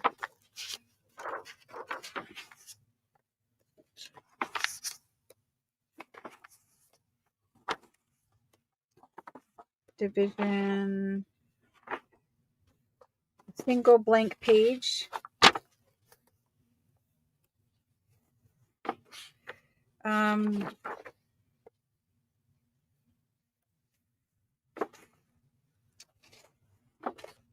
It's writing, but I'm not sure what kind of writing. You guys can use your best guess.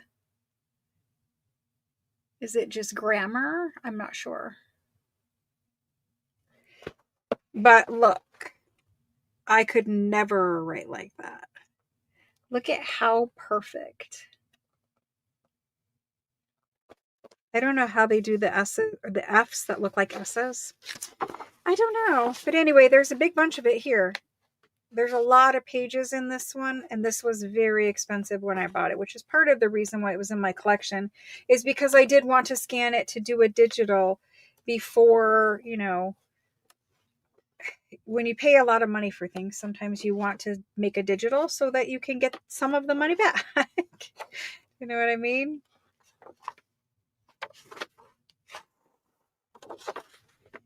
There's a hinge here where maybe they were going to add something, or maybe they did add something in.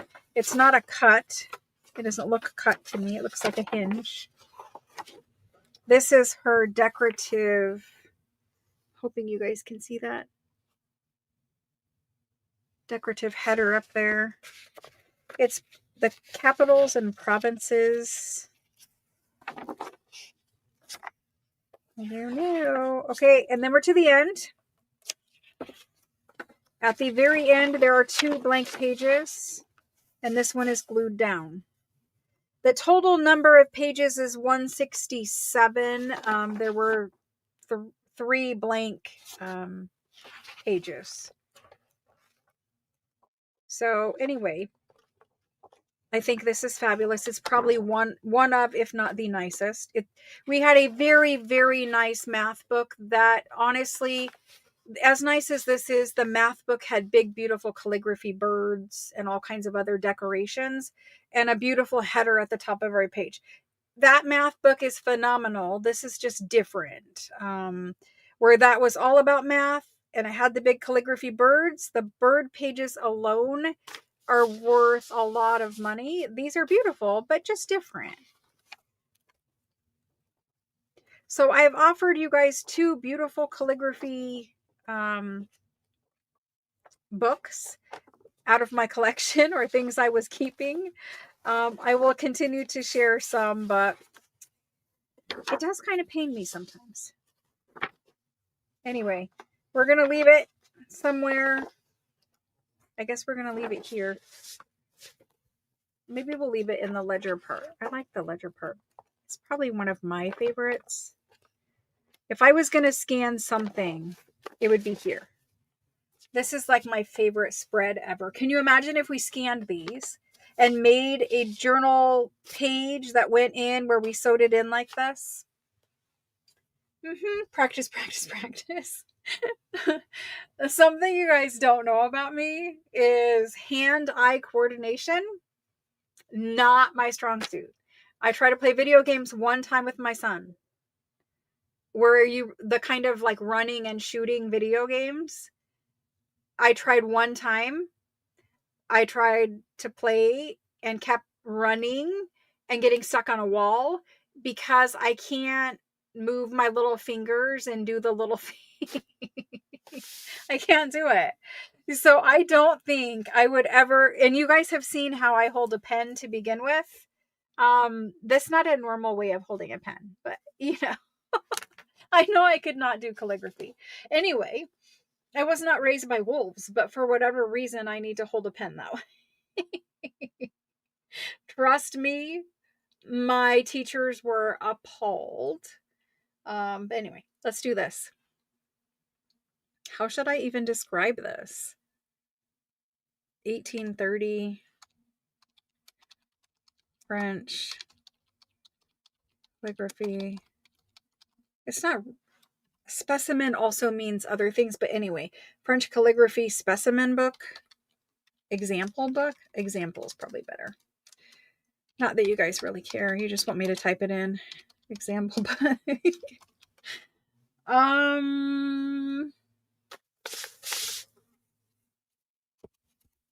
Okay. The example book, I am going to ask, let me look and see what I paid for this one quick. I know this one is numbered.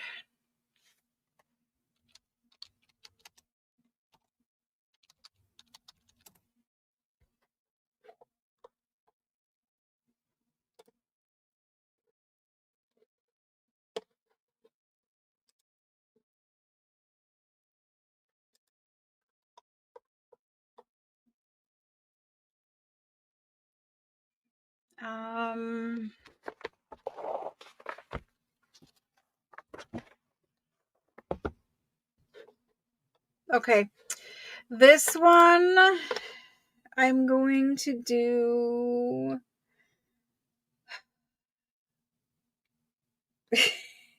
I'm going to do this one for $16.50. I have to pay the people that I find things from, and this is barely scraping that. So it went in for $16.50. I get it, Beth. No problem. It is 160 pages, roughly, numbered pages. So if I took it apart and sold it by the page, how many of you guys here, I don't want you to type in me on accident, but a lot of you would be willing to pay $20 a page. I know that you would, because you paid $20 a page for things that were less fabulous. So I think at $20 a page, that is still a deal for what it is. And I know that if you bought it and you made a digital with it, you would make the money from the digital that I've asked for the book, and then you would have the book. So there's both of those things coming into play here. I may just keep it and scan it. I may just need to keep it and scan it.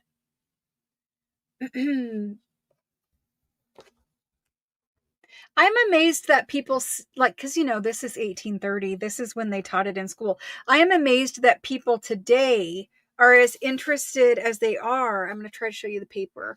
I'm amazed that the people of today are as interested in learning how to do calligraphy. I don't know how to show you the texture of the rag paper. Learning how to do it. It's like one of those things where if people stop learning, see the lines right through here?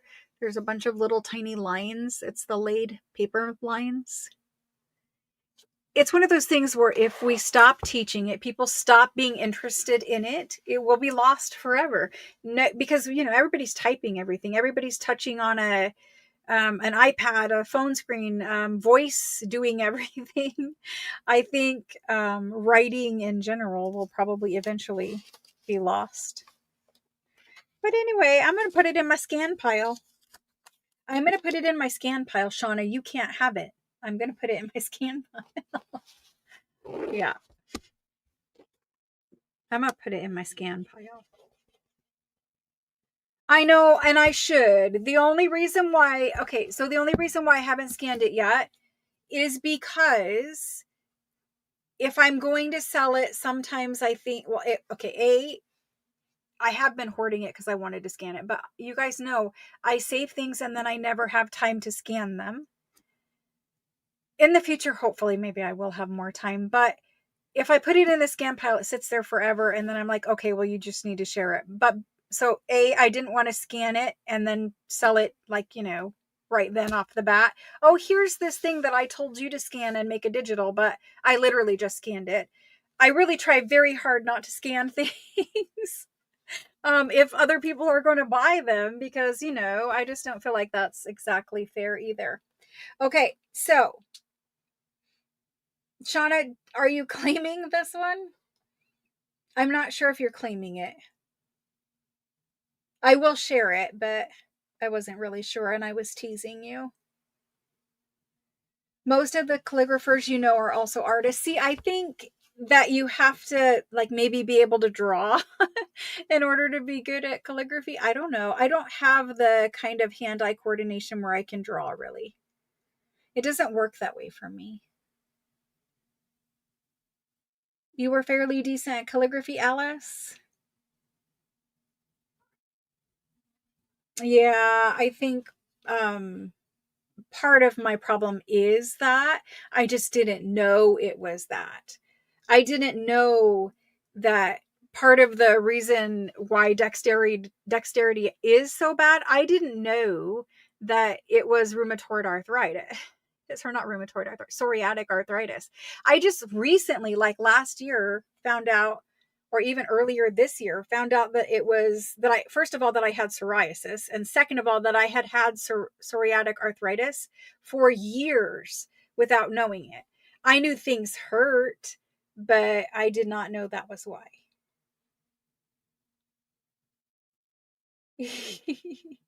It's okay. That's what I thought.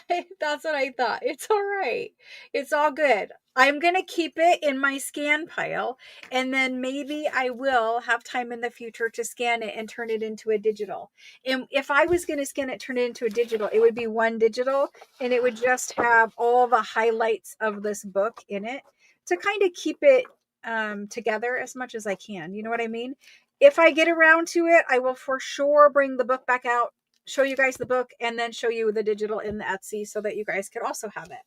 I think that's a good way of sharing things too. You didn't master the looping and the swirls and the flourishes. Invitation envelopes for people. I bet everyone asks, if you know how to do calligraphy, I bet everyone asks you, can you do my wedding invitations? Can you do my place cards? I bet they do. Okay. See, that's like one of the things where you want to know how to do it, but maybe you want to keep it a secret because you don't want everyone to ask you to do it. I don't know. I think there are people who charge a lot of money to do calligraphy, specifically in the wedding industry. Okay, this is a lace sample book. This guy, I'm going to measure the pages because you don't really measure out here. The pages are there, but I'm going to give you the page size. 9¼ by 12¼ Small business doing it? I bet you did. Okay, and it is really this color. It's a chocolate brown. It's getting some glare and some washout because of the gold. This is all gold in here, gold flowers. It looks like that. And then there's the back. It's a nice album, right? Nice album. Spine could be better, but it's because it's got heavy lace pages in it that are bulky. So when you open it up, you've got a couple pages that are pasted down here, and it was repaired to keep the pages connected to the spine. If you look right here, they're in fact loose in there. And that's the way they need to be because they have bulky lace on them. Okay. So we're going to count. I'm not going to count lace samples. I'm going to count pages of lace samples for you. So we have some really, it looks like handmade needle lace samples. Sometimes, I don't think this is one. It could be.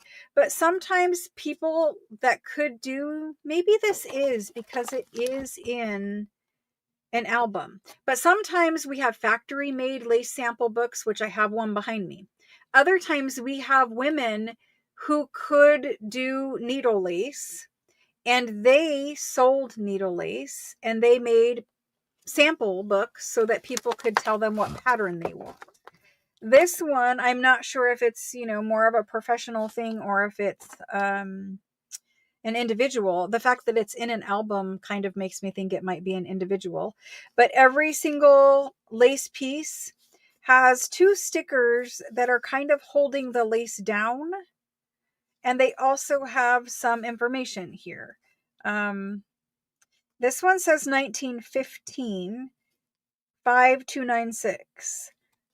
This one says B116, 5295. 2868, 5294. I'm not sure what the numbers go to, but again, even the labels look more like the home kind of labels than the professional kind of labels. Like they're blue lined bordered labels. Anyway, I think the lace pieces are cool. The paper is glued, is pasted here. They're really trying hard to repair this, and I'm not sure it's really helping it, but it is nice needle lace though. Nice needle lace. I'm thinking this is like a lady who made needle lace, and these are her samples. I'm going to go with that because it really does. I mean, it's definitely needle lace. I don't know how well you guys can see the details, but look here. These are those little individual strings that the woman would sit with that pillow, like a pillow in her lap kind of a device. I have some of those actually.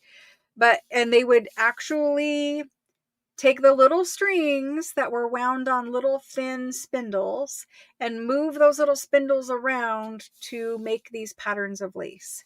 If you want to know what I'm talking about, look up like antique needle lace making and on YouTube, and you'll see videos of them doing it. It's really cool, but it's one of those things that is now a lost art because nobody does it. Nobody thought, hey, once machines came around that could make lace, they were like, okay, we don't need to do this anymore. I'm sure it was very tedious and very hard to do, but these are glue marks where it's glued down. Pages are double-sided. These are thicker examples with a thicker yarn, cotton. Some with color woven in back here. Again, the marks on them are glue. It's usually a glue that will come out, but not always, I guess. I mean, I think it probably is, but they didn't really have like industrial adhesives back then. So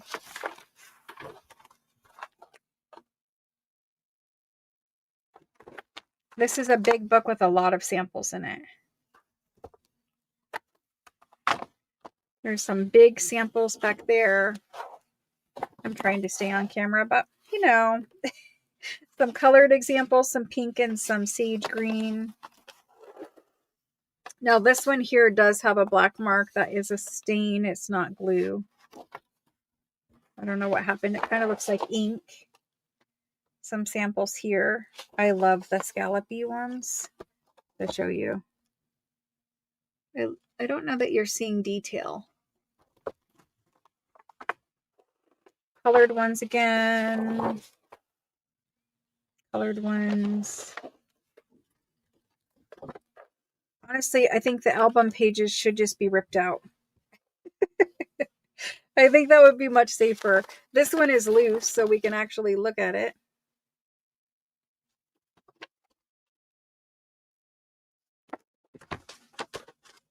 Probably the album page broke.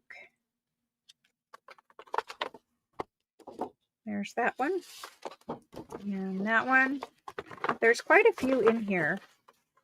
And all these little tiny ones. Yep.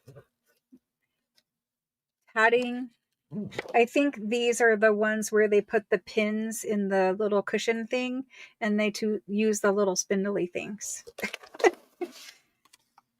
I think that was my best explanation of it. And I think this is the last one. And then there's just a couple album pages back here. Okay. There's no name. There's no, there's no other information. But I'm pretty sure that's what this is. This is a woman or maybe group of ladies that could do this. So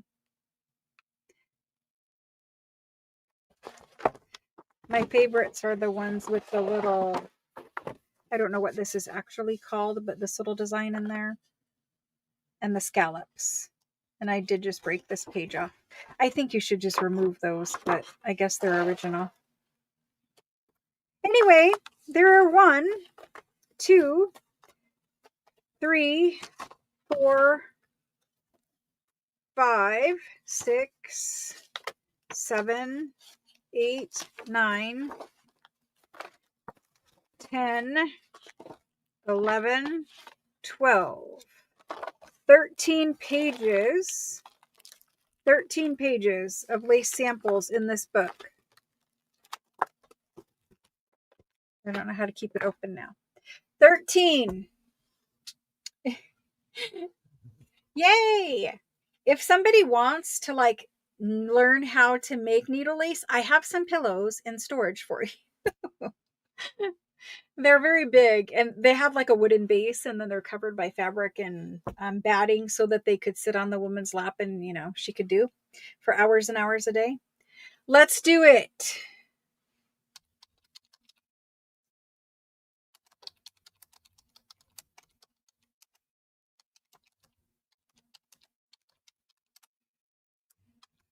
I think we said 13 pages.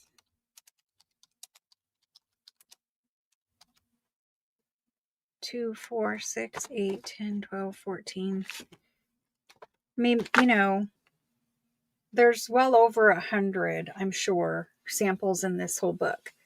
Let's do this for... Let's do this one for 600. 600. Needle lace is probably one of the most expensive laces when you're looking at antique lace. I'm going to make a tag for it.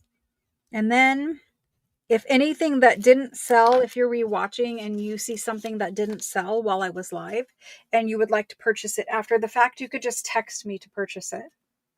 So this guy is going to stay available. Just say needle lace sample book for 600 and then you can claim him after the fact. I try to show the tag both for you and for me, but there he is. Okay. Let's look at the next one, and I will have to be faster with this one because we're running out of time.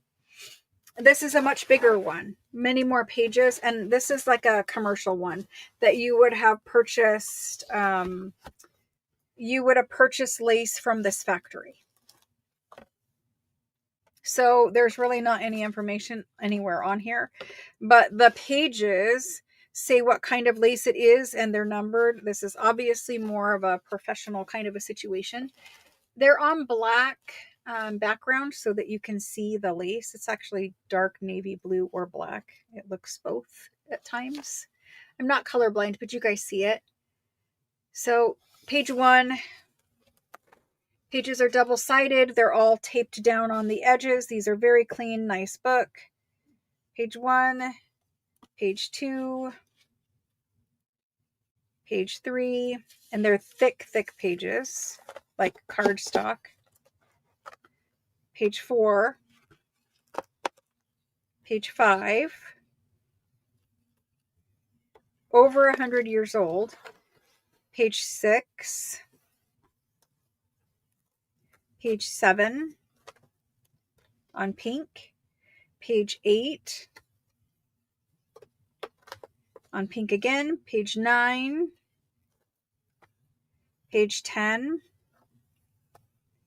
page 11, colored lace, page 12, beautiful colored lace, page 13, this is lavender over here, I think it's showing up that way, 13, page 14, page 15, black lace, page 16,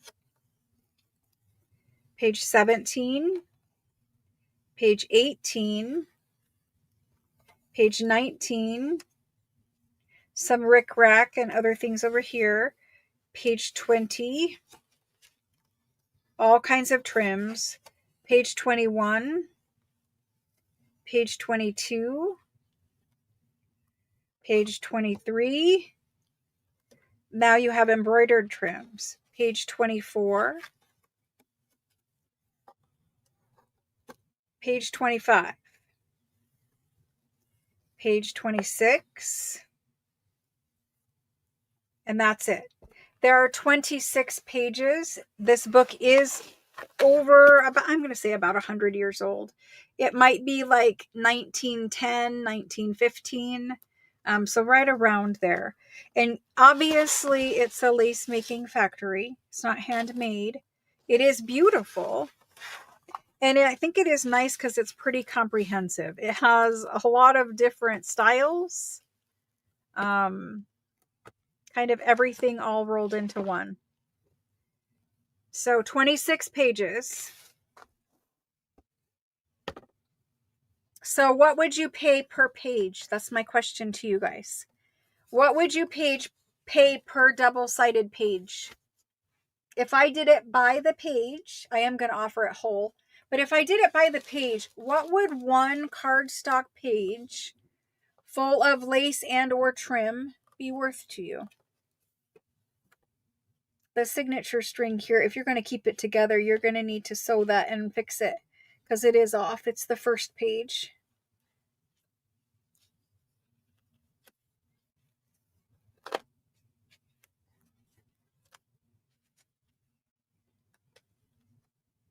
So what is one page worth to you guys?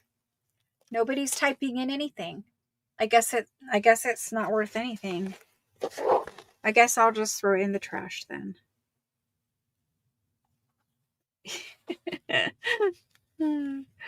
All right. Well then, I guess we'll just move on from here. But I think it's pretty cool. I haven't had one that was like this with trim and lace, and I haven't had one that was quite as, laid out like this, where somebody was, this was meant to sell this lace either to individuals or to like clothing manufacturers, something like that.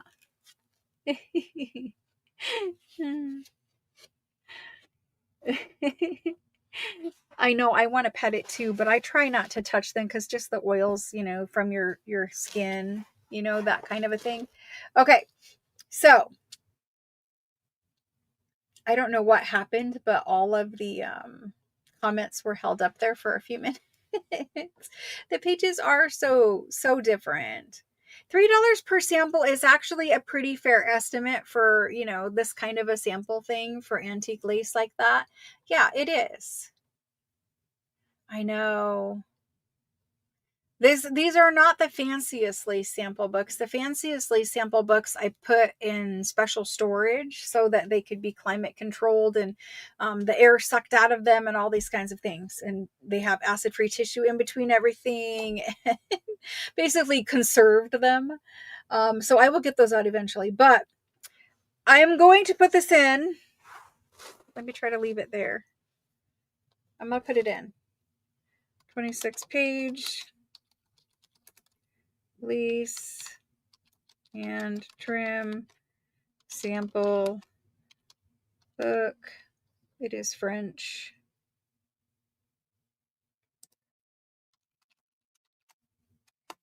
All righty, let's do it. I'm gonna do it for 900. I didn't put the go, but you guys know. I'm gonna make a tag for it.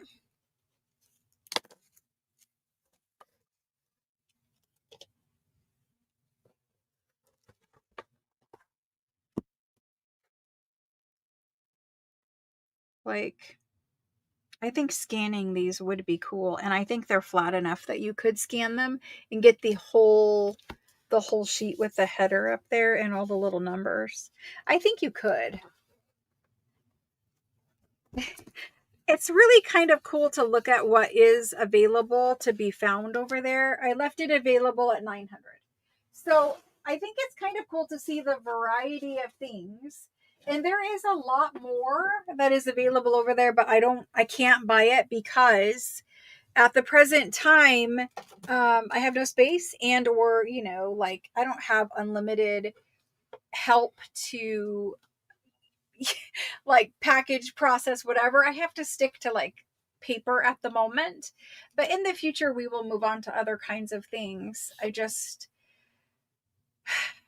need to unbury myself from where I'm at right now. But anyway, okay, I'm switching the camera back around. I know there were other things we were supposed to do tonight, which we did not get to, but there is tomorrow night because I'm having a sale for the first time other than like a super sale. And basically tomorrow is like a super sale day where we're going to do different kinds of things and some specials and then some normal regular stuff. But I am having a sale tomorrow. Tomorrow the sale starts at 6 p.m. Eastern time. I have other ledger page packs, other paper packs, other books, other things that we'll do tomorrow. And then I have some like unpaid order discount bundle, one of a kind things that are here, like one orphan paper pack, whatever. I do have, I think, one or two unpaid orders that we actually could unpackage and do, but different things tomorrow.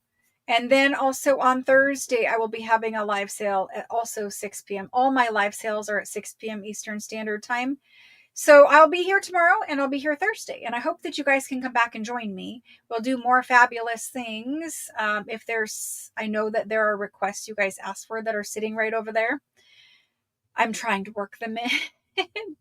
I really I think I talked a little bit much and we had to like keep checking names and it was just a little bit harder, but we'll get whatever situation is happening with YouTube fixed. I will work on that tomorrow morning before, you know, I have to do the live and all that kind of stuff to see if I can fix whatever is happening. Thank you guys so very much. I really appreciate you guys hanging in there. And then if you have any questions or something like that, you can text me. If you're looking for an invoice from last week, I should be able to do that tomorrow before I go live for tomorrow's live sale. And then for this week, you won't be invoiced until next week. Next week, when you get invoiced, you'll also be shipped.